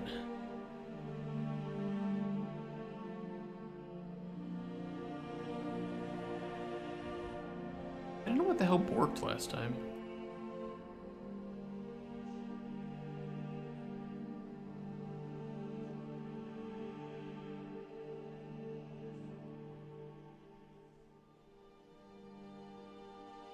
Weird.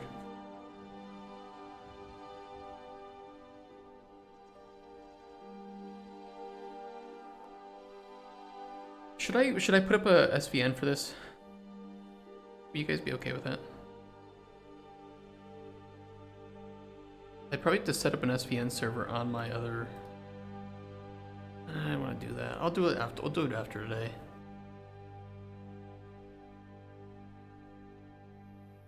Because I'll put an SVN server on my streaming computer, and then I think I'd have to restart in order for Tortoise SVN to function proper. I'd probably have to restart both computers at some point, to be honest. I'll just save it for after today. Players. I'm gonna be reading romantic werewolf comics. to be working on your game. Cauldron Chronicles. Actually, it's technically a holiday, so don't do that. Single player game with no multiplayer elements. Record audience. Or Chronicles are 18 to 34-year-olds, primarily female, estimation 70%. I think it'll be closer to an even mix between male and female, the audience, but I gotta work that out with a publisher.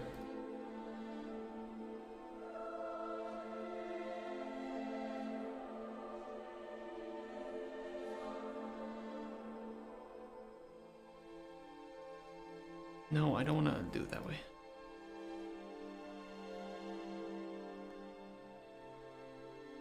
Genres. What did I put in here? Adventure, puzzle, sim. I mean,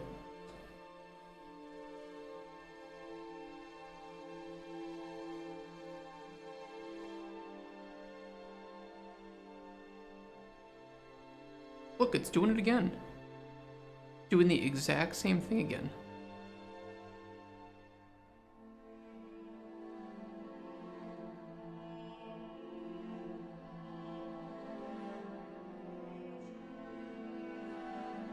There's some warped version of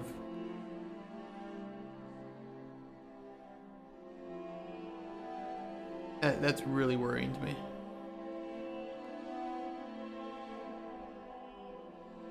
Type A and type B. No, I mean male and female.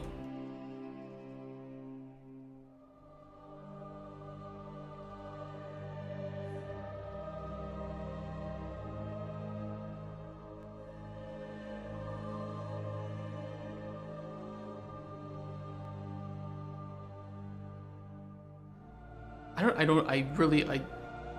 don't know what's happening, but something weird is happening.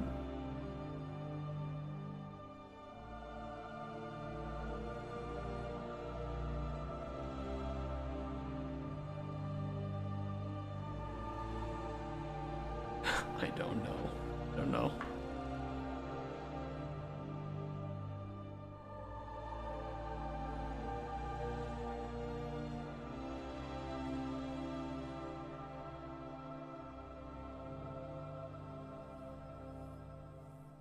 Is 18 to 34-year-olds, primarily female, estimated 70%. I have to save it like every 2 seconds.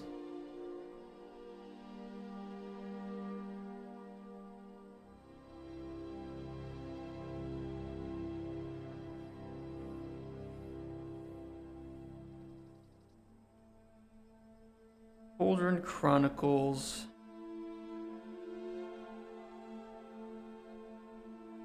Falls within multiple genres, as with most games. Mix of the following: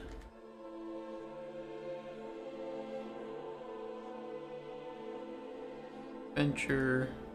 I'll do adventure and life sim.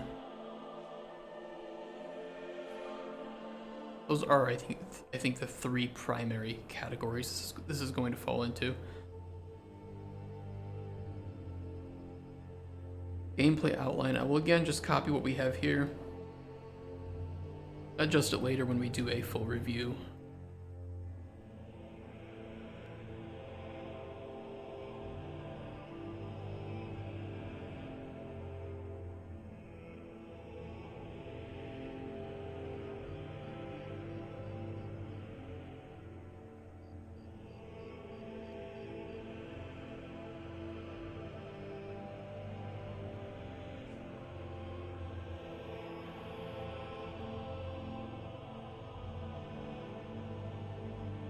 Gameplay loop and core pillars.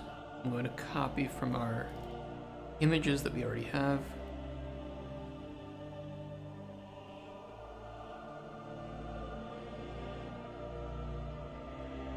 Here, you know what? I might do it in a different way.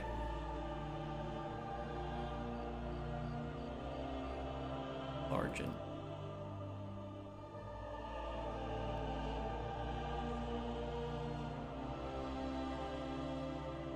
I'll do subheadings on this for. I'm new here. Can you explain your game in short lines? Engine, who's going to do the art? Are you solo dev or team of developers? Sure. So let's start. Do you want the just the rough gameplay overview first, or do you want the specifically engine, art, solo dev? I don't know how much of the game you already know. I mean, this is kind of short lines. Or do you want literally a single line elevator pitch?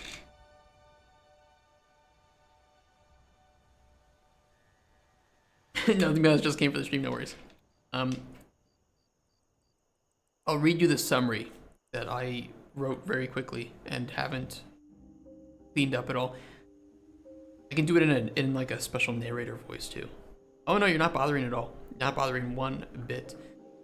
Step into the shoes of an alchemist occupying a cozy hut along a bustling road, catering to adventurers and travelers with your potions. Gather ingredients, explore diverse biomes that change with the seasons of weather, and try to uncover the secrets hidden in every nook and cranny. Utilize an open-ended alchemy system to concoct potions, poisons, and medicines by altering ingredient states to suit your clients' preferences. A lot of S's here. Dive into the lives and stories of colorful personalities seeking your aid, where meeting their needs can spell success, and failing to do so may lead to dire outcomes.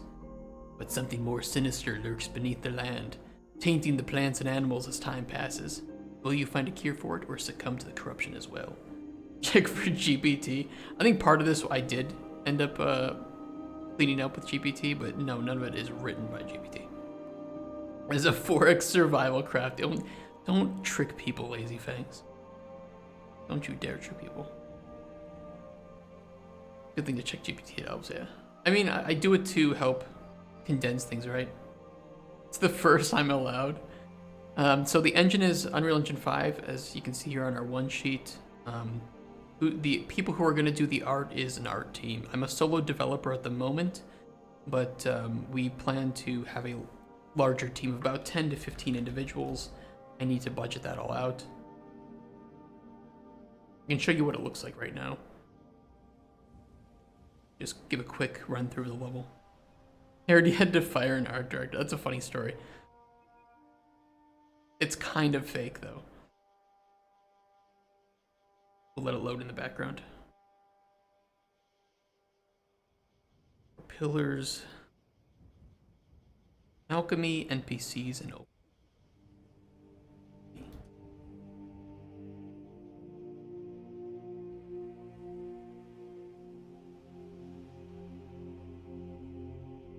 Right now, we've just started the GDD, so I'm trying to get the basic outline of it all set up and then just fill it out, expand it, reorder it as we write it.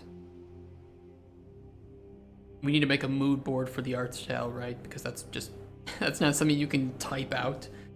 So that's going to be something that we have to work on externally and then throw a link in here. But we have a prototype that we've been working on that I think accurately helps to convey the art style as well, even if it's not perfect. Their mascot, Blue Dick Boy.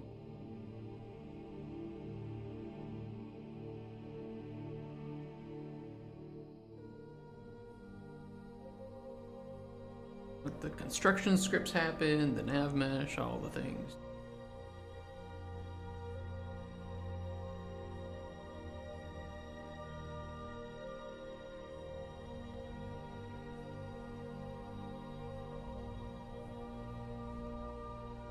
We'll get loaded here.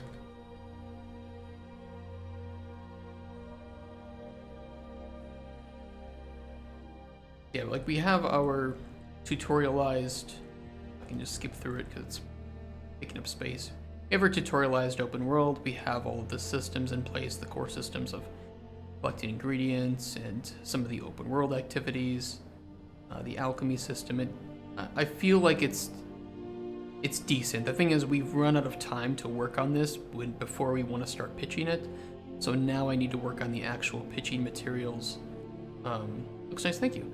But we need to work on the pitching materials for when we pitch it. We have our full alchemy system working. It's basic, but it's there.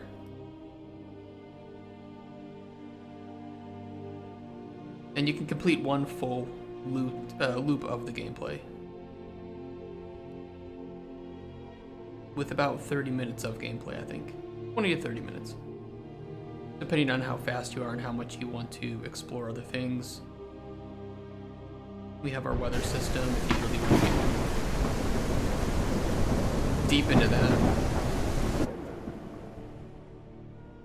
There's snow.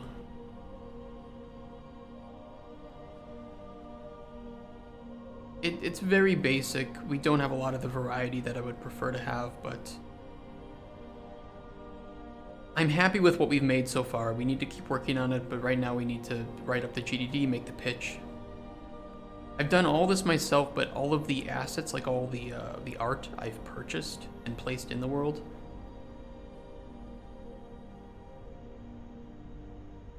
So keep that in mind. I'm not an artist at all. And I made this open world level. No, butterfly, come back.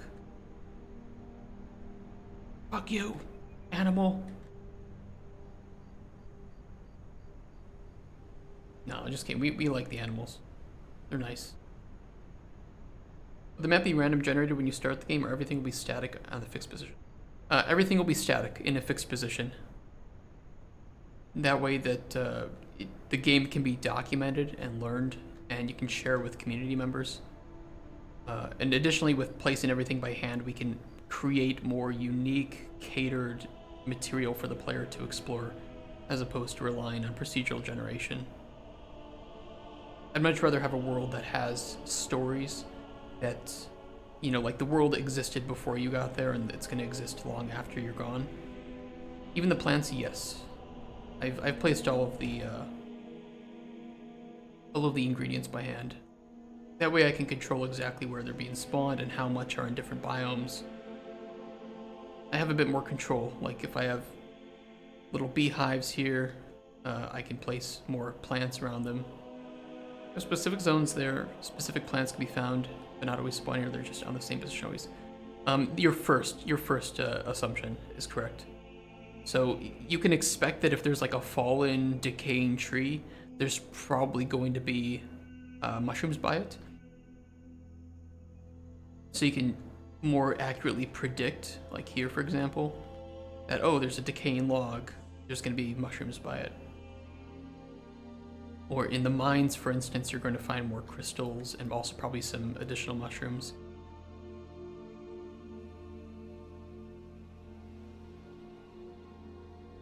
Things that like the dark.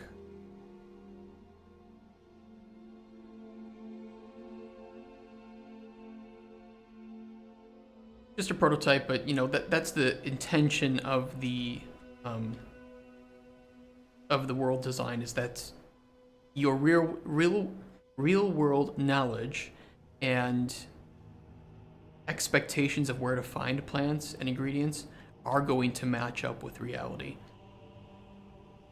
And that way you can learn the world, you can become skillful and masterful in the way that you create your potions or explore, and then you can share that knowledge with other players who may need that help. Or if you need help, for instance, finding certain things, you can rely on the assistance of others to like, oh, where, I don't know, if you were wondering where to find starfish, well, they're going to be on the beach, right? They're going to be by the sources of water.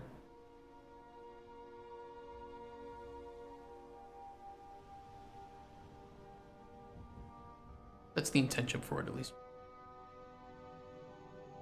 Or, you know, lots of flowers around the The beehives again.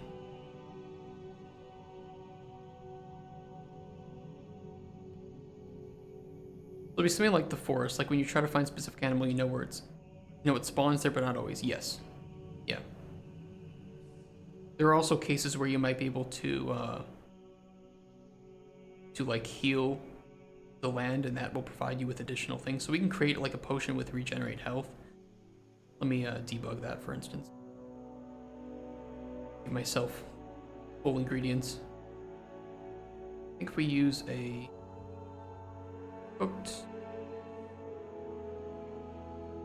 ground bullet and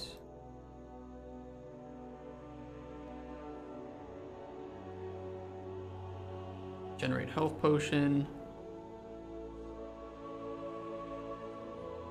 use it to like heal this tree. This is just an example. It's a really simple example of the way that you can shape the world to heal it or to destroy it in different ways. And then now we have access to some cool plants here,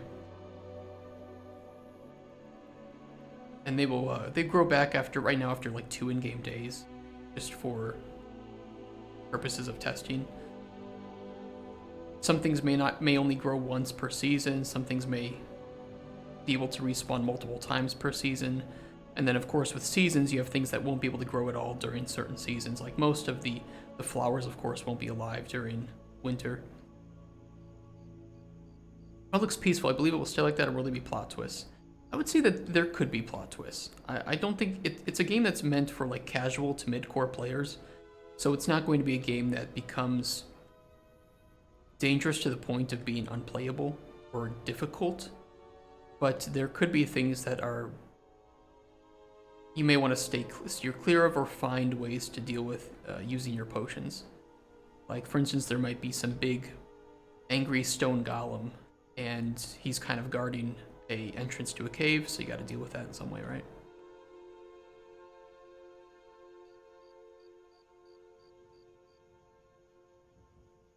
Crystals in here, and they all do different effects, right? And then you can change the state of those ingredients. So like the blue crystal has regenerate mana 2, resist magic 2. But you can change the state to something else, for instance, like grinding it up and you get regen mana, resist magic. It's just a prototype. True it is. How big will the map be? I would say it's hard to determine for now. This is just the prototype map, so it's a very small representation of some of the things we want to have in, like the forest biome, and then there's a very small desert biome over here. I think for me, a good example, I don't know if you know the game The Witness. There was no delay on that one. I think The Witness is a really good example of like a world size. Slime Rancher as well, that fucking scared me too. So we want it to be navigable, we want it to be unique, but we don't want it to be so big that you feel like it's unending. I'd rather have a more condensed, personalized world as opposed to something that's very large, and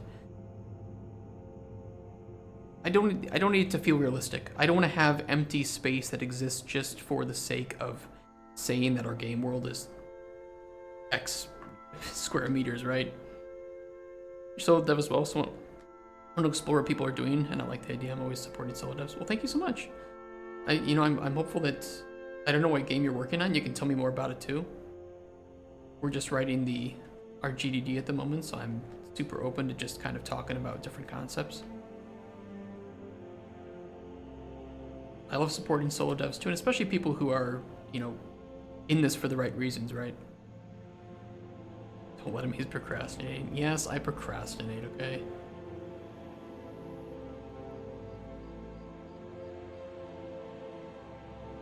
Yeah, you can share it. I mean, I'm just writing this. This isn't anything complex. Just throwing in like my gameplay loop and pillars. Nothing too crazy.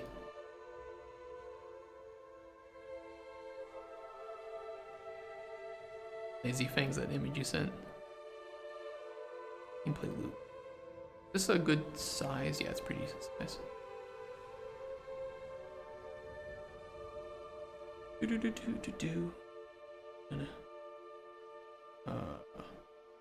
Yeah.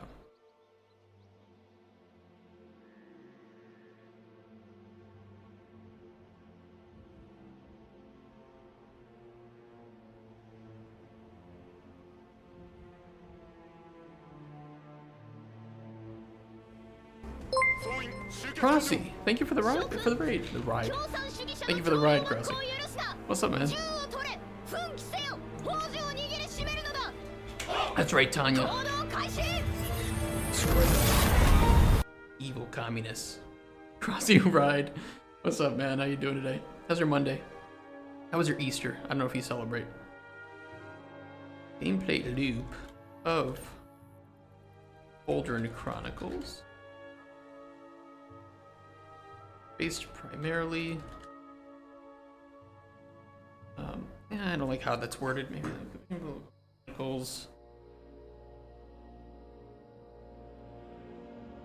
Heavily built. Ate some Easter eggs, nothing much else. That's more than we had. We didn't have any eggs. We forgot to shop very much before Easter, so we were just kind of like, yeah, let's make a cake. Here's some cheese and sausage. Senior web developer, and I got this idea to make PBG. What is PBG? Oh, something like Daisy and Tarkov. Okay. I'm solo and will do everything on my own. The game will be more like top view, no 3D, since being browser based is gonna be something that's pretty ambitious. Pretty ambitious. Persistent browser based games. Those are pretty fun, especially if it's like playable on phone.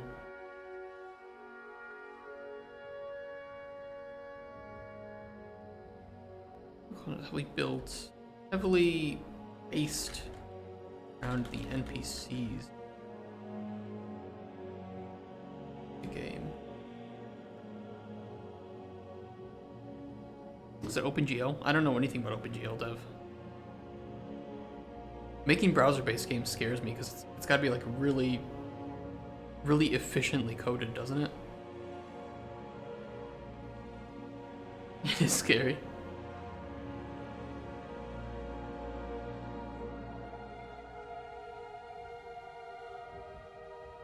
Hey Implody, how you doing?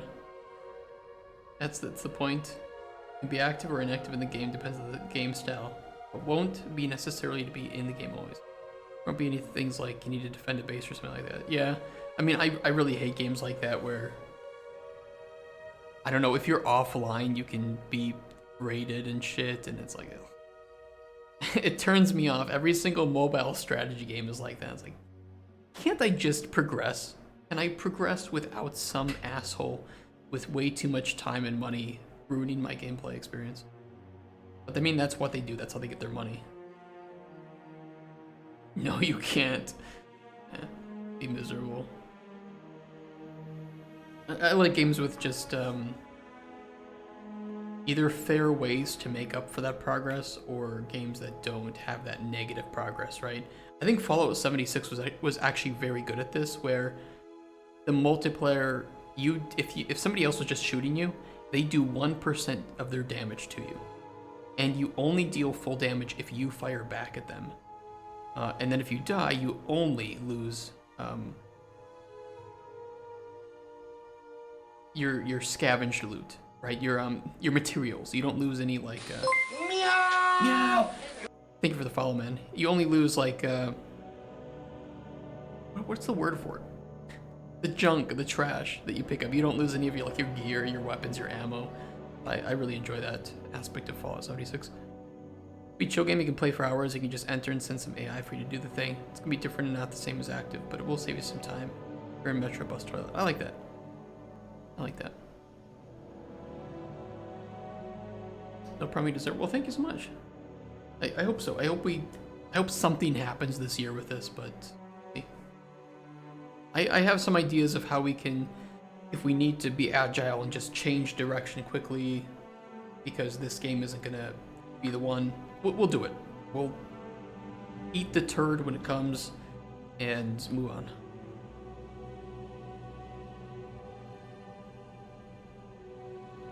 They provide... You know, I completely forgot. We should have something in here for like the moods, the emotions that we want the player to experience. Of course we should.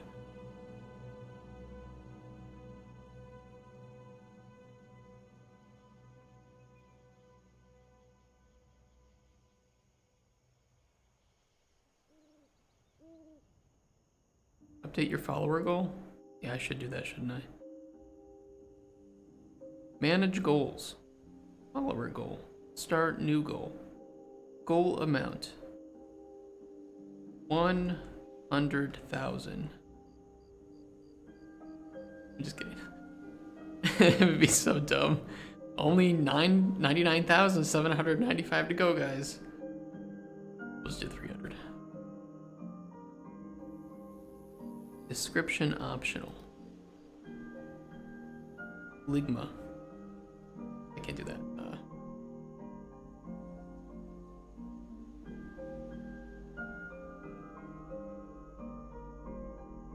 24-hour stream.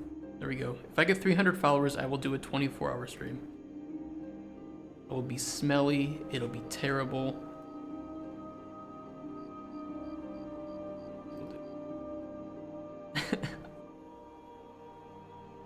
We still need to do something to celebrate 200 followers. I'll think about that. I'll take a day off for that one. God. I don't know what we'll do. Maybe we'll just play do some terrible things. We'll do like a randomized Elden Ring where all the loot, all the enemies are randomized. That could be pretty fun. That'll take us like 6 hours into the stream, right? I bet I could still beat it within 6 hours. I bet I could still beat Elden Ring randomized. It would be very difficult, but I could probably do it.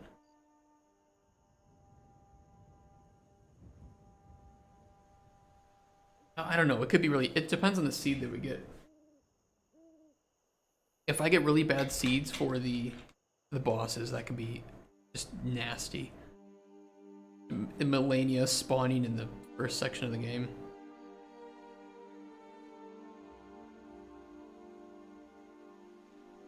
Or missions, requests for potions that you need to fulfill to move their stories and therefore main story forward.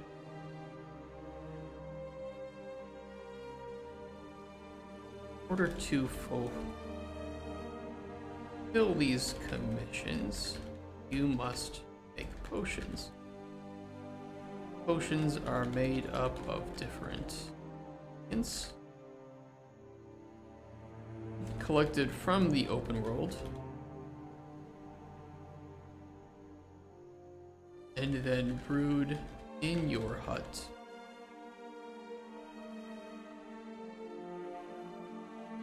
At your alchemy station.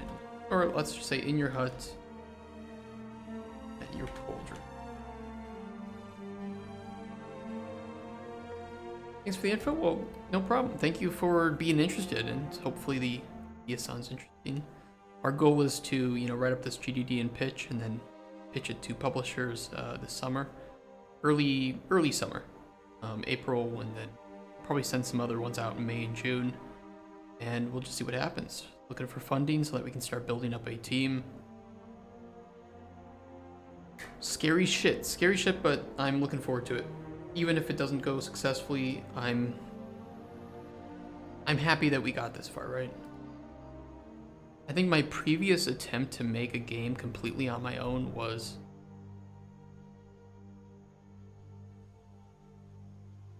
many, many years ago. And it did not go very successfully. I didn't know how to write a lot of the things or do a lot of the things. So I'm happy that we were able to get this far. It shows progress. It shows how much I've learned, and we'll just take everything we've learned into the next one. Different ingredients collected from the open world. Skills will teach you how you should and shouldn't make games, yeah. I mean, unfortunately, I've worked at some places where I've learned a lot of ways how not to make games. And now I'm working on my own because those people didn't want to fix how they were making games. No, it's fine. Almost a year delay of making our game, it's fine. We don't need to change anything.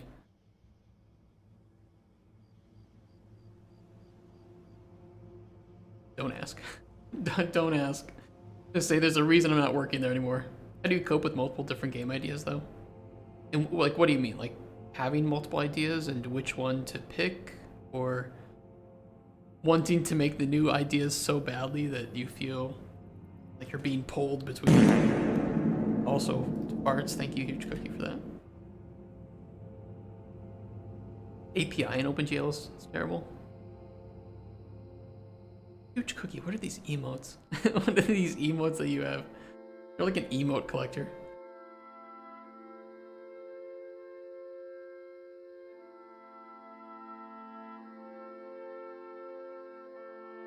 Once a mission is completed,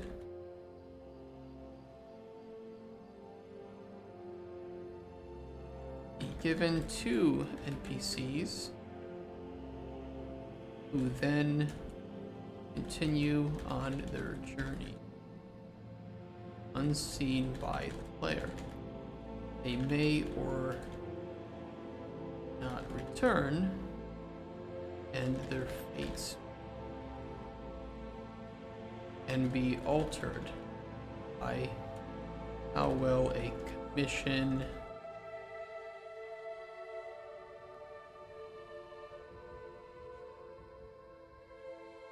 commission was satisfied. Pulled between multiple games, I've done some design groundwork for some games, but haven't really started programming any of them yet. Mostly done work on the 4X game, but also want to do some other PS1 style liminal horror game. I like that. An actually polished survival game, cozy farming game. It is really difficult. I don't know, there's so many great ideas that I know if I don't make them now, somebody else will. I think there's just a choice between what is most likely to turn into an actual product, what seems to have the most possibility, and you know, especially once you have a team going, right? Like once we have a team of 10 to 15 people, now our ideas have to be sorted through our team's size and capability. So we can't just pivot from Cauldron Chronicles to, let's say, a realistic racing game, right? It's completely different skill sets. We would have to either fire people or hire additional, and it's so, you know, once you're at a certain point, you kind of have to stick with a certain genre and a certain style. I don't know if that's always true, but I mean, look at like Supergiant Games, right? They do explore different genres, but they have very specific styles of games, especially art style and music that they're trying to go for, and you know, narrative driven games. So they have flexibility, but they still have those restrictions. Actual part would be the 4X game and liminal horror game, most likely. The latter would be much smaller in scope. I think you could just make prototypes, you know, make demos, try to work fast, and then throw them up on like itch, share them with friends, and see which ones really get traction. That's a great way. I know the people that made Dome Keeper did it this way. So they made a whole bunch of games on itch, and this one seemed to gain the most traction, so that they started pushing this into a much fuller product.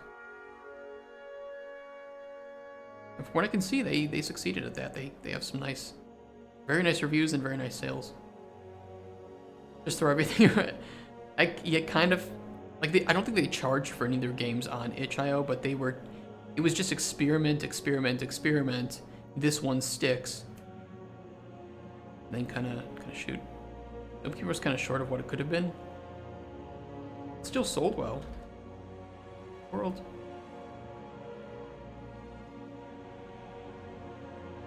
One's pretty good too. arguably sold less though. But part of that could have just been that this guy was self-publishing and they were working with Raw Fury, which is a very good publisher, very good publisher. We've looked at Raw Fury before. Walrus Stonekeeper on steroids. You'd be surprised though, some people like the simplicity, right? Taking some really complex ideas and making them more simple. You can oftentimes get a much bigger audience that way. I think Cauldron Chronicles will be like that, where we will have to cut certain things. What world is content for? Or do you mean Domekeeper is content for?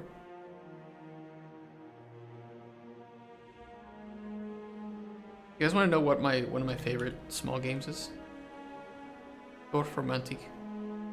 If you're looking like for some hyper casual, really addictive puzzle game, this game is so good. It's so absurdly fun and addictive to play, and it's extremely easy to play. Highly recommend. Yeah, I think it is. I think I met them at Gamescom, and I had to stop and like, guys, nailed it. Nailed the design of the game. And just the visuals, it's everything. It's just so relaxing to play.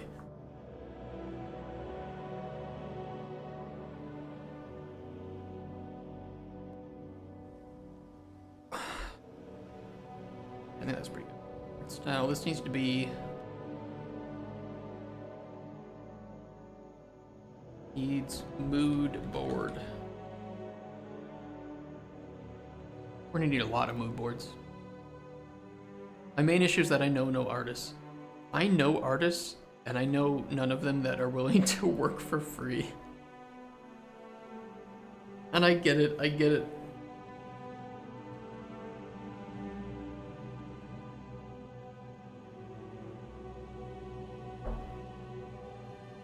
I think you just need to find expectations. You need to find the people that know.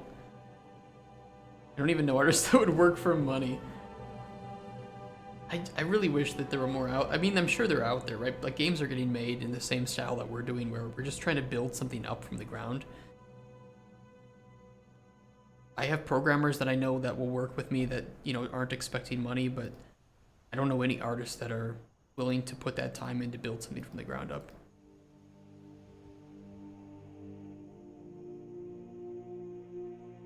And some of them are a little weird, where they think I'm making money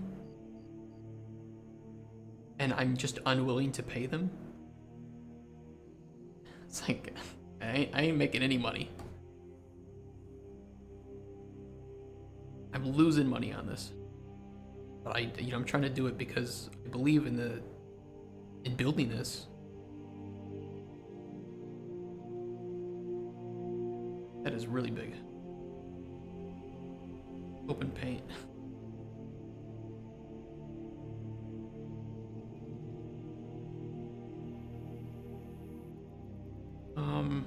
Inline. I think we need to do. Well, let me see. I need to figure that out. If we get something close to release, I would probably do something like you get X for now for this project, and up to Y depending on how well the product sells. The biggest trouble that I've seen with getting people to join on like rev share projects is that there's usually no proof that the person trying to start this up knows how to make games. So there's often just a major red flag that this person just wants work for free but doesn't know how to actually deliver a product. So this is even where this is really why my vertical slice for Cauldron Chronicles is, it would open every single door that I have. I can take a vertical slice, would get us investors, it would get us additional people. It's a fully functional demo. We can throw it up and have people play it. We can go to Kickstarter, we can show it off on trailers. Like, getting to that stage, that was just really difficult. I'd give them money up front depending on how much work. It works if you have enough money, but I mean, you have some people who live in places where you know, they want $50, like $40, $50 an hour. And it's like,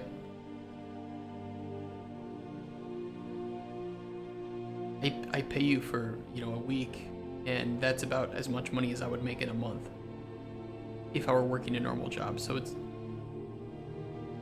it just doesn't really work. Yeah, I mean, depending on the skill set, depending on what you're looking for, there's a lot of money to be made in that. But, you know, you also need to try and find the people that are in it for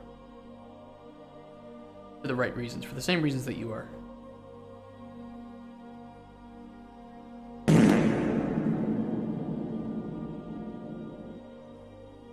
You can generally do some research of how well a product is going to sell, but that's really difficult to do without proper market research is really difficult. And you need to know the market. I need this.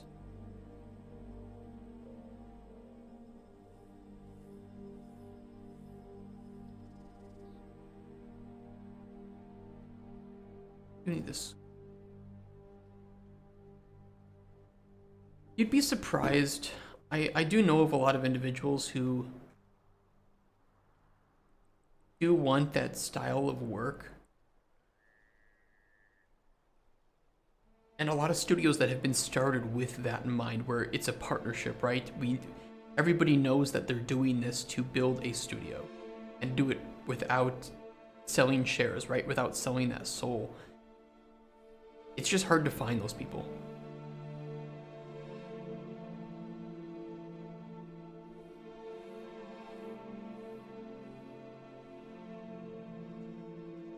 For alchemy pillar.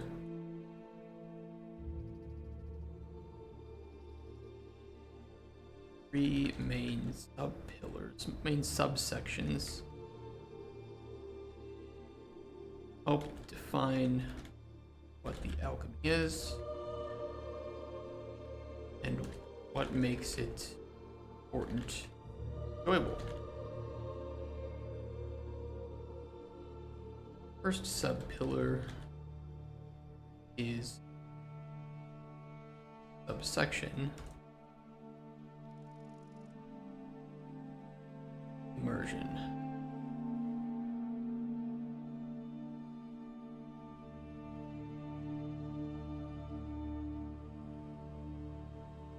RevShare is really popular for smaller developers, but it's also usually in addition to a salary. But RevShare only is just really difficult to sell to smaller developers. Usually, if you're good enough, you don't need to. If you're good enough, you can get a job. You don't need to start doing like small RevShare projects, which is why most RevShare projects, like 95, I would say, % of them, or even more, fail, and will never make any money, or it will never make enough money to actually do anything reasonable with. You can get a lot of interesting ideas shown there. You can get a lot of experience working on those projects, but you should never work on those projects with expectation of money. They're mainly meant for like juniors or for people who have extra time.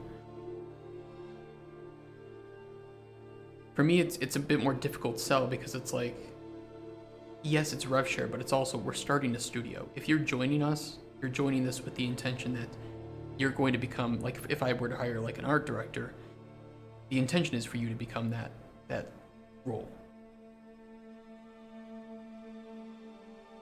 Yeah, but the thing is, how many juniors are good at doing market research? Even seniors are bad at this. This is something that you need. You really need like at least 10 years of experience in, I would say, some type of lead role or production to do good market research.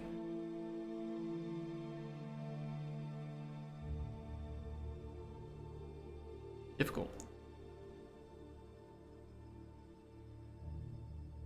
Goal with immersion in the alchemy system is to remove as many barriers and menus as possible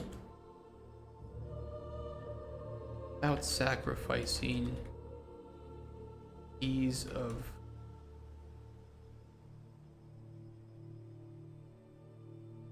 I think if you hype up a game years in advance, though, you've often ruined your hype. You oftentimes only get 1 or 2 chances to build up hype. I actually think Bethesda is usually pretty good at it. I would say the only case where they are pretty bad at doing it is they needed to, with the announcement of Elder Scrolls 6, right? Where they needed to kind of fix some of the backlash of Fallout 76, and so they tried to throw in this hype. But other than that, they've been pretty good about only showing their games when they're about to share a lot of gameplay for it. Like, we had those leaks of Starfield, but then, once they started to actually build hype for Starfield, they had a lot to talk about, they had a lot to share visually, they had gameplay to share. Bethesda's always been pretty good at that.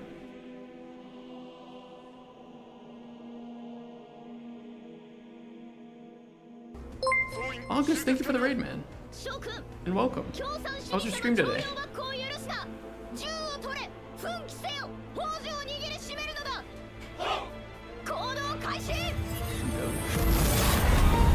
I need a new season of Tanya. Made okay progress. Okay progress is better than no progress, right?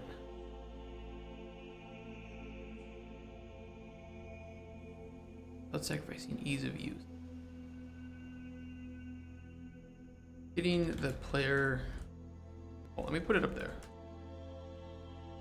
Getting the player hands-on ingredients is key to selling this healing.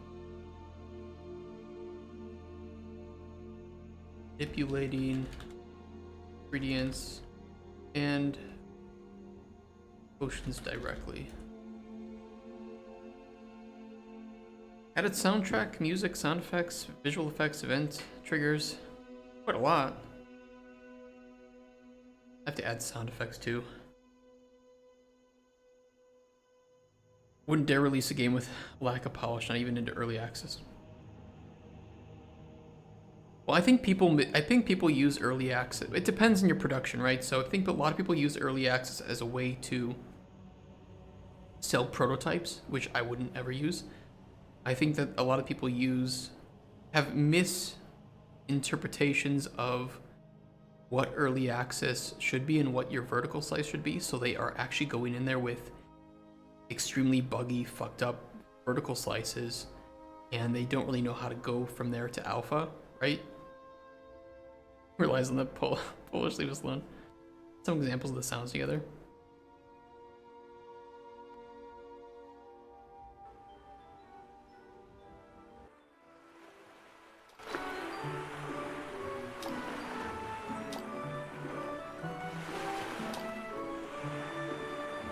That sounds nice. Especially not too intrusive, like the dialogue sounds, a little pop. Ironically, those are the things that can just be most annoying is the sound of dialogue and menu sounds.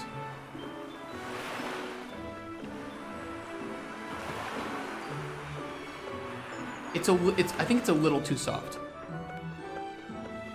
It's a little bit better when you're not near the shore, but I think they're maybe a little bit too soft. But you could always have a separate slider for like footstep sounds, right?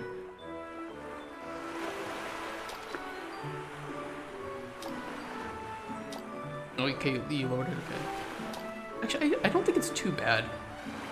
But maybe it's a little bit loud. I once worked with a sound designer who refused to have separate sliders for different aspects of the game.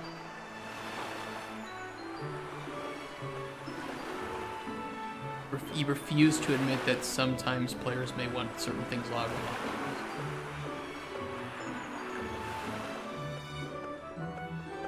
Even though it's really easy to do in Unreal. Okay, yeah, I can hear them a bit better when you're away from the ocean. So maybe it was just the ocean. But I like the little sound, the footprint sounds. They're pretty cute. I like that.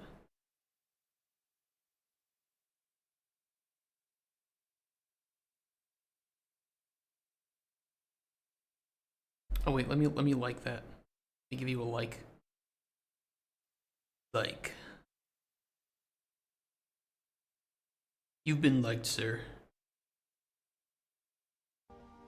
Survival games are a very weird genre. I mean, we saw something on Kickstarter reviews of somebody who just took their survival game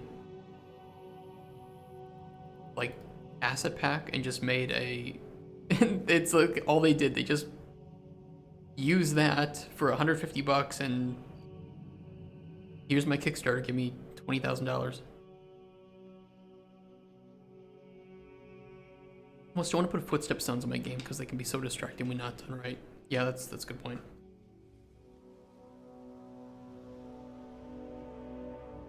Currently figuring out WY so I can move all the sounds to the middleware. I don't know what we'll do for sounds. I have to talk to a sound designer to see if it's better to use the in-engine stuff or to use external. I know that if you use external, it can be hard though for individuals to like mod it. I don't know. I gotta look into it. I can't say anything for sure. Fmod can be pretty cool, but Fmod is really hard from what I've seen for people to mod. At least from my experiences with like Darkest Dungeon, having Fmod was absolute cancer for modders. Yeah, it's the encoding. It was really difficult, and I think it just created so many barriers for people to do any sort of sound modification. An engine way faster for testing prototypes. I'd have to talk with a sound designer and just see what like. There is Steam audio, that's true, yeah. I think Unreal is doing some big changes to their audio system as well.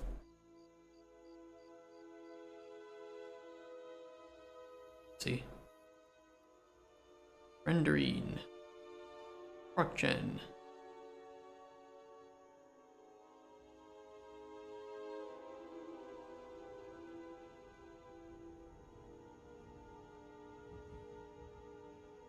Plug and play interactive music system and a mixing system.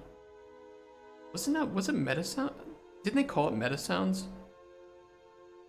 I don't know if I can know. I've never used it. I don't think I've ever used meta sound yet. The game I worked on previously, we just used it before. I don't really know. The issue with me running to do prototypes is that I kind of have to write the tooling myself. Depends on what engine you use. You can prototype in Unreal really fast, and then just move to a different engine to create the actual game. There's a lot of developers that prototype in Unreal but work in Unity. You're right, engineless? That is a thing. You want to do interactive adaptive soundtrack layering, doesn't work well in Unreal. That's true.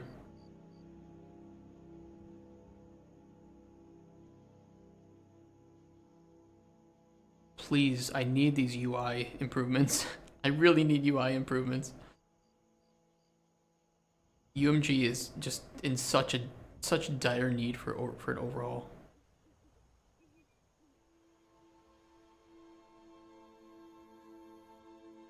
A lot of animation stuff for Unreal 4, 5.4.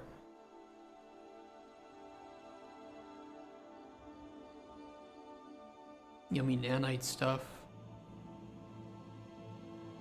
Water scalability, that's nice.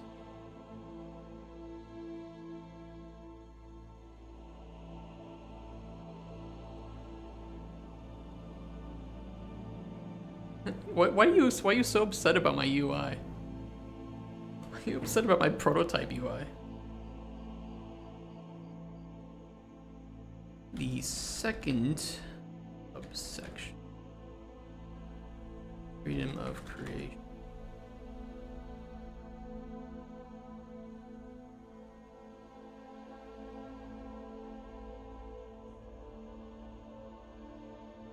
Alchemy system provides very few or has very few barriers and restrictions on what the player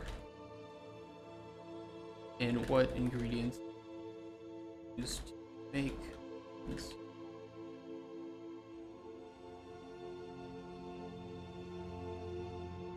This allows player to take anything on the scale of optimal to suboptimal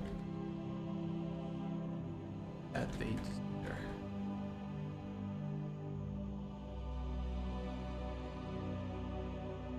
I mean, yeah, apparently with a Windows 95 UI. God forbid my prototype has shitty UI. This is why I hire a UI designer and UI artist.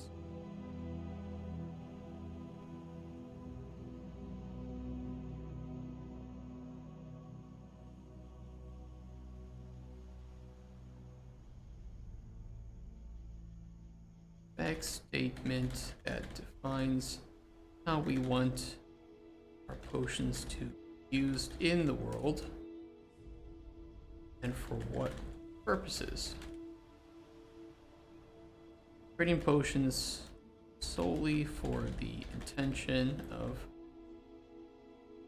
fulfilling commissions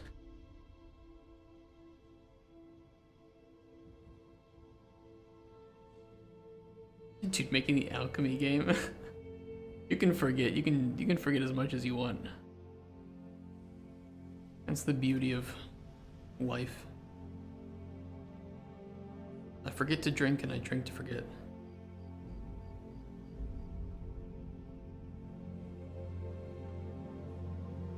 Lackluster. So we want to allow players to use the same system to create potions that they can drink themselves or use against monsters, creatures, or to help solve puzzles. I'd rather efficient FFT-based ocean sim though, if that's what you need. I saw a really nice ocean simulator in Unity this morning, based on some Blender algorithms.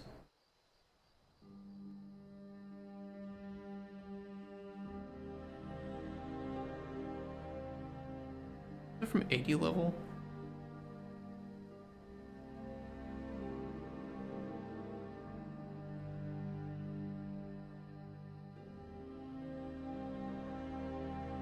Yeah, it was this. I saw this morning. Pretty well done. Wonder how performance heavy this is, but overall, this looks really nice. We're almost at the point where we can have great looking water.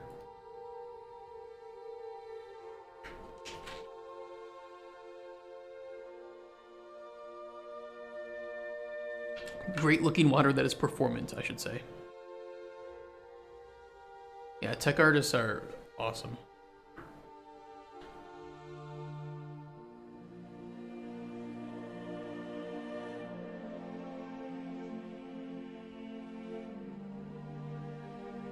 We'll be needing a tech artist and stuff as well.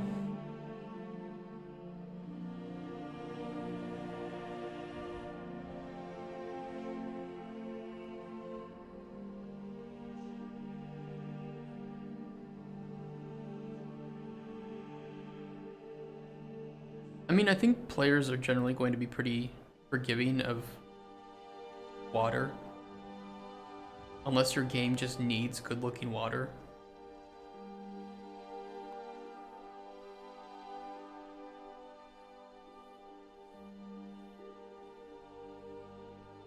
I mean, what is it? I think it's Stellar Blade. Where the fuck did it go? Where did the image go? Why are you up there?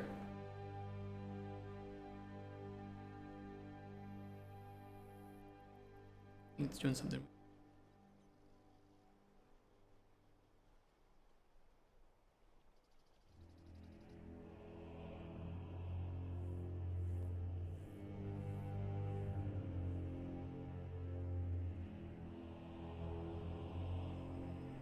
I mean, the character in Stellar Blade doesn't even leave footprints.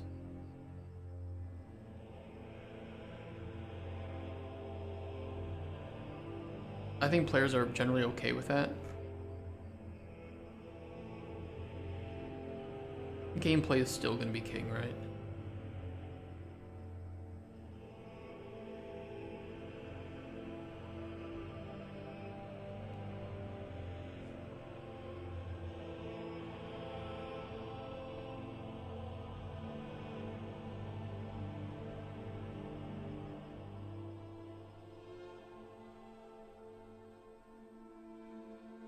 I like that. It's really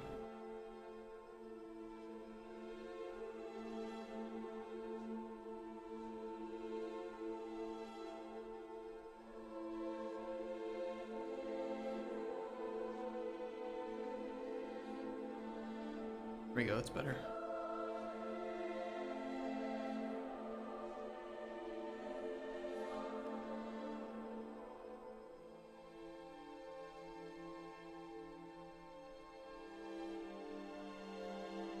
Were you asking, Ice Creek?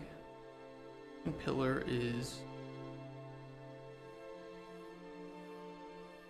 PCs in our game. Be named me? I'm just solo for now, but we're trying to look for funding to hire about 10 to 15 people full time. Ooh, oopsies.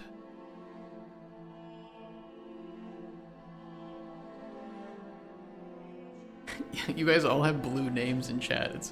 I have to be careful who I'm reading because you all have blue names. Everyone with a blue name in chat, say hi.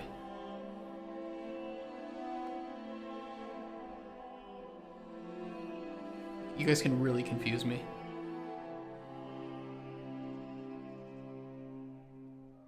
You have to coordinate making it the exact same shade of blue too.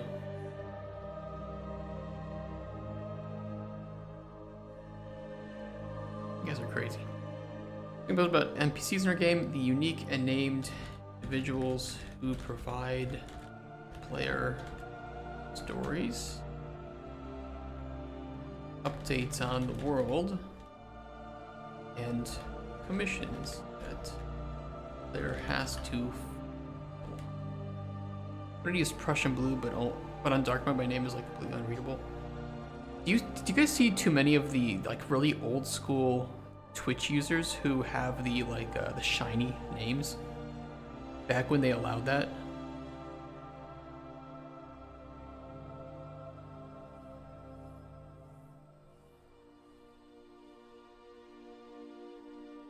People like this.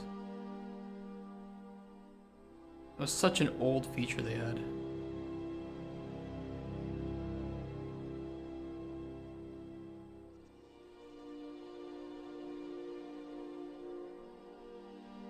First subsection of this pillar is unique personalities, human story. Hi. Good morning.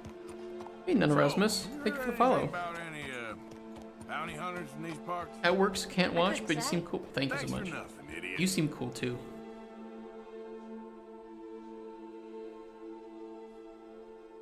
You can lurk away and listen to me struggling with a GDD.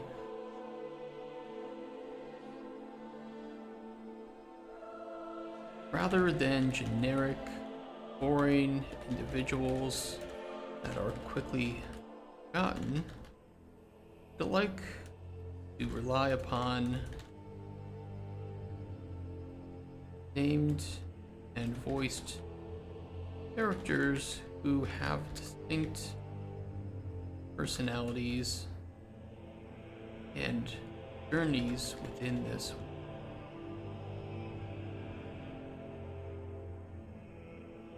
Gives players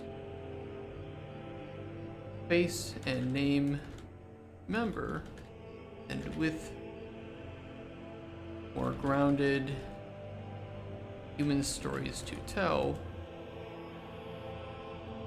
we can build up a relationship and vested interest on NPCs goals.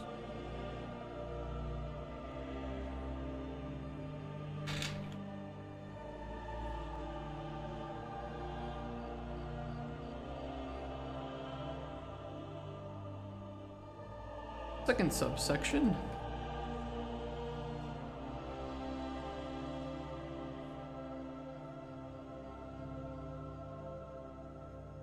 Player spectates and influences story. Were they publicly showing your GDD might give away ideas to the competition? No. Most of the work that goes into creating a game is the work itself, not writing up the documentation, in my opinion. And secondly, yeah, ideas mean nothing. Secondly, I can just put legal action on people who steal the ideas because I have proof that I shared it publicly and it's too similar. Fuck 'em. I think actually the worry of people stealing ideas is one of the things that hurts the game industry the most, just because players don't get to see how games are developed in the early stages and progress. And so there's a very different view of expectations, and players have trouble seeing the scams and the ways that they're manipulated in early stages. XJ stole a bunch of ideas out of my brain. I mean, sometimes that can happen, right? Where you have so many people in the world, you're likely gonna have the same ideas that other people have. Especially if you're being influenced from the same sources. So if you're like, oh, Elden Ring is such a huge inspiration, you know, to our game idea. Well, it's probably the inspiration for a lot of other people's game ideas too. And I think that two games with similar ideas can exist in the same universe. Especially with different time releases, right?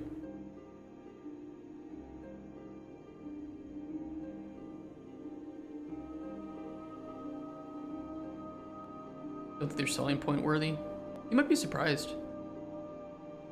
There was actually a really great marketplace. You said you don't work. I know you work with like your own engines, right? But there's a really great asset in the Unreal marketplace to, I think, get started with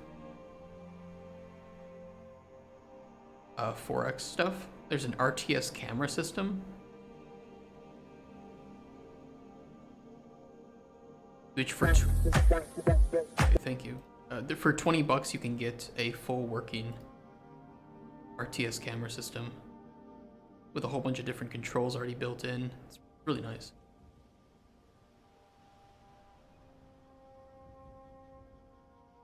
And they have a demo that you can quickly download and try it out yourself. Oh, you have your own camera already done? You programmers. Well, for anyone else that needs it. There's a lot of nice settings in here. After triangle, that's true. I was showing my dad recently and he's like, do you know how hard I had to work to get a triangle on screen? And I'm like, not really, but I know it was tough. Anyway, here's my here's my demo that I made in 60 days.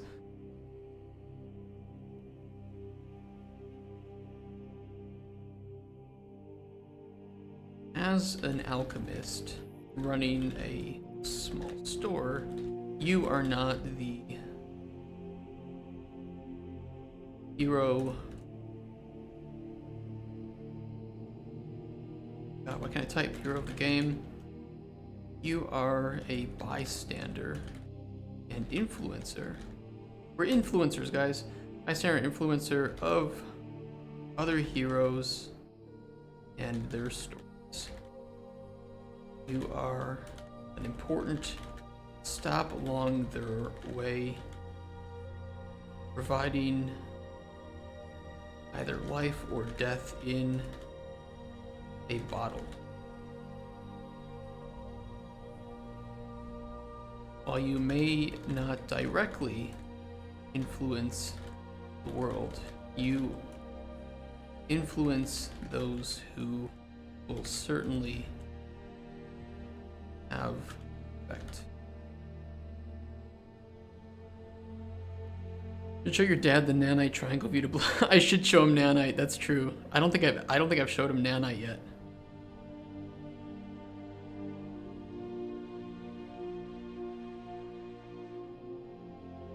He would just be. I think he would be in love with nanite, especially with how easy it is to implement.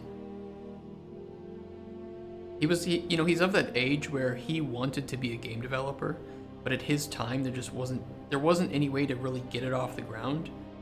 And he was leaning into more like engineering work with what he does now, and it just never worked out for him. So he's kind of both, jealous and proud that I'm following in those footsteps. But he also has a hard time keeping up because he does his own work, right? So he's not keeping up with like latest engine shit anymore. Very much an old school kind of programmer. Back end low level engine programming.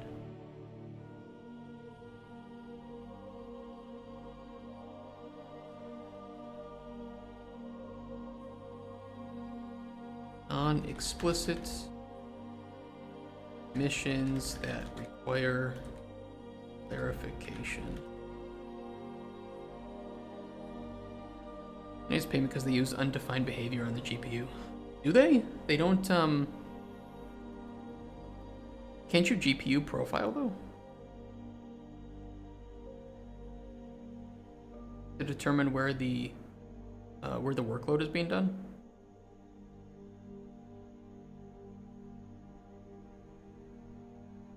I forget the name of it. Like this thing, right? Where you can see where different workload is being done. Insight graphics. What this is. And then can't you change when certain timings happen to help optimize?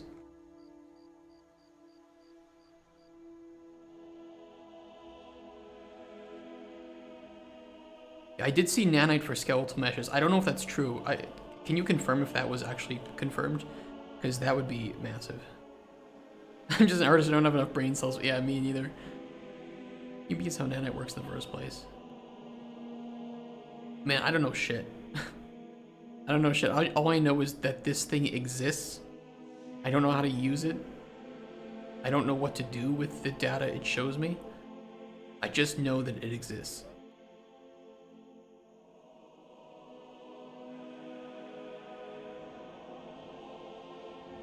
Basically, they have a push-pull queue on the GPU, and that basically goes against guaranteed forward progress, which is... It is on the GitHub. That's pretty exciting. I mean, nanite is really game-changing. Nanite and Lumen are both incredible. Although my main worry with nanite is that it may incentivize artists to not optimize their images. That's the only thing I'm worried about. This is the NVIDIA's one. I bet they have integration with Unreal and stuff, right? And with most engines. Oh, thank you. I can't make it full screen. NVIDIA.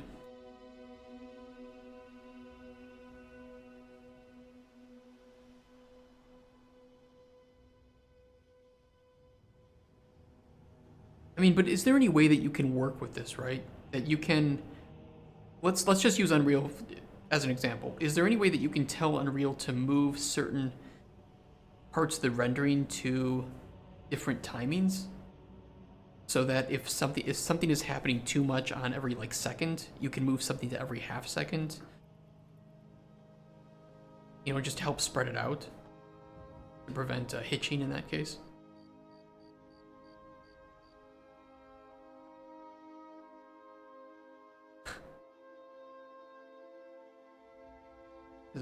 This is all beyond me. The render pipeline thing, so it might need some heavy code changes. Yeah, because like we can see here, there's a lot happening at this 20 to 25 millisecond mark, right?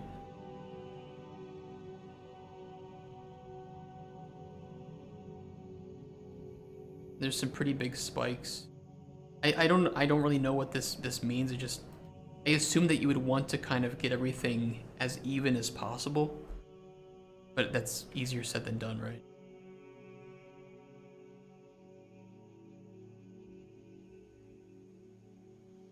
Balancing game.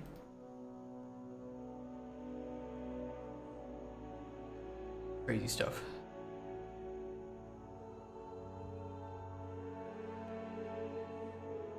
Vader heat maps. I mean, I know like some of these things, but going in even deeper and trying to optimize, especially like a big, city environment like this aspect of Cyberpunk, I mean, that's crazy. And VGPR pressure, you want to scalarize workloads.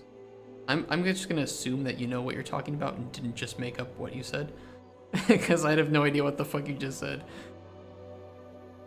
Yeah, of course, if you have high VGPR pressure, you have to scalarize workloads. Who doesn't know that?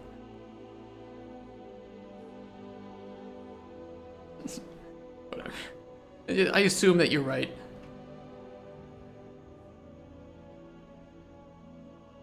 GPRs are used for wave variant data. Of course. It didn't help me at all. Maybe it's a group of 3264 threads. Okay. XCP protocol procedures, the MD5 hash variable for the WD. Don't you dare throw WD-40 in there, that's a giveaway. By the way, Miracle Fluid WD-40. There's so many uses for WD-40. Rather than have a player talk to an NPC and be given some explicit instruction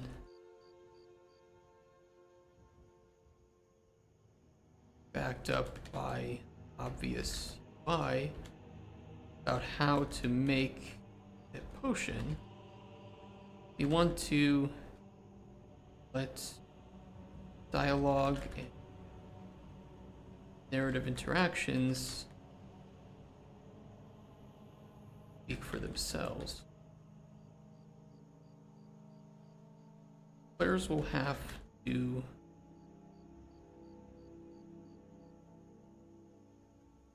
manually parse information from an interaction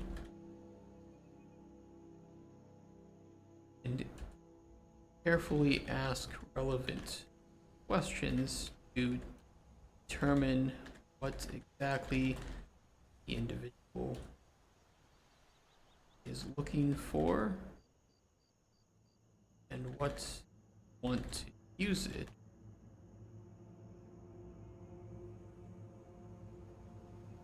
There's may obtain secondary potion. May obtain information leads to the creation secondary potions that would help in these. Well, in short, the player is the one that knows the most about potions, or should be.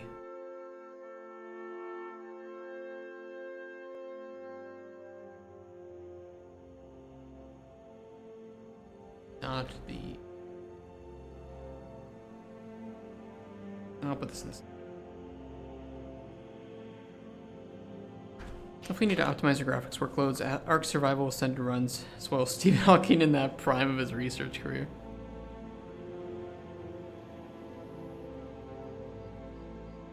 Does Arc use nanite though? I mean, some of that could also just be that they are...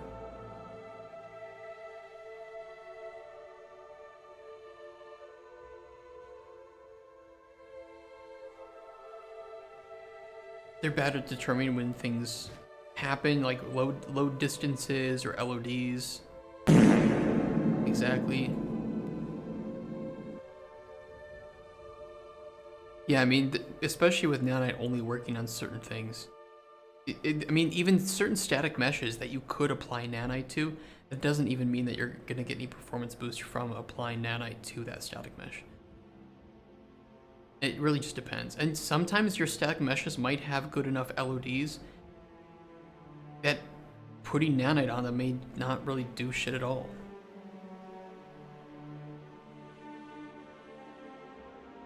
Maybe. That's just my like understanding of it, not the truth of it. Super trivial thing that the Arc devs for some reason do not get is texture compression. I've seen that.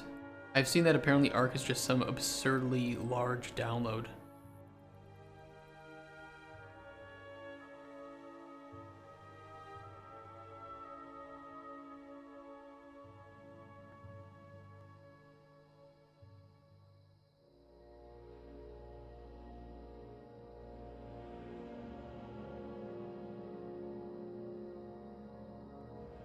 Pre-remaster version is like 400 gigs now with all DLC.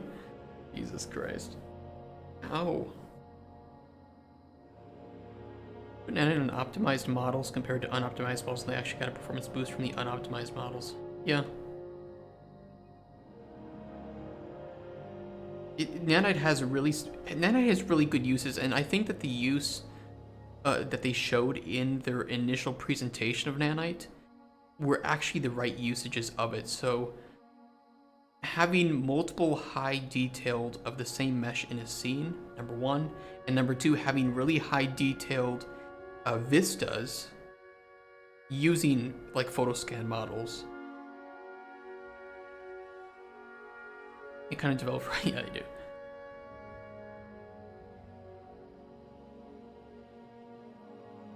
Couldn't even run the first UE5 demo. There's a lot of CPU usage in, I mean, Unreal Engine is just, it's a great toolbox, but if you don't know how to optimize the toolbox, you're just gonna have a game using so many more resources than it needs to. 370, which is the first UE5 demo though. Is that the one with the, like the big Titan? Let's forget.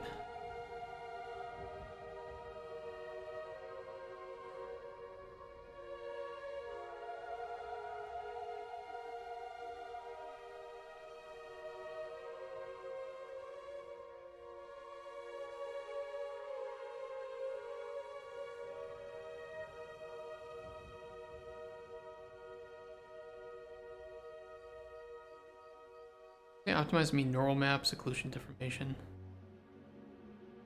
Like 120 gigabytes of RAM to even run it? What the hell? In engine or built? Ridiculous.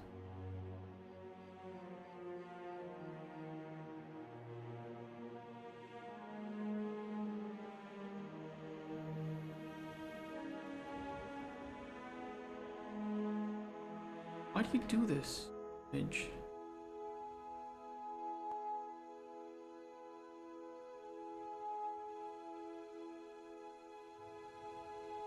There we go.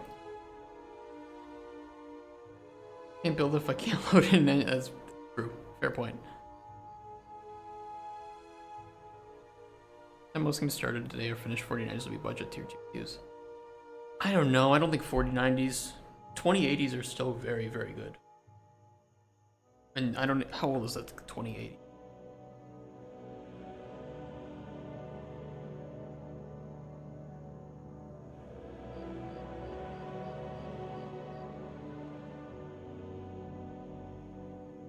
Like 5 years old.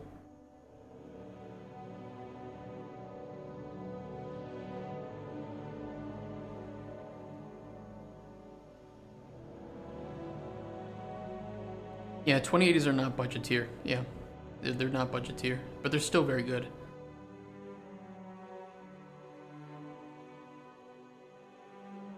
Best shaders? I wasn't like the 30 series up from 20 kind of a small leap in terms of technology, but the 40 series, especially like the 40, 70 and up, are amazing technology-wise.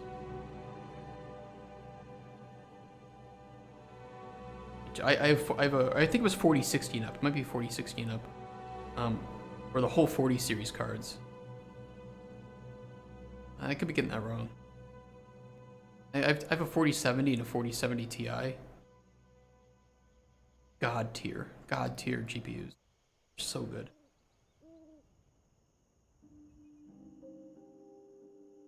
Do I need this open anymore? I don't need this open anymore. Your series has work graphs, which 20 series does not have. What are work graphs?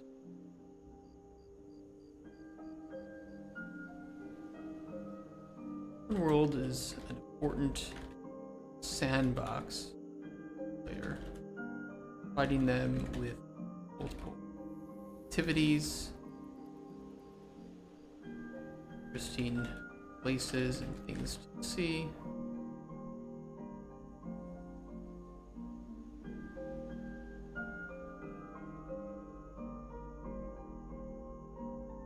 Of course, all of the ingredients they'll need to create potions. A graph of compute shaders and also task mesh shaders that you can orchestrate on the GPU as you do some whack recursive stuff. And you are speaking to the town at Eden. Assume that I never know what you're talking about, and then put it into layman's terms. First subsection, pillar. I5. Where do I know that from?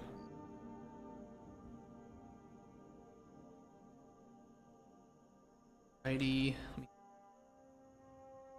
Nothing broke, right? We're good. Nothing broke.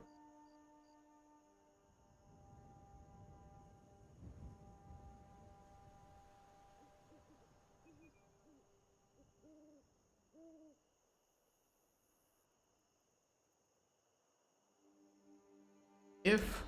Oh yeah, explain like on 5. Okay, yeah, exactly.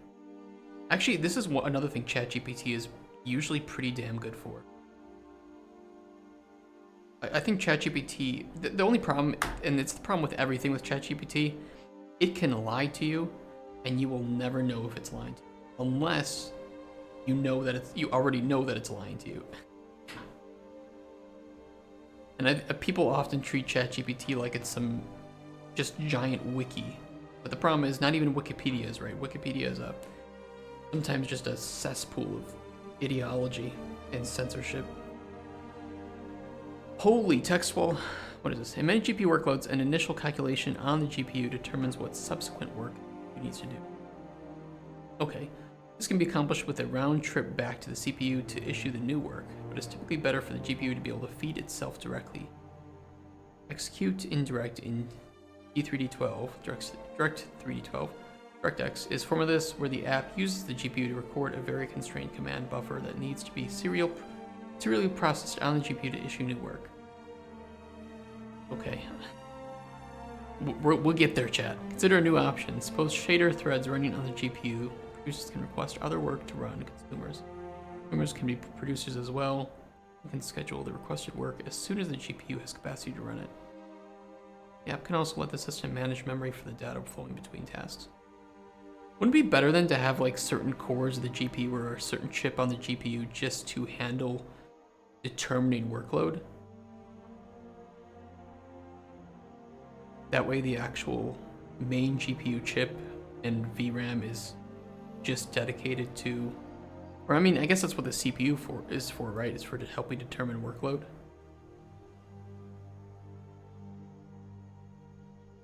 I don't know, so work graphs. Graph nodes where shader code at each node can request invocations of other nodes without waiting for them to launch. Work graphs capture the user's algorithmic intent and overall structure without burdening the developer to know too much about the specific hardware it will run.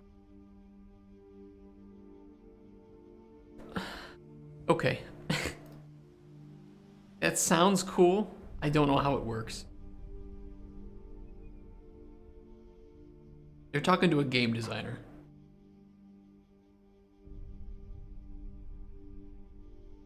I mean, it sounds great. It sounds really nice. I guess, I mean, this is the beauty of game development, right? And of like software development. So we all have our own specific niches, and everybody working in tandem can then create a cool product.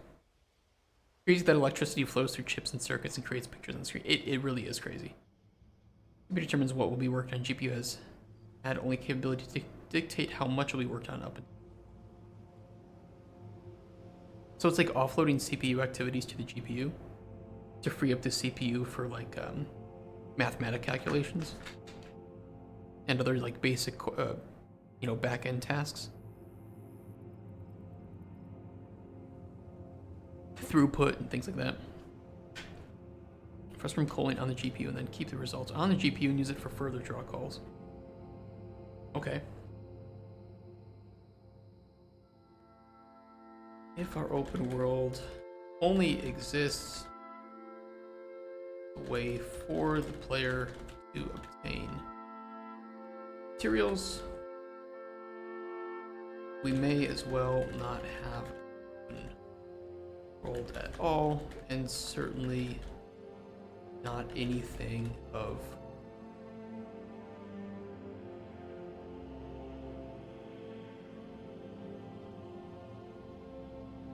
certainly not anything large inside.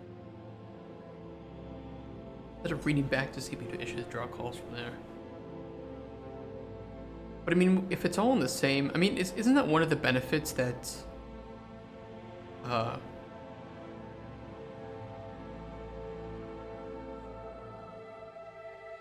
consoles have, right? Is where it's all run off of the APU, off of a custom APU. So you have much less distance, therefore time, between your CPU and GPU interact with each other, which is why a $400 console can perform oftentimes much better than a $400 PC, right? Even a $400 GPU. Just because you've optimized the hardware and you've optimized the software and you have only generally one piece of hardware to optimize for, right? That's true, yeah, you do have that unified memory architecture. I think both consoles have that now, like Xbox Series X and GPU this.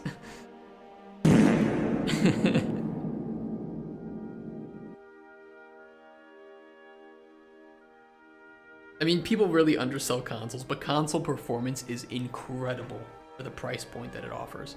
And it's an all-in-one package. Get shot in the GPU. Yeah, consoles are pretty great. I've done a little bit of console work, and especially with I think Sony has a really great it's just really nice. It's really nice knowing that yes, it's a bit more work for the developers, but for the customer, they get an all-in-one package that can run a game the same way it's going to run every other game. For everyone else, right? They don't have to do anything too crazy.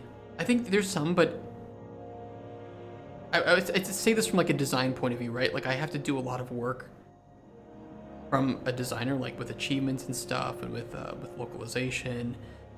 There's additional roadblocks that you don't have to deal with, like on Steam.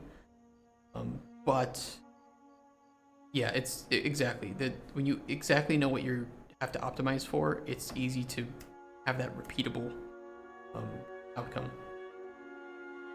Which is why I don't think consoles are going to die anytime soon. Consoles are just great for consumers. Really, really great. And I hate the people that think that they can build, I can build a much better performing PC for $400. No, you can't. No, you can't. You cannot. Because you don't have that random users running a 6th gen Intel CPU with a 37, and you're wondering why it runs slow, yeah. What if I can't? You can't. You cannot build any computer that runs with a power supply, with input, that runs better than a console. Not gonna happen.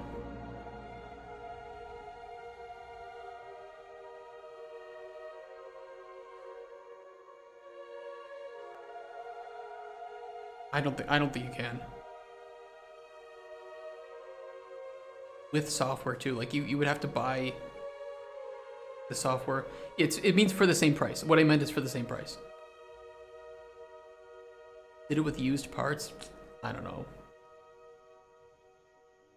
No, for the what I mean is for the same price, for $400, build a new PC. But the thing is, using used parts is, yeah, you might be able to, but I don't think you will.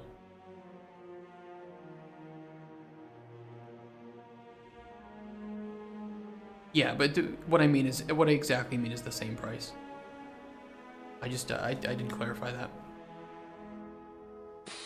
Meow. Indie Game Squad, thank you for the follow and welcome to the stream. Yeah, 40. it's crazy.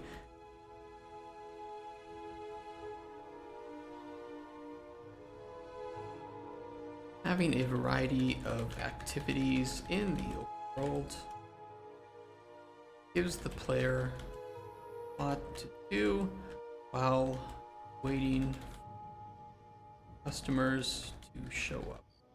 Say new clients.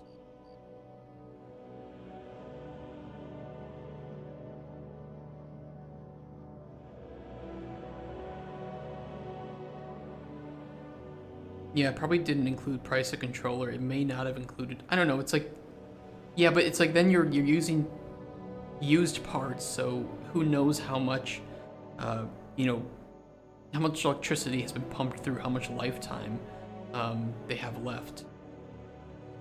I don't know. Currently, your game needs to be able to run for 2 weeks without issues. There might be. I know I'd have to talk to a QA friend of mine who I know how to do a lot of testing for consoles, because I know for sure at least Sony's certification is incredibly minute. Certification is very hard. It's one of the reasons why you have day one patches for consoles, because oftentimes you need to obtain certification a month before you release on the console. And so, of course, you have to have a day one patch because that has to be certified as well. So you get the gold version certified for launch, and then you work on certifying the day one patch. You need certs for PC, but Steam certs are a lot simpler than certs. Console certs are way more in depth. At least the ones we had to do for Xbox and PlayStation.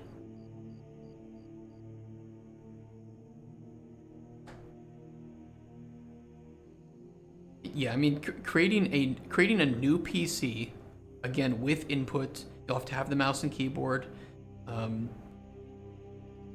You need to include power supply, GPU, memory, motherboard, CPU, and storage. You're looking at least to create the exact same kind of performance. You're probably looking at 2 to 3 times the price of a new PS5. And the PS5 is just going to work right out of the box.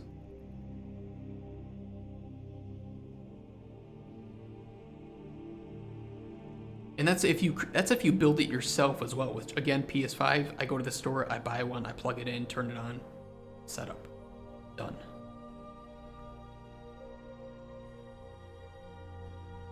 Second subsection of this color is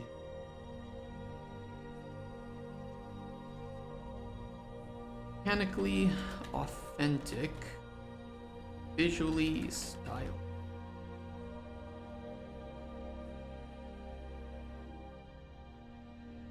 This section speaks to the way we want to build the world, ensuring that we have stylized fantasy, this in a way doesn't divert too heavily from how the player expects a world to function.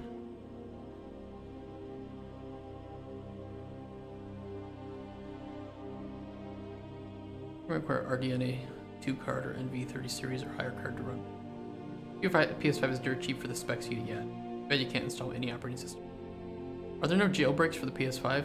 I know on PS4 you could dual boot Linux, I think. That's how people were using it to get pirated games.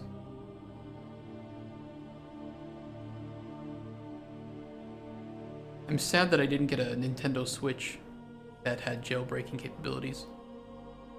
Only the like super original versions had that. Jailbreak, but no hyper visor exploits, so you can't install operating systems yet, just homebrew apps.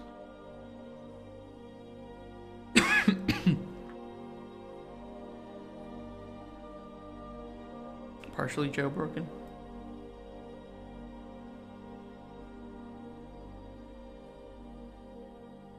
Yeah, thank God it is still at least very dirt cheap. I really enjoy the PS5, but at this point there are so few games now that come out only on the PS5 that it's really worth owning one. The PS4 was and PS3 were much better at this, where they had some extremely great exclusives. Especially the PS3 had really great exclusives on it that actually made it worth owning a PS3. And at the time, it was cheaper to buy a PS3 than a Blu-ray player. So if you wanted a Blu-ray player, you might as well just buy a PS3. I don't know if you guys remember that, but Blu-ray players were, I don't know, $700-800, and the PS3 was, I think at launch, wasn't it $500? And then it almost immediately went down to $400. It was either 500 and 400 or 600 and 500. So everybody was buying PS3s just to be able to play Blu-rays. Kind of a smart move too. Game sales on Humble Bundle, etc. are way better and more frequent than the PlayStation Store. Yeah, they are. I mean, I would say like in terms of sales, the best ones are Steam, for sure, or just PC games. And then you have consoles, and then you have fucking Nintendo Switch. Where goodbye wallet. Live in any other country that doesn't have USD or Euro, you're not affording anything. At least from like the main first party Nintendo titles.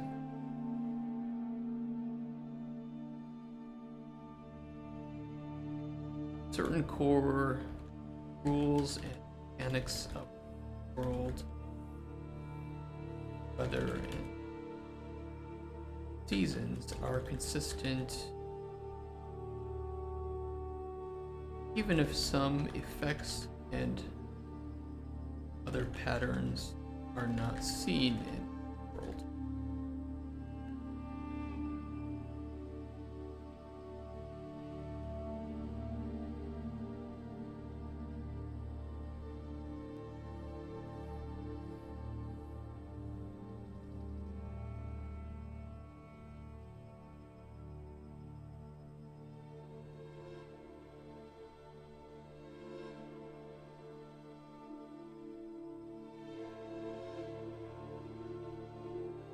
Means that we want biomes, effects of weather on the world, and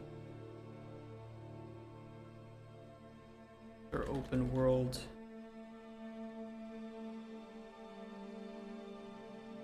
based events to be inspired by naturally occurring phenomena and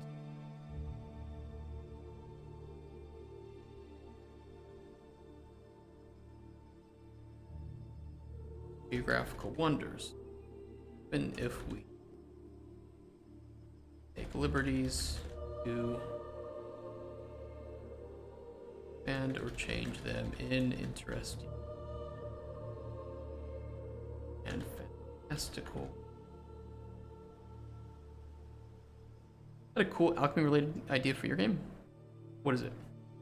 So I can steal it. A subsection. Discovery through exploration.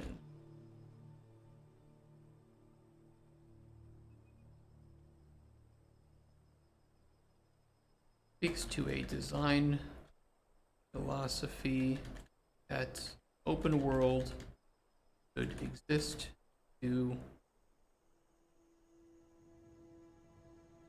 hold many secrets and interesting discoveries. And that exploration itself is a tool to lead to discovery, as opposed to a world where exploration is expected simply because the world itself would allow devious actions in my game that most games would shy away from, so I thought of adding poison to alchemy. Then you can poison food. Potions traded to other players and they can't detect its poison and it kills them and they drop all their loot. Oh god. I mean, our world's gonna have some of that too, right? Where you can give poisons to NPCs and tell them that it's health potion, right? Obviously, you know what might happen after that. But you can if you want. Like, fuck it.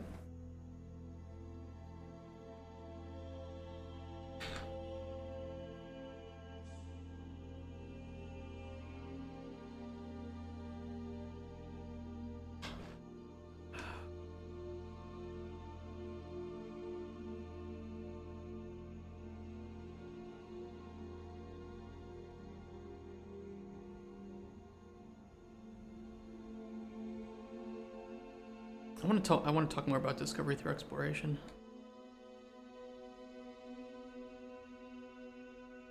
It's a very long sentence, though. Mention an entire raid dropping dead because they all pop poison potion before the final boss. It would be pretty funny.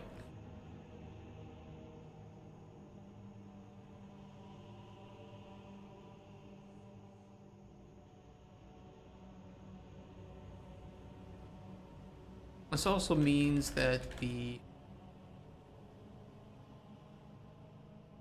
design of many of the open world elements need to exist, provide some sort of reward, whatever that may take the form of.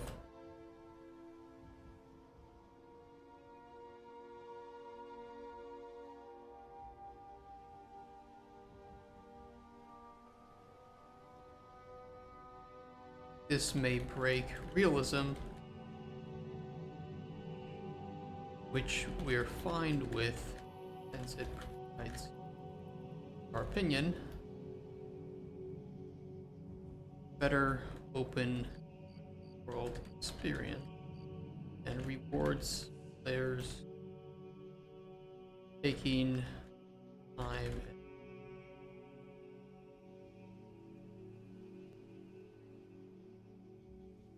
and experimenting. Good examples are like Elden Ring and Genshin Impact, which hide a lot of little secrets and details in their environment that of course don't really make sense to... They don't always make sense, like in terms of if you're looking for a realistic experience, but they are certainly rewarding that, you know, players who take their time in the world, in the levels, and look through every nook and cranny can usually find something interesting tucked away. And that is what discovery is, right? Discovery is a reward of exploration.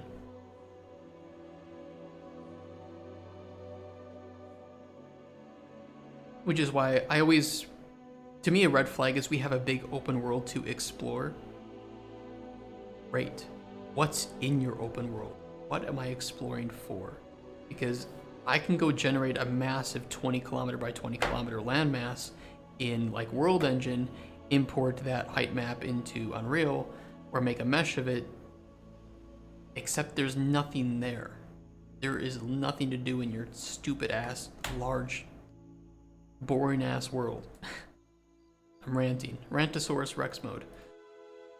I'm figuring out how to make exploration in my game work because I don't have time to generate content for a big open world. It's worth it. I mean, just... The best example I can give is The Witness. which is a beautiful game with a very small open world that actually feels larger than it is because they've optimized the space and the biomes so perfectly that for the most part, wherever you're standing in the world, there is something to do there. And it's always visually pleasing. And you don't often sense that it is as small as it is. 100% of that game, it is one of the best games to 100% in my opinion. It is just incredibly well designed. And apparently what I didn't know is they used not a landscape architect, but they use like an actual engineering team to design the layout of the island. Like I forgot where it is, but we found some. I don't know where we found it. I'd have to find it again, but there was a whole paper written about how they carefully planned the. It wasn't like game level designers or level artists. It was actual people who develop land and build things in real life who designed the island of the Witness. And wow, it does show. It does show because I think this is one of the best designed islands in any game I've ever played, and it is one of the best examples of why an open world doesn't have to be large in order to be interesting. Great game. Great game. I think this is a game that for a lot of people you either love or hate. I love it. I think it's an exceptional puzzle game.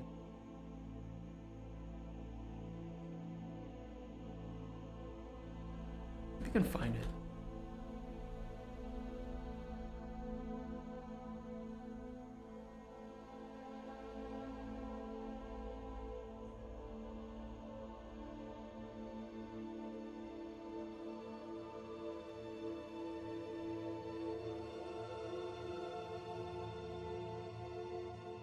Maybe was it in the Wikipedia that they put it?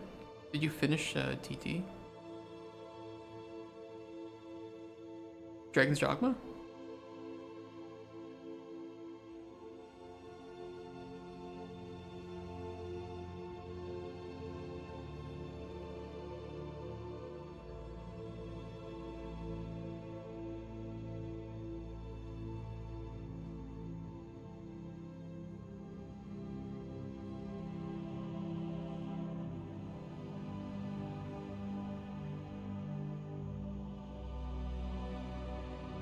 I don't know where we found it. We found it somewhere.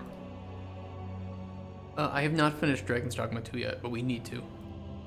I was considering, doing like one more section and then switching over to that to play a bit more. I don't know if you guys would be okay with that though. Probably because I want to copy the satellite topography of Europe as my game map, which is easy to do, but it's way too big. If I shrink it down, the mountains will become tiny hills. That's a good point.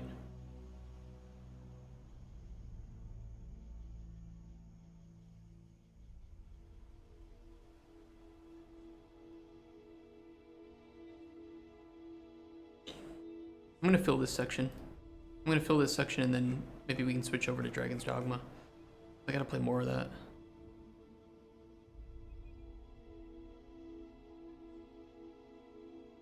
I was thinking of doing just half days until we finish it off.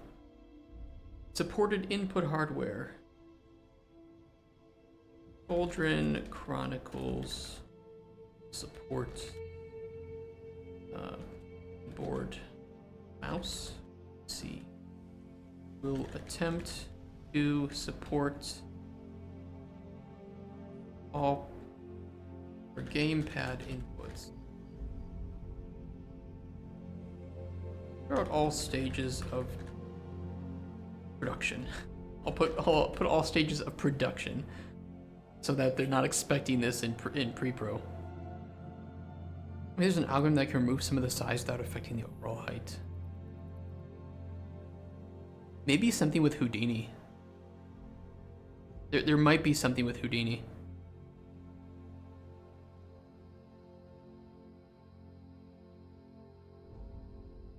Chronicles will be developed.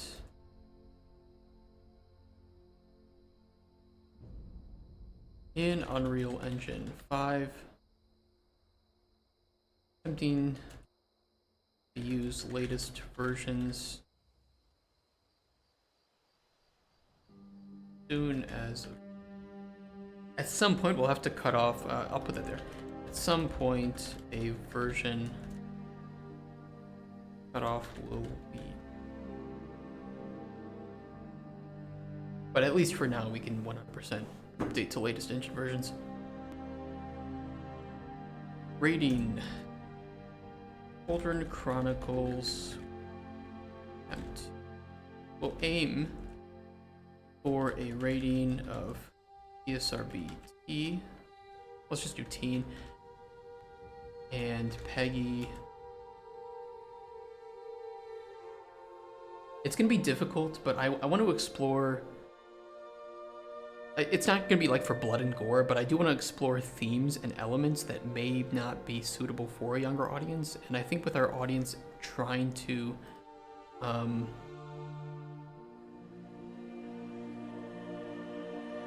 we're trying to aim for that 18 to 34. We can 100% aim for a rating of T, pick 12.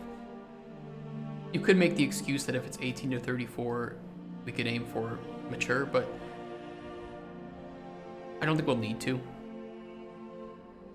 Having our rating a bit lower than our target audience will help to provide it to the small niche, or that small like 10-20% that may not be part of that target audience, maybe younger, and still interested in the game.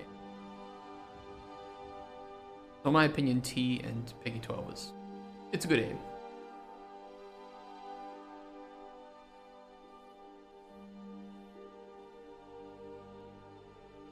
Tends to launch on PC first through Steam's early access system, and then receive console ports. I like early access. I think early access is a great tool. What percentage of kids do you think aren't allowed to play M-rated games?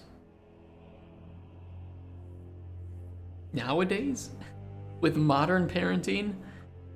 It ain't great. I think for me it would depend on how old my child was, how mature I felt they were, and what the game was rated M for, right? Because of course if it's like just some zombie killing game, but if it has, if my kid's like 13 and it's got like, I don't know, some sex scenes in it or something, maybe I'd be like, let's wait a few years, learn a bit more about that stuff, and then you can jump into this game.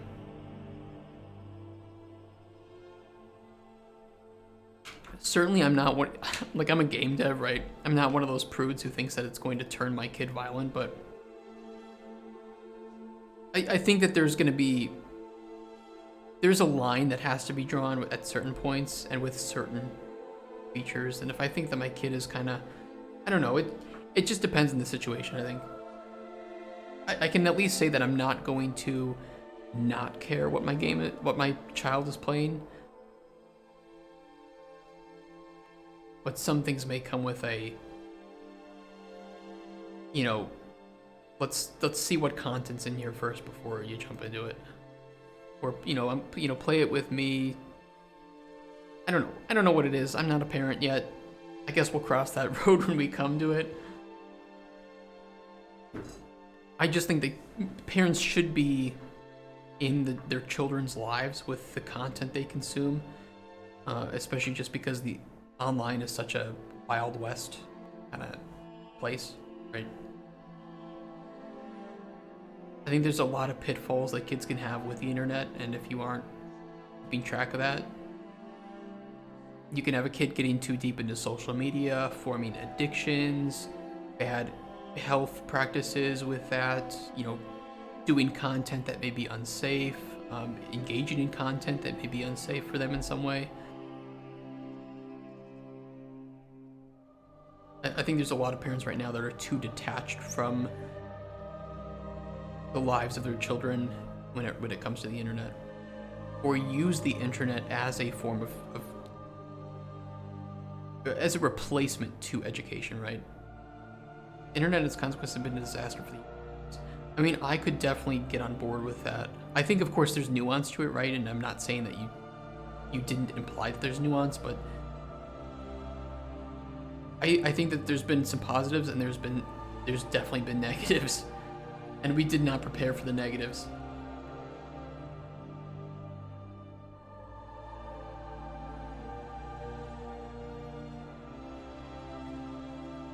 Tends to release through Steam's early access system, providing us with a to develop game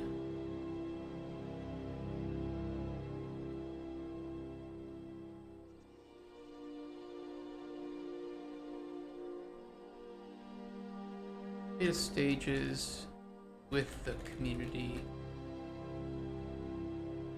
So the community itself.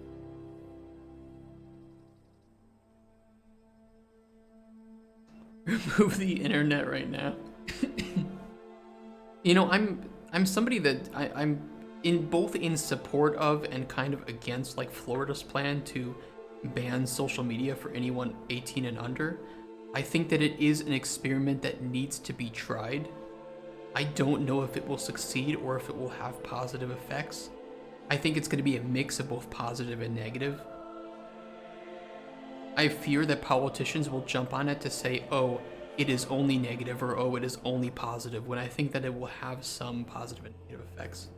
What I will say is that getting people away from face-to-face interactions and doing things in the real world, in pretty much every case, has been worse than, you know, how it was before.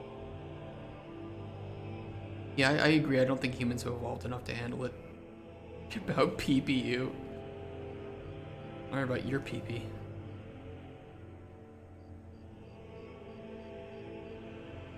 Or our price to eat the fowl. Do. Steam early access. $20 to first.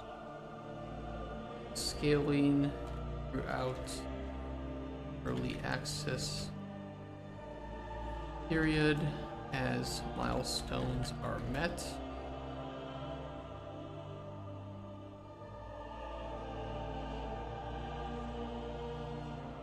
Full release.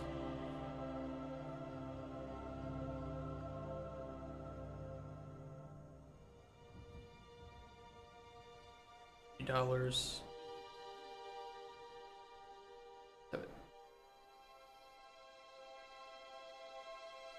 Especially TikTok, it's so efficient at spiking dope. TikTok is. I do not have a TikTok account. I know people have told me I probably need one for, especially for marketing. I still hesitate to do it just because I don't really like the platform. I don't like it. I don't like it how it delivers content. I don't like how it encourages certain types of content. I don't know if my market is on TikTok, but I think that a good portion of it probably is. And I don't know how to market to it because my mind does not work in the way that I don't have TikTok brain, so I just don't know how to create content that's good for it. All I know is I don't want to lie to players. I don't want to sell them a product that isn't real. Those are my values. As far as early access, my plan is actually to hopefully release that Epic exclusive and use that as my early access. If your exclusive platform ends, I'll do full release on Steam with all the improvements. I mean, if you get a good deal with Epic exclusivity, you know, sometimes they do that with their mega grants. It can go great, but players definitely have a negative feel of Epic exclusivity, and I have heard that it does impact sales to some extent.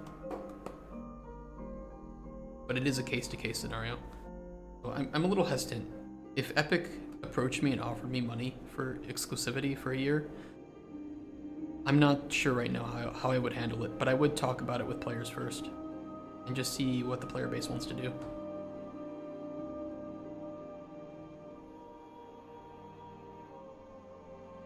I'm gonna fix cases like this where we have the page breaks, but I want to get all the content in there first and then adjust it. So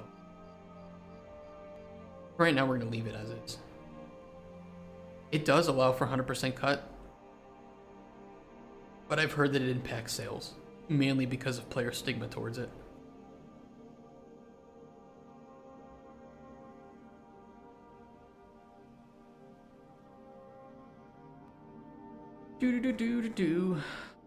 I think that's a pretty good start, to be honest. A lot of sense to me to use that as early access platform.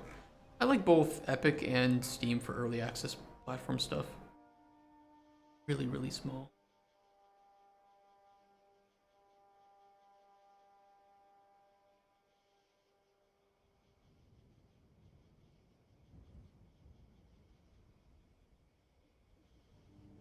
I'm viewing it at 100% now, and it's really small. I can always move it over too, do like this.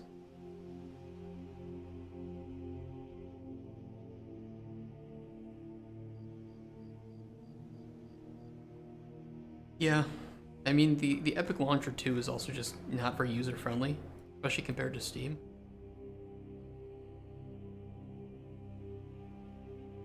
I mean that's true, but I think bad reviews are just kind of something you have to deal with. I see every bad review as a chance to turn it into a positive review. I don't care too much, personally, about negative reviews.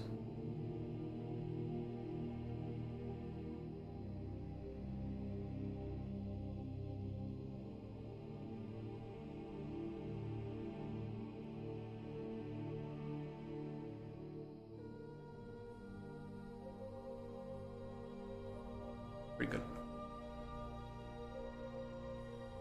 I mean, but if you're like doing that, you could just do a, you know, closed beta or something. But I mean, for most indie games, I don't think closed betas are that useful. I think releasing on more platforms at once is probably the best thing for most indie games.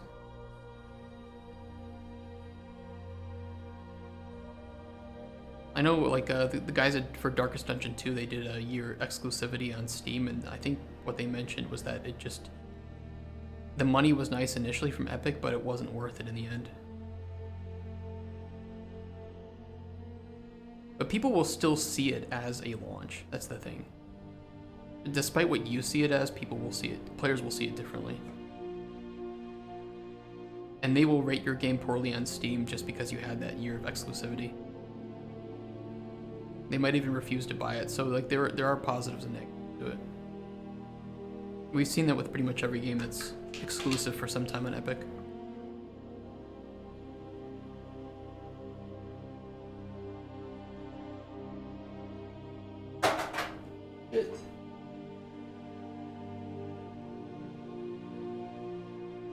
Crash.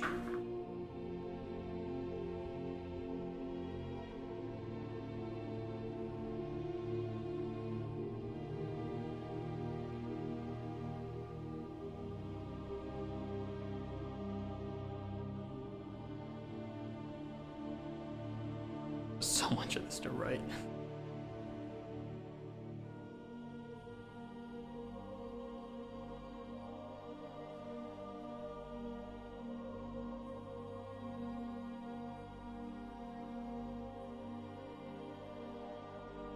"21 pages.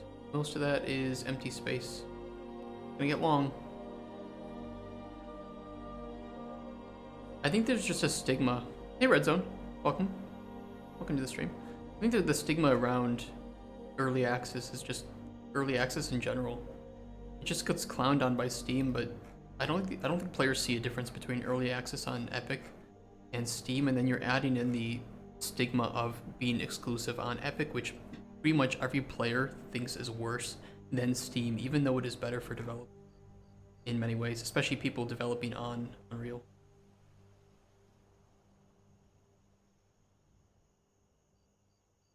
I think the stigma, arguably, for a developer is going to be worse and have worse impact on their game on if they release on Epic than if they release on Steam. unfortunately. And that's just the way players see it because players don't really understand the benefits of Epic Game Store or developers with how much money can be saved, right? It sucks, but it's just the truth of it. And if you're releasing on Epic Game Store just as a way to do early access, you're not really expecting to gain most of your money from that anyway. So you probably just better to release on Steam because your audience is going to be a lot larger. And then just aim not to have a very buggy game on launch. And most of the, like, your early access reviews are going to be calculated differently from your full release views. And your reviews in early access are going to be labeled as early access reviews as opposed to full release views. So the calculation is different, the scoring is different. In my opinion, you actually get better reviews on early access titles than you do with full release titles. And that is just from my experience working on 3 early access games. Reviews are much better in early access than full release. Yeah, being open about it is great.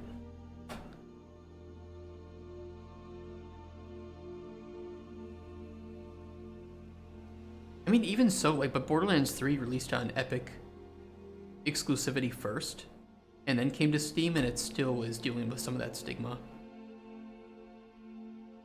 But, like, for instance, one of the games I recently worked on that was in early access, we had... Basically, our day 1 patch fixed some things, it added some new things, right? It was a very beefy patch. So by all accounts, it improved the game experience and fully fleshed out the game compared to what we had before, you know, the day before, right? But our reviews in early access were like 70 to 80% positive, and then they just went down to like 40-50% on release.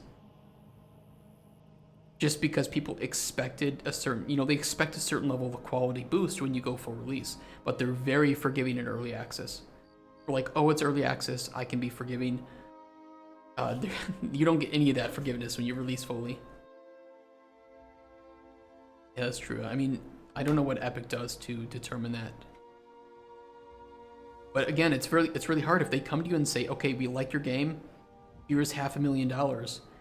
You have to release on our, you know, on our place first for a year.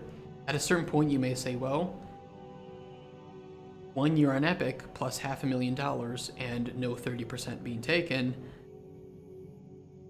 it might give me more money than if I release on Steam now in early access. So, you know, it's a really tough choice for developers. It's really tough.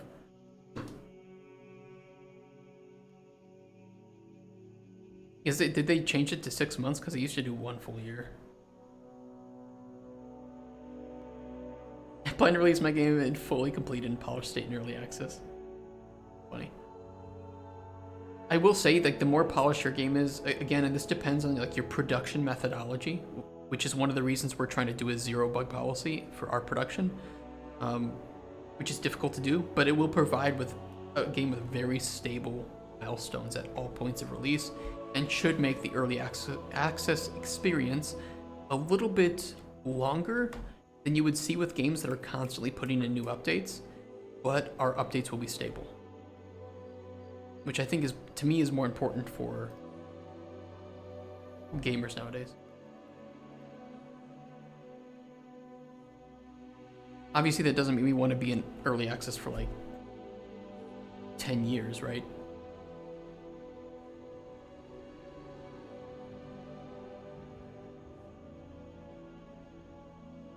That was pretty new. 6 months exclusivity. EA 12.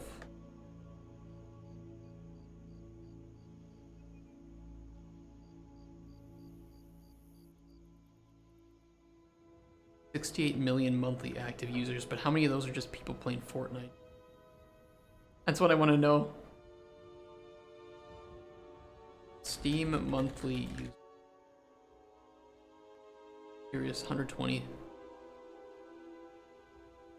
Probably with a good portion of that just playing certain games like CS:GO, but still, it is a more limited market.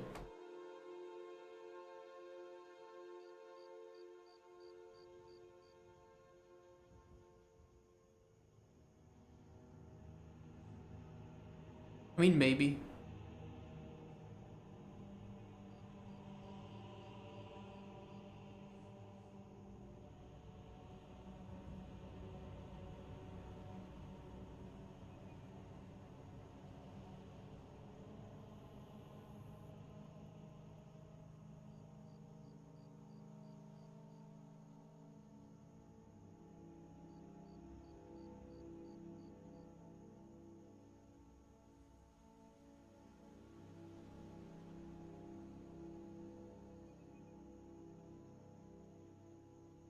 I'll have to look into it.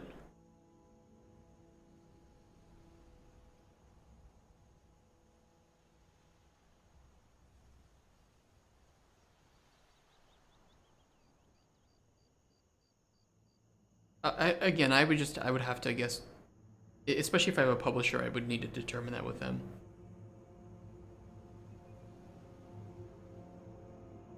Or already established it. Yeah, it would.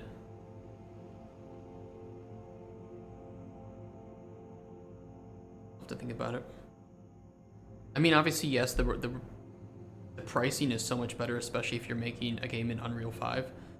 Or just Unreal, but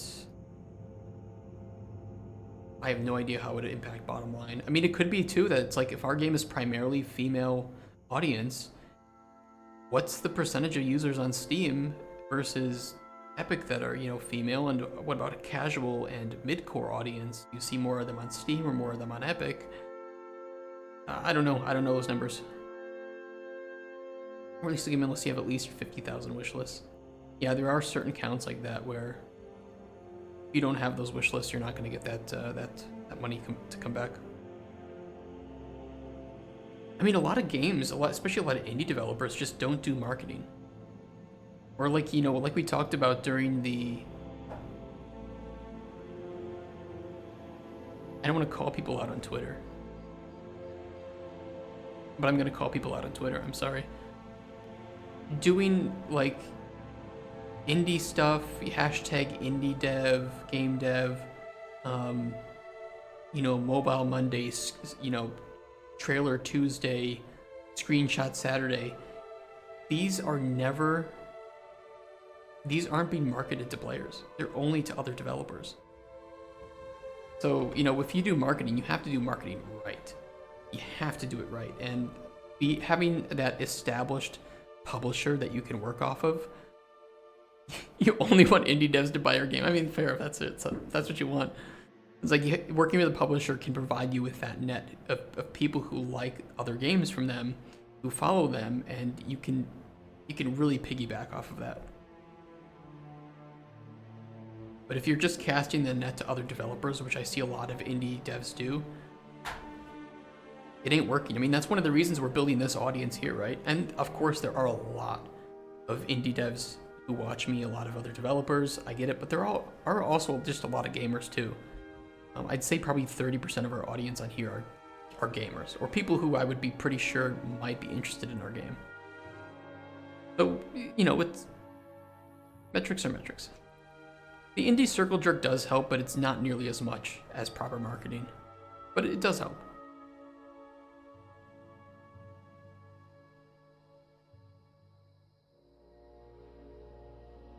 Okay, guys, I might jump over to Dragon's Dogma.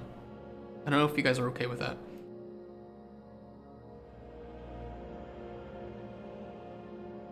No, you're not. Write GDD. I will write the GDD, but I want to take it carefully. I don't want to get burnt out. You're saying you're building it here. The cap, you can't build anything here. What do you mean? Can you show off your game again? Yeah, I can show it off. What do you want to see?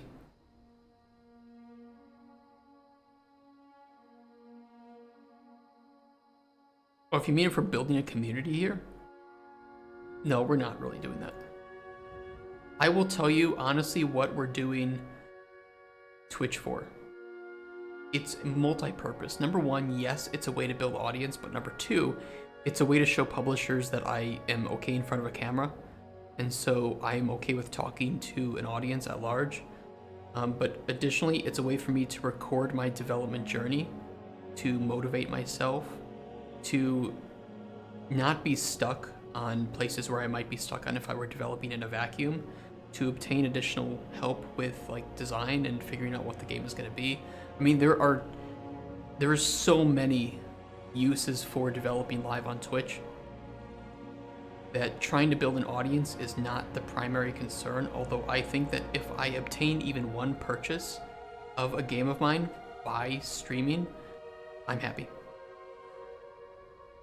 Right now, I'm actually recording at a higher bit rate than I am streaming, so I'm not going to download the VODs. I don't need to download the VODs anymore.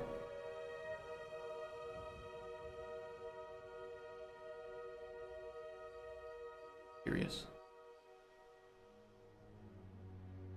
I think there was a bug that I fixed at home and I didn't upload to Plastic. Yeah, there's a bug with my options menu. I don't know why I didn't notice it, but I fixed it at home and I have to upload it to... The presets still work.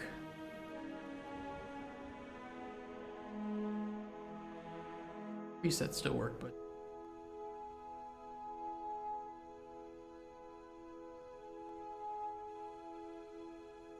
I might remove some things from the build when I send it to publishers. Like the potion throwing. Not sure yet. Pokemon. Yeah, I'm actually pretty glad that I can record at a higher bit rate now. I was a little worried that the GTX 970 would not be able to handle streaming and recording at different bit rates, so double encoding, but it is handling it.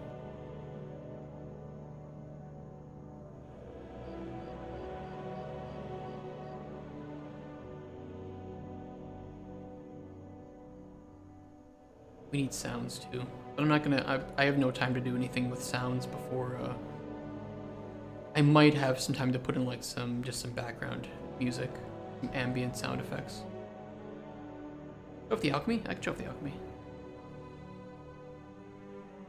We can just follow the tutorial. I think that'd be pretty fun. So right now our goal is to discover different ingredient types. Now that we've done that, we can go back and interact with the alchemy table. I don't want to get rid of this because...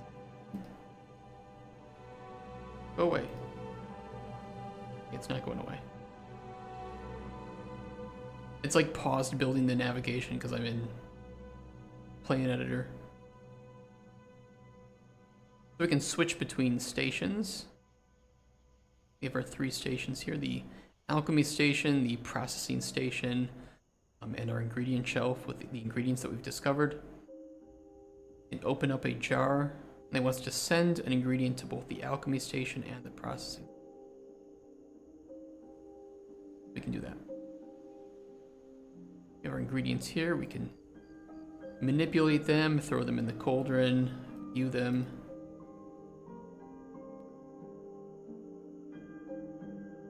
Go to the processing station and process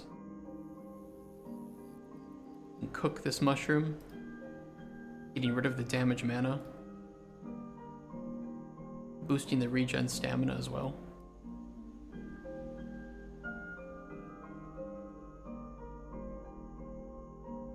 Right click an ingredient to see more information. Yeah, we did do that. Send an ingredient to the ingredient shelf or the alchemy station. Let's send it to alchemy. Click and drag an ingredient into the cauldron. Remove an ingredient from the cauldron by clicking the red X on its icon above the cauldron in the ingredient info panel. Remove it. Make any potion. Okay, I will make any potion. Let me not use the blood leaf. A little bit more rare. It's a resist poison potion. Actually, that will be useful.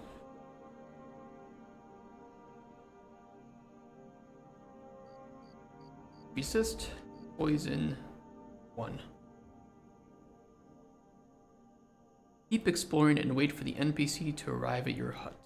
Okay, I will do that. And we'll get a notification when he arrives.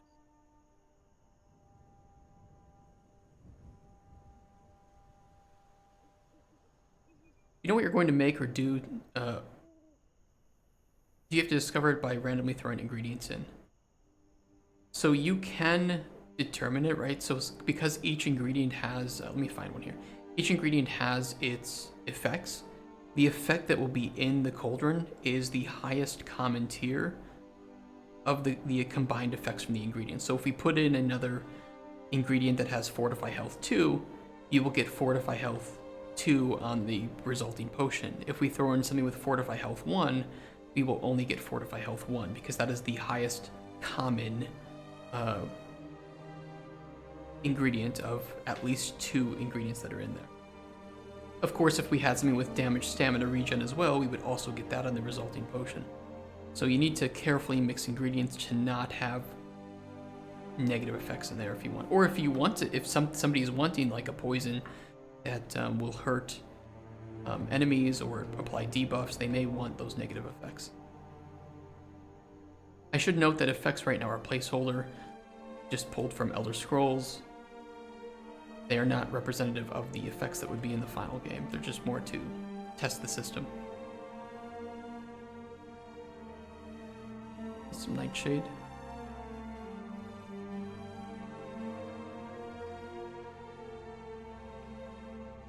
And we do have the NPC at our hut, so we can talk to him and learn about what he's looking for.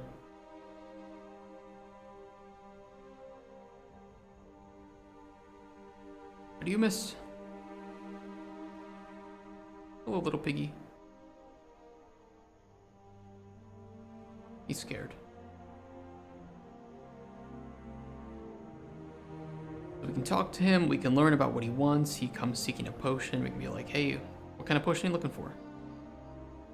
Now, in the prototype, I've made it so that it's a bit more obvious to see what you need to focus on visually.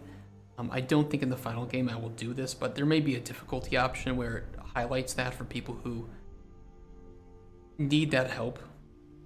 You found a medieval alchemy manuscript PDF in English. That was super hard to find.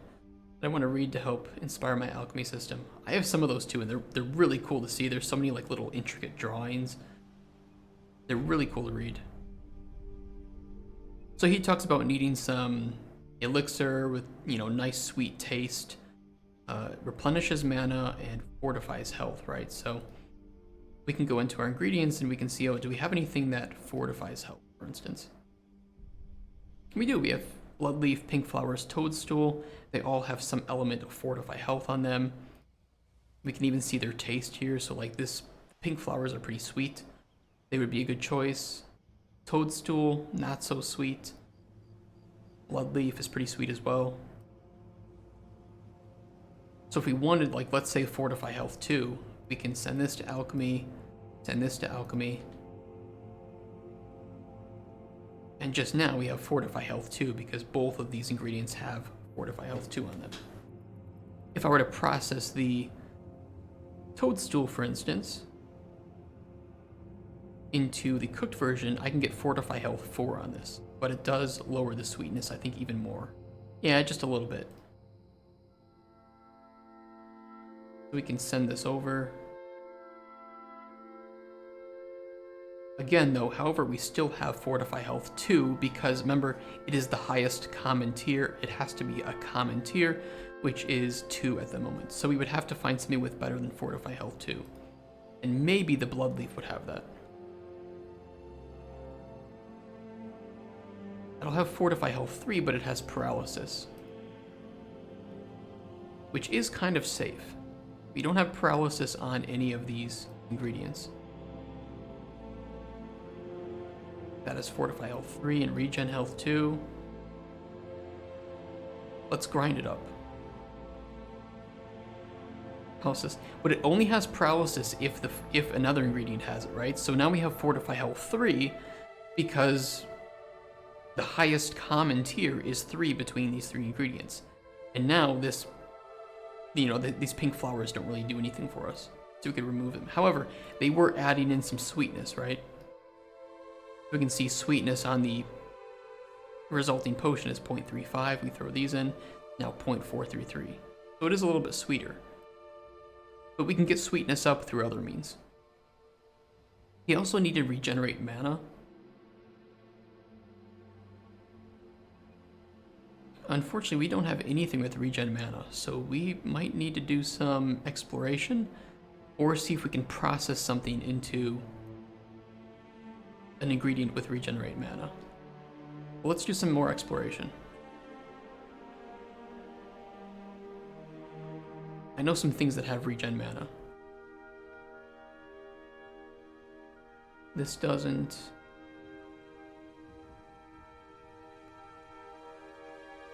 No, regen health. No.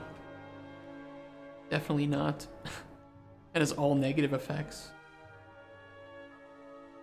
Elder Mist does. Elder Mist has regen mana, but it also has paralysis, which means if we put it into our potion, the paralysis from this would combine with the paralysis from the blood leaf, and our final potion would... It would be a little paralyzing. Just a little bit. This has regen mana 2 and resist magic 2, and no paralysis. Regen health, not really that important for us at the moment. A couple of toxic caps. Fortify block. Hello, Mr. Snail. Maybe the purple crystals? Oh no, these were fortify block, okay. But we'll grab some stuff because we don't know how it's going to... We don't know how it would process. We have to take a look and see if we can process these in a way that bring out some latent regenerate mana effects.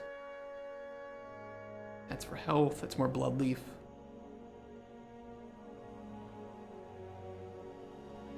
Woody Nightshade. We'll take a look on the beach, because maybe some of the beach items might have regen mana.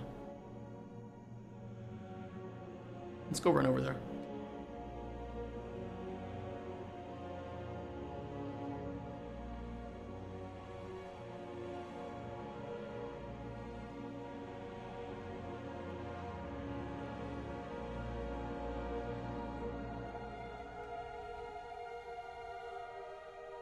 And if we see any honey along the way and need like beehives, we should grab it, because honey is very sweet.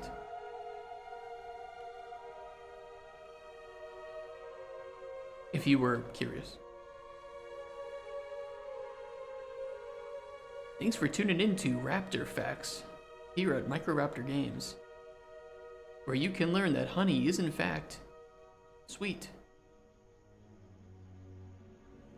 What do we got here? Sunburst Star has luck. Seashell, Frenzy, and Poison. And invisibility. Regen mana. And the Azure Cascade Star. Grab a couple of those.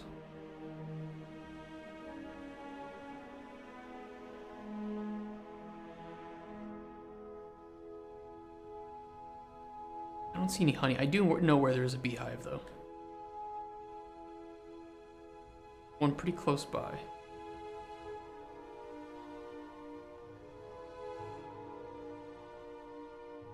I see it.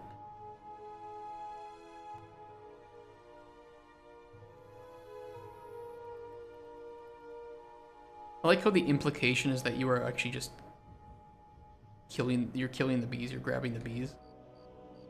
Alright, let's see. Regenerate mana. Got a few things. Blue crystal, let's send to processing.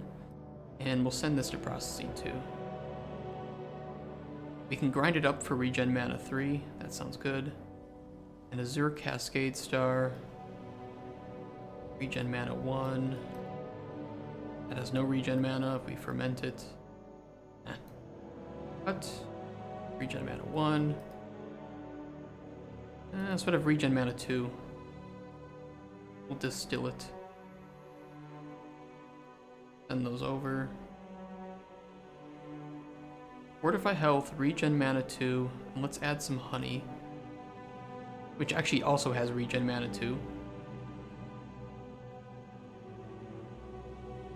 And we get regen health too because of the blood leaf and honey, and it's pretty sweet. That's a pretty fair potion, if you ask me.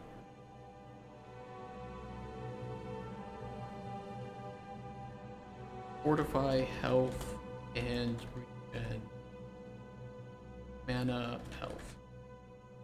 Finish. So we now have the main potion that he's looking for, right? Is this sweet potion, replenishes mana, fortifies health. We can also ask him, for instance, what is he planning to use this potion for, right? You're a client and somebody's coming in and asking you for a potion, you may want to know what they're using it for so that you can determine if maybe there's something else they want to buy, or if what they're looking for may not actually be what they need. Do ingredients randomly spawn? No, so ingredients are hand placed in our case. That way players can share information about where like a certain trove of rare ingredients might be. Or if a secret is unlocked, it will unlock the same kind of little trove of ingredients. Think of it more like Elden Ring, where if somebody finds a golden rune 8 somewhere, you're going to find that golden rune 8 there too. And so there's more community sharing of knowledge.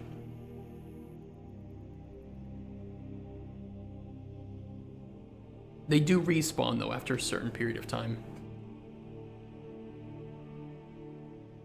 So he's like, okay, I'm planning to go to a dungeon. It's infested with creatures that have venom, like serpents and spiders. And it's like, oh, okay, so you're going to a place with a lot of venom. Maybe you want some kind of like anti-poison or cure poison. And as he's a mage, he would prefer to stealth around them and not have to use the potion in the first place. So, an enchantment of invisibility might be nice. He wants venom. Yeah, give him venom. You could give him venom. So it's like, okay, he might want something else. We do have a resist poison potion, right? Why is it flashing?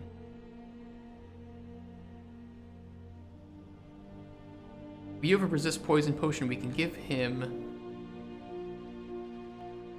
maybe something with cure poison as well, which we don't have. We don't have any cure poisons. But let's say we're like, okay, fuck it. We'll give him resist poison. He'll be happy. Let's give him also invisibility. Freshwater pearls, invis 1.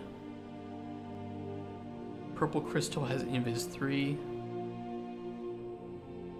And woody nightshade has invis 2.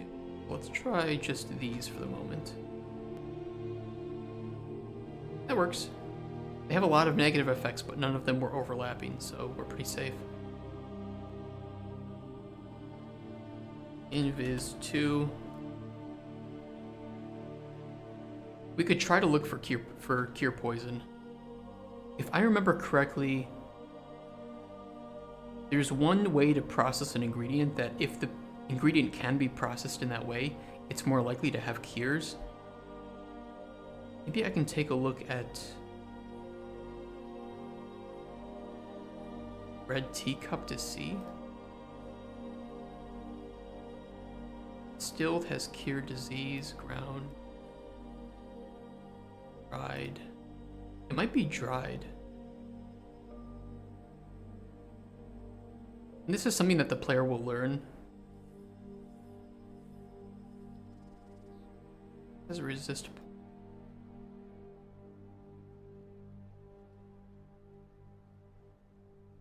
No.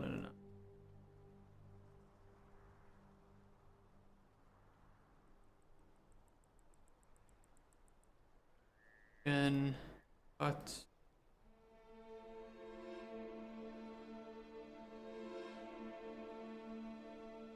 really seen anything good from that. I'm gonna make the cylinders the same 3D models, the thing you picked up. So these are meant to be like jars of multiple ingredients. You can think of like those let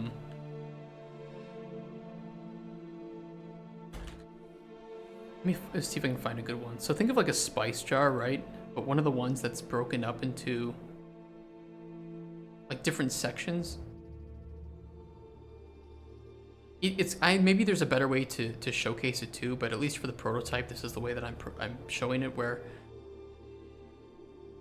I don't know, there's ones with like multiple, like a little pie, I like these. Think of like this, like one jar, and then you have multiple states of that ingredient in there. So it's not the best way to showcase it, but it kind of works. That's what we need, right? This is what we need. This would be perfect. I actually kind of like that. Like multiple use little cylinders like that. Something with curing. I'm not finding anything, at least not round. Not fermenting. Fermenting isn't good, but could be distilled. Ooh, pure poison. So anything that can be distilled, we might be able to bring out some curing. So actually by processing this, we learn it. So now if I send this, or if we go back to the shelf and you look at lamb's ear, you can see that we've learned that distilled lamb's ear will provide cure poison, right? So now if we filter by ear poison, we can see that that knowledge has been obtained. So now we're going to look for anything that can be distilled.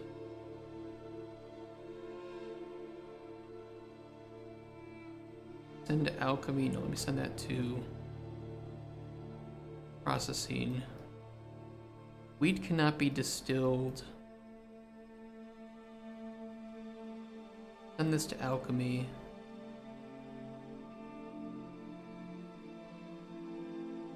Cure disease. Try the morning glory and pink flower. I will send these to the shelf. Oops, I sent the pink flowers in. Doesn't have the cure. No cure on that. It's gotta be something.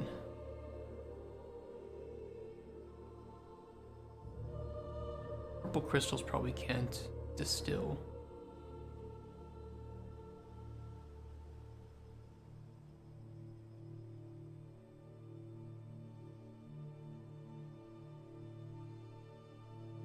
Let's go look for something with cure poison.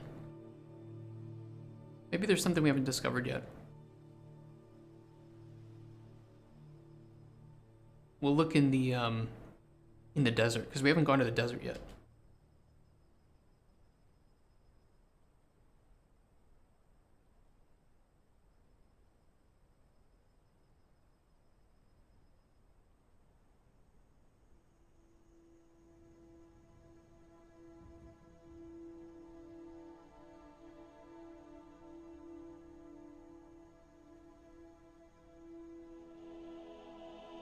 It's so eerie and quiet. It's like I have no sounds yet. Ghost weed, invisibility, blood leaf. So each jar contains multiple forms of the same ingredient? Yes. So as you process things into different states, like distilling it, cooking it, cutting it, here's cure poison. It's perfect. Red desert flower. Bring a couple of those back. Yeah, as you discover those, you'll end up with different knowledge, right, of that. Barrel cactus. Be pretty good.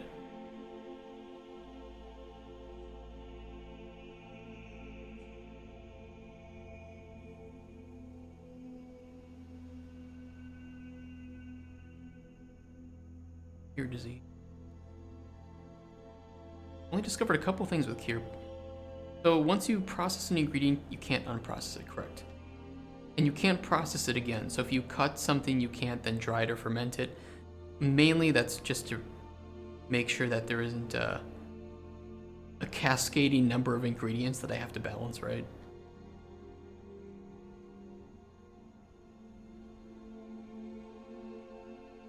So it would go up exponentially if you could multi-process something.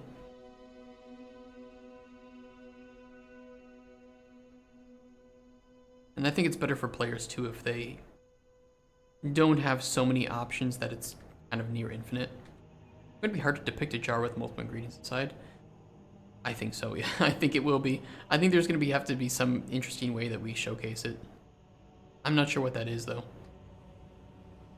Actually, let's just see if this creates anything bad. Oh, no, it's just a nice cure poison. Perfect. Poison. So now we can provide the potions to him, right? And we have to tell him which potion is the main potion, right? Which is this one, this Fortify Health, Regen Mana, and Health. This is the one he was looking for.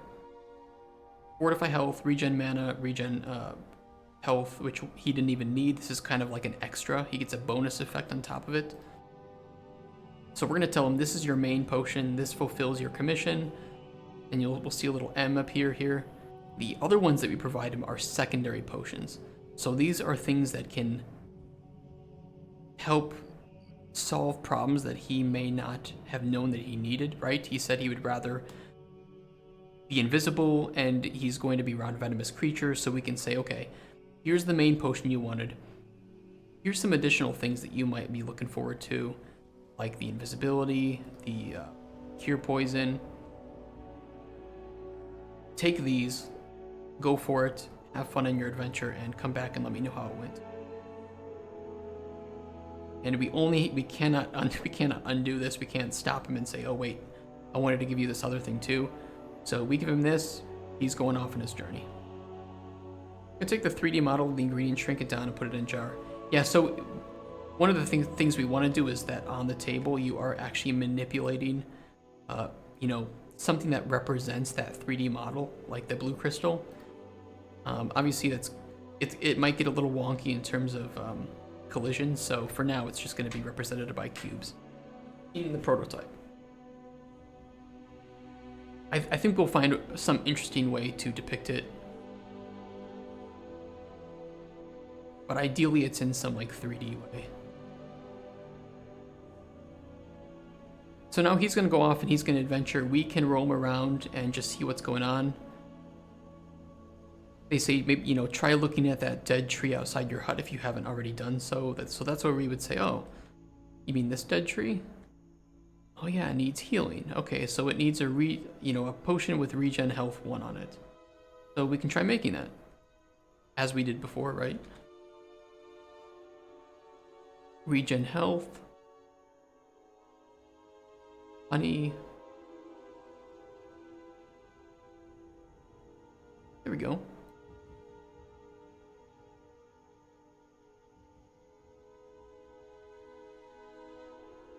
And this is then where we can, heal it up and have access to these new ingredients. Mystical Thistle, which has Fortify Health and Regen Mana. Wish I had known that sooner. That would have been perfect for our potion. And this has Cure Poison and Resist Poison. So, it's a way to showcase that, hey, some of the things you might do could, some of the ways you can heal the land or change the land, in this case, might provide you with ingredients that are perfect for what you're looking for in certain commissions, right? So this would have been great to uncover beforehand. Are you gonna have a pestle and mortar? I think so, yeah.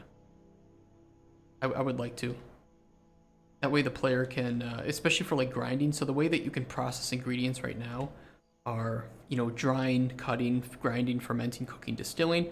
I want to have some cool in-game way to showcase that, like putting it in over a little stove to cook it real quick. Or grinding it up with a pestle and mortar, right? Or cutting it with a knife.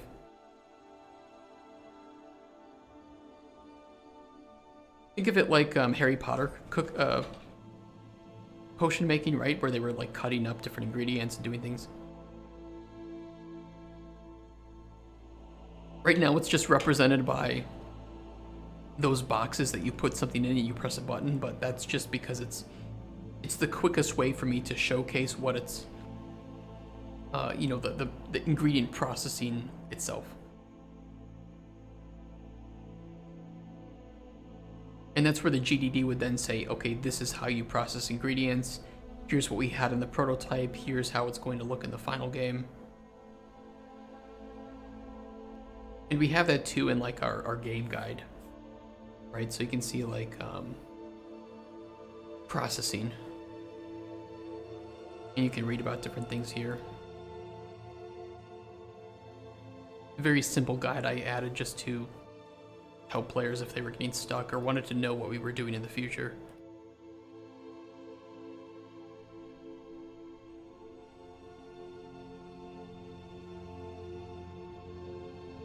So we can go check out that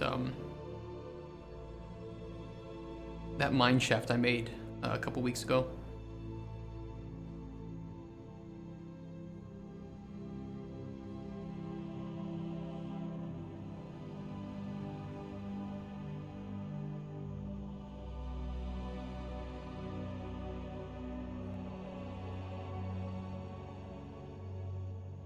So this is like one of the obstacles that you might encounter in the open world.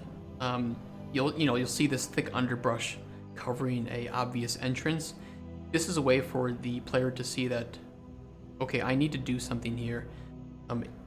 In the final game, it would be you would have a potion of maybe like something that caused flames, or something that could destroy realistically a clump of grass, right? So you would probably have a potion of flames or something to burn it down, and you would throw that at the obstacle in order to remove it.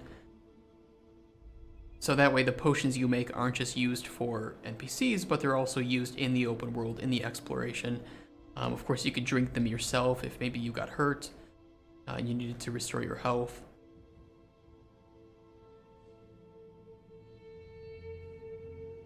Oh, spooky eyes.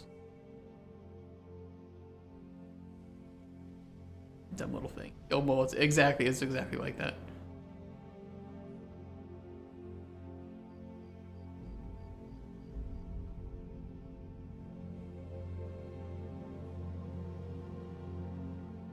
I know somebody played my prototype recently, an earlier build, and they complained about having to wait for the NPC. I know that the waiting times can seem kind of weird, but it's with the intention that there are other things that you'll be able to do in the open world to stagger that time between NPCs showing up. So it seems kind of weird in the build right now, but for sure in the future there's going to be more to do and more to see. Things like fishing and hunting and solving puzzles, unlocking secret areas. The demo of this version, it should be skippable. So, I mean, I agree. I 100% agree.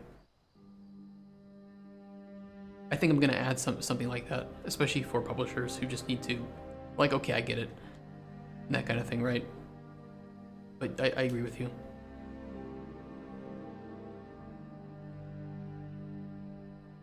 I'll have something like, for this, thing, press this to skip the waiting. We're going to do that as part of like a final polishing pass of the build before we make the build that we're going to bring to Digital Dragons. I was optimistic that I would have more side activities to do for the player before making that build, but we didn't. Hey, Thunbird Games. Welcome to the stream. We're doing our tutorial to show it to some of the new people who haven't seen it yet. How the game kind of plays. Yeah, maybe it's like you want a night fish, or maybe there's a certain ingredient that you can only harvest at night or something. It will make the time between waiting for NPCs will make more sense when we have that variety, but for now we don't have the variety to really make it useful. Or to make it understandable, I think is a better way to put it. We don't have enough puzzles, we don't have enough things that are dependent on like the time of day for the player. We don't have like a farming system that the player would want to catch up on and do the management of that in between waiting for NPCs. We don't have I don't think there's enough incentive right now for the player to want to make potions or explore. Of course they know everything about the ingredient the moment they pick it up, right? So there's no real incentive at the moment for the player to test making potions or to find out new ingredient effects. like say with alchemy and Elder Scrolls, where you would want to just combine some random things to test them. Cool if there's a line of NPCs waiting for their turn. I'm a little worried about the line because maybe you could, I want this game to feel lonely. Maybe that's a bad thing to say, but I want you to feel a little bit alone, all stranded out here in your hut, and the NPCs that arrive are a reprieve from that loneliness and are a way for you to learn about what's occurred in the realms, learn about how they're doing, talk with them, more than just figuring out what they want, but also who they are. And I don't think that's on display in this prototype as much as I would want it to be, which is it's kind of my fault, but I think it's also a fault of the game's structure, where it is a game that you're meant to take your time. So showing off a small slice of it kind of does the game's idea a disservice. But I don't know of a way around that necessarily, other than maybe making a separate prototype with that deep dialogue system that I want.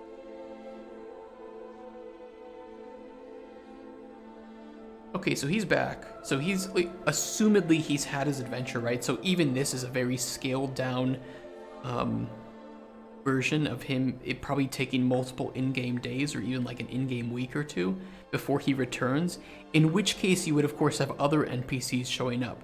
So you'd have, staggered like NPC A, then NPC B, then NPC C, and then maybe C comes back shortly after, and then NPC A again, and then NPC B, right? So you'd have this staggered set of storylines that you're keeping up on. You could put to bed and take a nap, future skip until the NPC comes back. That is possible too. So we can talk to him and he can say, oh, what a fine day it is to see. As you can see, I have nary a scratch to be found, and in fact, maybe in better health than I ever have been. Your potions not only proved exceptional for the job, but I was able to enter and leave that place with hardly a sound, thanks to the additional potions that we provided, right? As a token of my sincere appreciation, I have returned with some of my fortunes. I figured these may be of use to you, and I hope you can help future adventurers as well as you helped me. I shall certainly be visiting your hut in the future with more requests, and will fervently recommend you to some of my colleagues. So this implies that maybe because you helped him so well, new NPCs will arrive specifically because you helped this NPC so well. Other mages maybe, other people who know him and can say, oh, my friend Alaric, told me that you provide really great potions. So now he's going to give us some rewards for that, some things that he found in that dungeon, right? Which he said there were snakes and spiders, right? So you can see he brought us some snake scales, some snake eyes, a spider heart, spider stingers, and these are pretty damn good ingredients for different types of potions. Like this has invisibility 3 and fortify carry weight 3. This is great for poisons, damage, health, paralysis, and slow.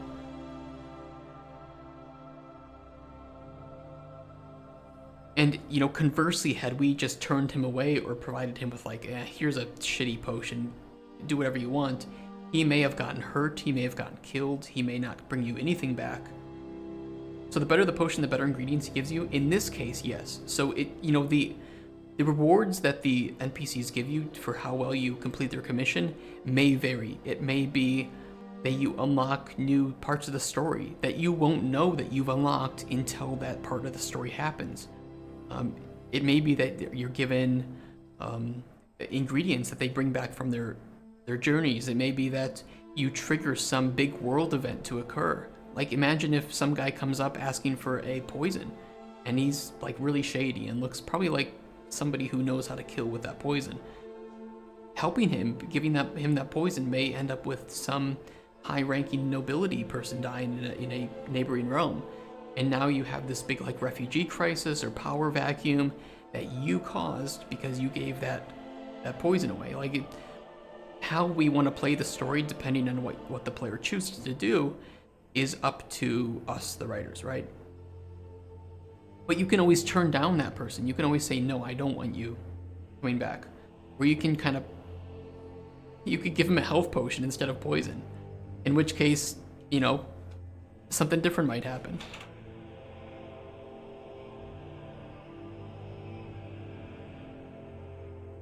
So the consequences or the effects of your of what you choose to do may not be seen immediately. They may not be known.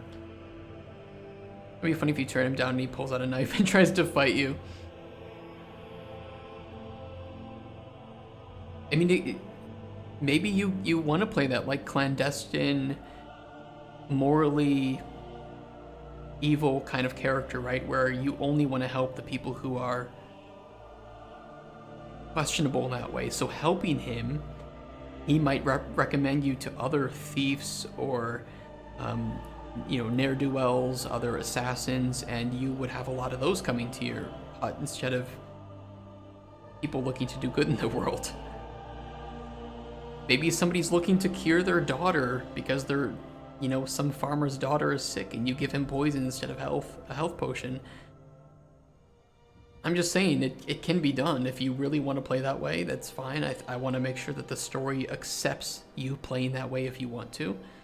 Just to see what kind of emergent storytelling comes from it, or what kind of storytelling that the role playing that the player wants to engage in comes from that. More role playing than it is emergent storytelling, but for me, this is a game where I think that you are playing a role, and I think you should be allowed to role play that to an extent where you can choose who you want to be morally and ethically, right? If you don't want anybody to interact with you, you can just turn them all down if you want. I don't know why you would do that, but maybe there's some type of thing you're doing with that. So, I mean, that's generally the tutorial that we have. I know there's not a lot of variety, but we do have the full gameplay loop on display. And if publishers like this, I will and they don't, have enough yet, I think we'll just keep working on it until we have it at a state where they are happy with it. So, I've been doing a lot to try and make this very bug-free, very smooth. I don't think I've done enough that I could, but I feel like I'm not unhappy with what we have. I'm not unhappy. It could be better, but it could be a lot worse.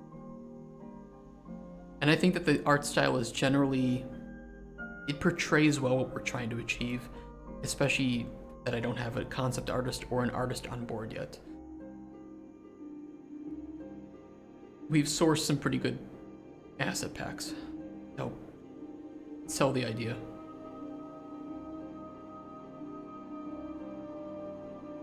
Yeah, that's Cauldron Chronicles. That is our game.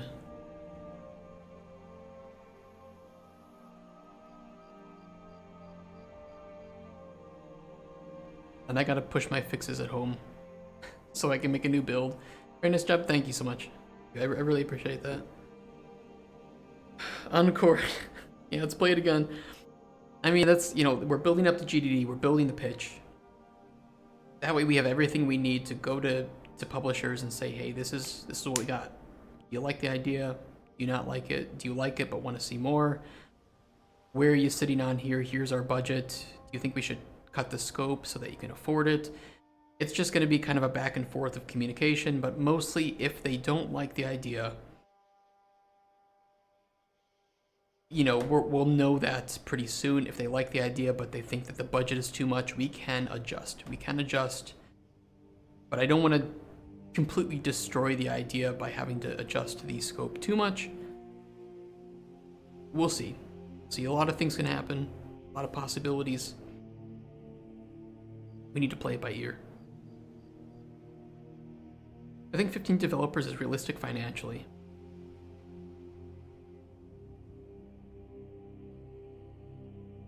I mean, any number of developers is realistic depending on the time frame, right? We're trying to aim for like 3 to 5, in my opinion, 3 to 5 years in production. 1 year to get to vertical, and then 3 to 5 years total. So another 3 to 4 years. I think that it is possible. Obviously, these would be full-time developers, right? So we would also do outsourcing if need be, because there might be some work that is only needed, or contract work for like 1 to 2 months, but isn't needed throughout the full 3 to 4 years of development. So I think that it's possible. It is possible. I need to look fully on the scope and sit down with the producer to you know, get a second pair of eyes on it.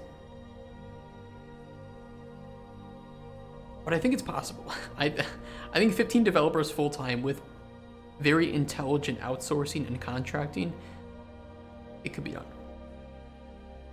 Because if I'm thinking, I think, okay, we need, let's just throw together some numbers real quick. One director / designer, that's me.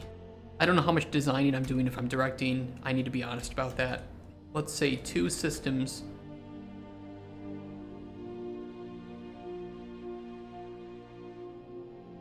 Two systems designers. I think it is a very systems heavy game. 2 level designers.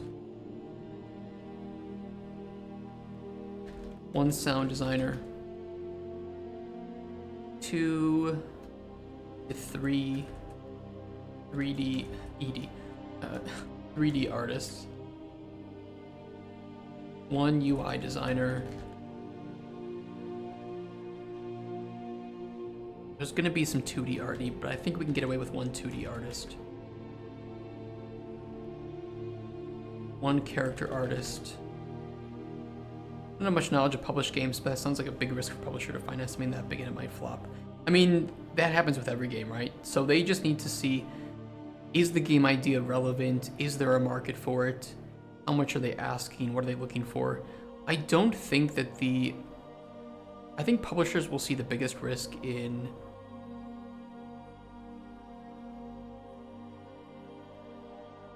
what would be the biggest risk for our game?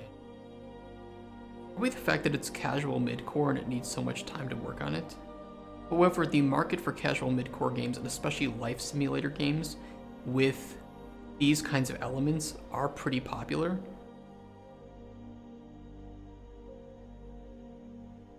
It's really going to depend. It's really going to depend. What am I thinking? Need.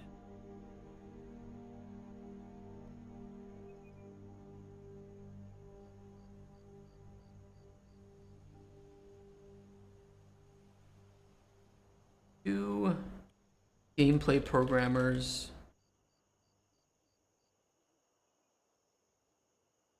One tech programmer. Obviously producer. I mean, this is 5, 6, 7, 8, 9, 10, 11, 12, 13, 14, 15, 16. Roughly. I think that's pretty fair. The thing is, we can always do, like I said, clever outsourcing and contracting. If we don't need a UI designer for the full period, we can contract that out, right? Serves of other indie games with similar situation getting that much funding from the publisher? Well, it depends. This is not an indie game, I would say. This is between indie to AA.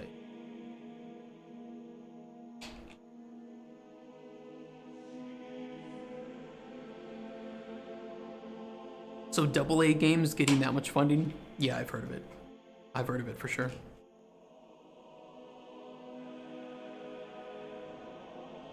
Indie games, I mean, it depends. It really depends on the indie game and the team behind it.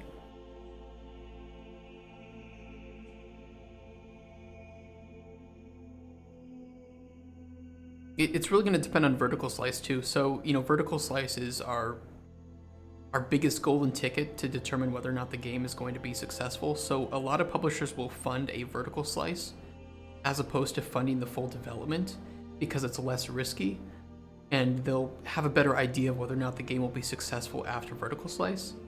So I'm looking for vertical slice funding, right? Because it's less risky, and then we can take from there and we can say, okay, well, do we want to go to Kickstarter with this? Do we want to receive more funding from publisher? Do we want to get Epic Mega Grants? Do we want to receive some other funding from private investors? How do we want to fund this game? It doesn't all have to come from one source. Most of the time you shouldn't get it from one source because that's really risky. So you can also take business loans. Like I said, Epic Mega Grants is a great one, especially if you're working in Unreal. We'd probably be going with a combination of, I'd prefer publisher and Epic Mega Grants, but I don't mind if we need to get some other sources of funding as well to help fill in those gaps. So like when I'm going to Digital Dragons this summer, I'm going to be looking for half of what we need to get to vertical slice from a publisher And then I will be asking for half of the rest of that, the other half, from Epic with their Mega Grant system. And Epic is more likely to give you that money knowing that a publisher is on board, and a publisher is more likely to give you money knowing that Epic is on board. So they kind of feed into each other. And then, of course, other investors are more likely to give you if they know that they don't have to invest as much. It's a whole lot of like biz dev and communication, kind of annoying, but if we want to produce this at the level that we're intending, that's how much we need. Worst case, we need to scale this down a bit more, cut some scope, and that's okay too, and develop something more modest.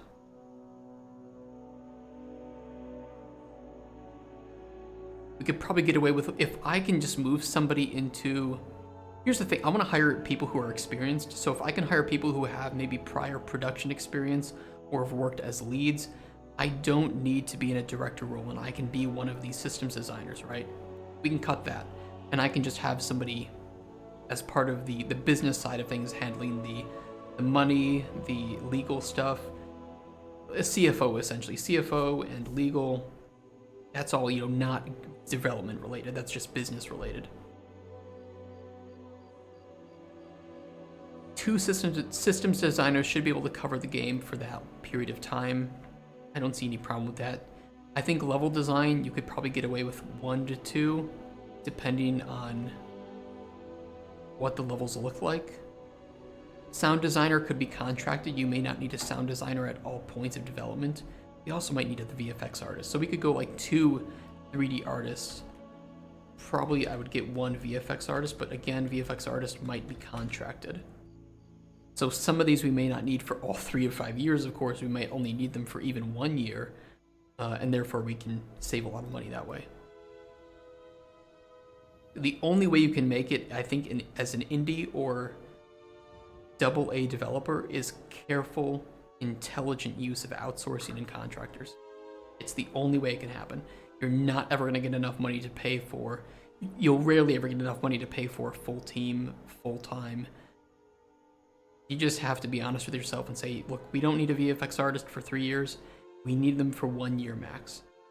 And you determine that based on your production schedule that you make with your vertical slice, right?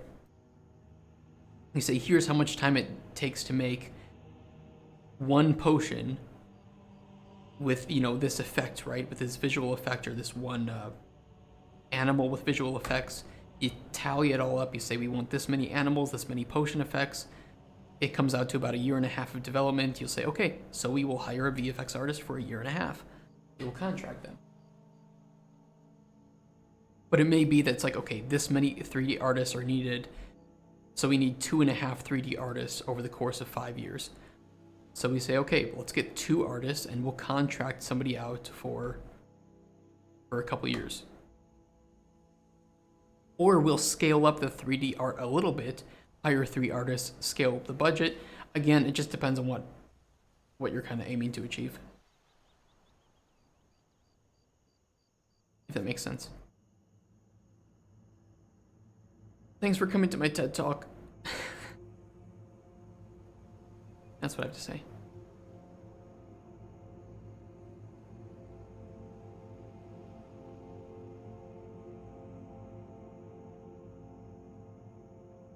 Yarp. Okay, I think that's a good first day of development for the GDD. I'm gonna end the YouTube stream there.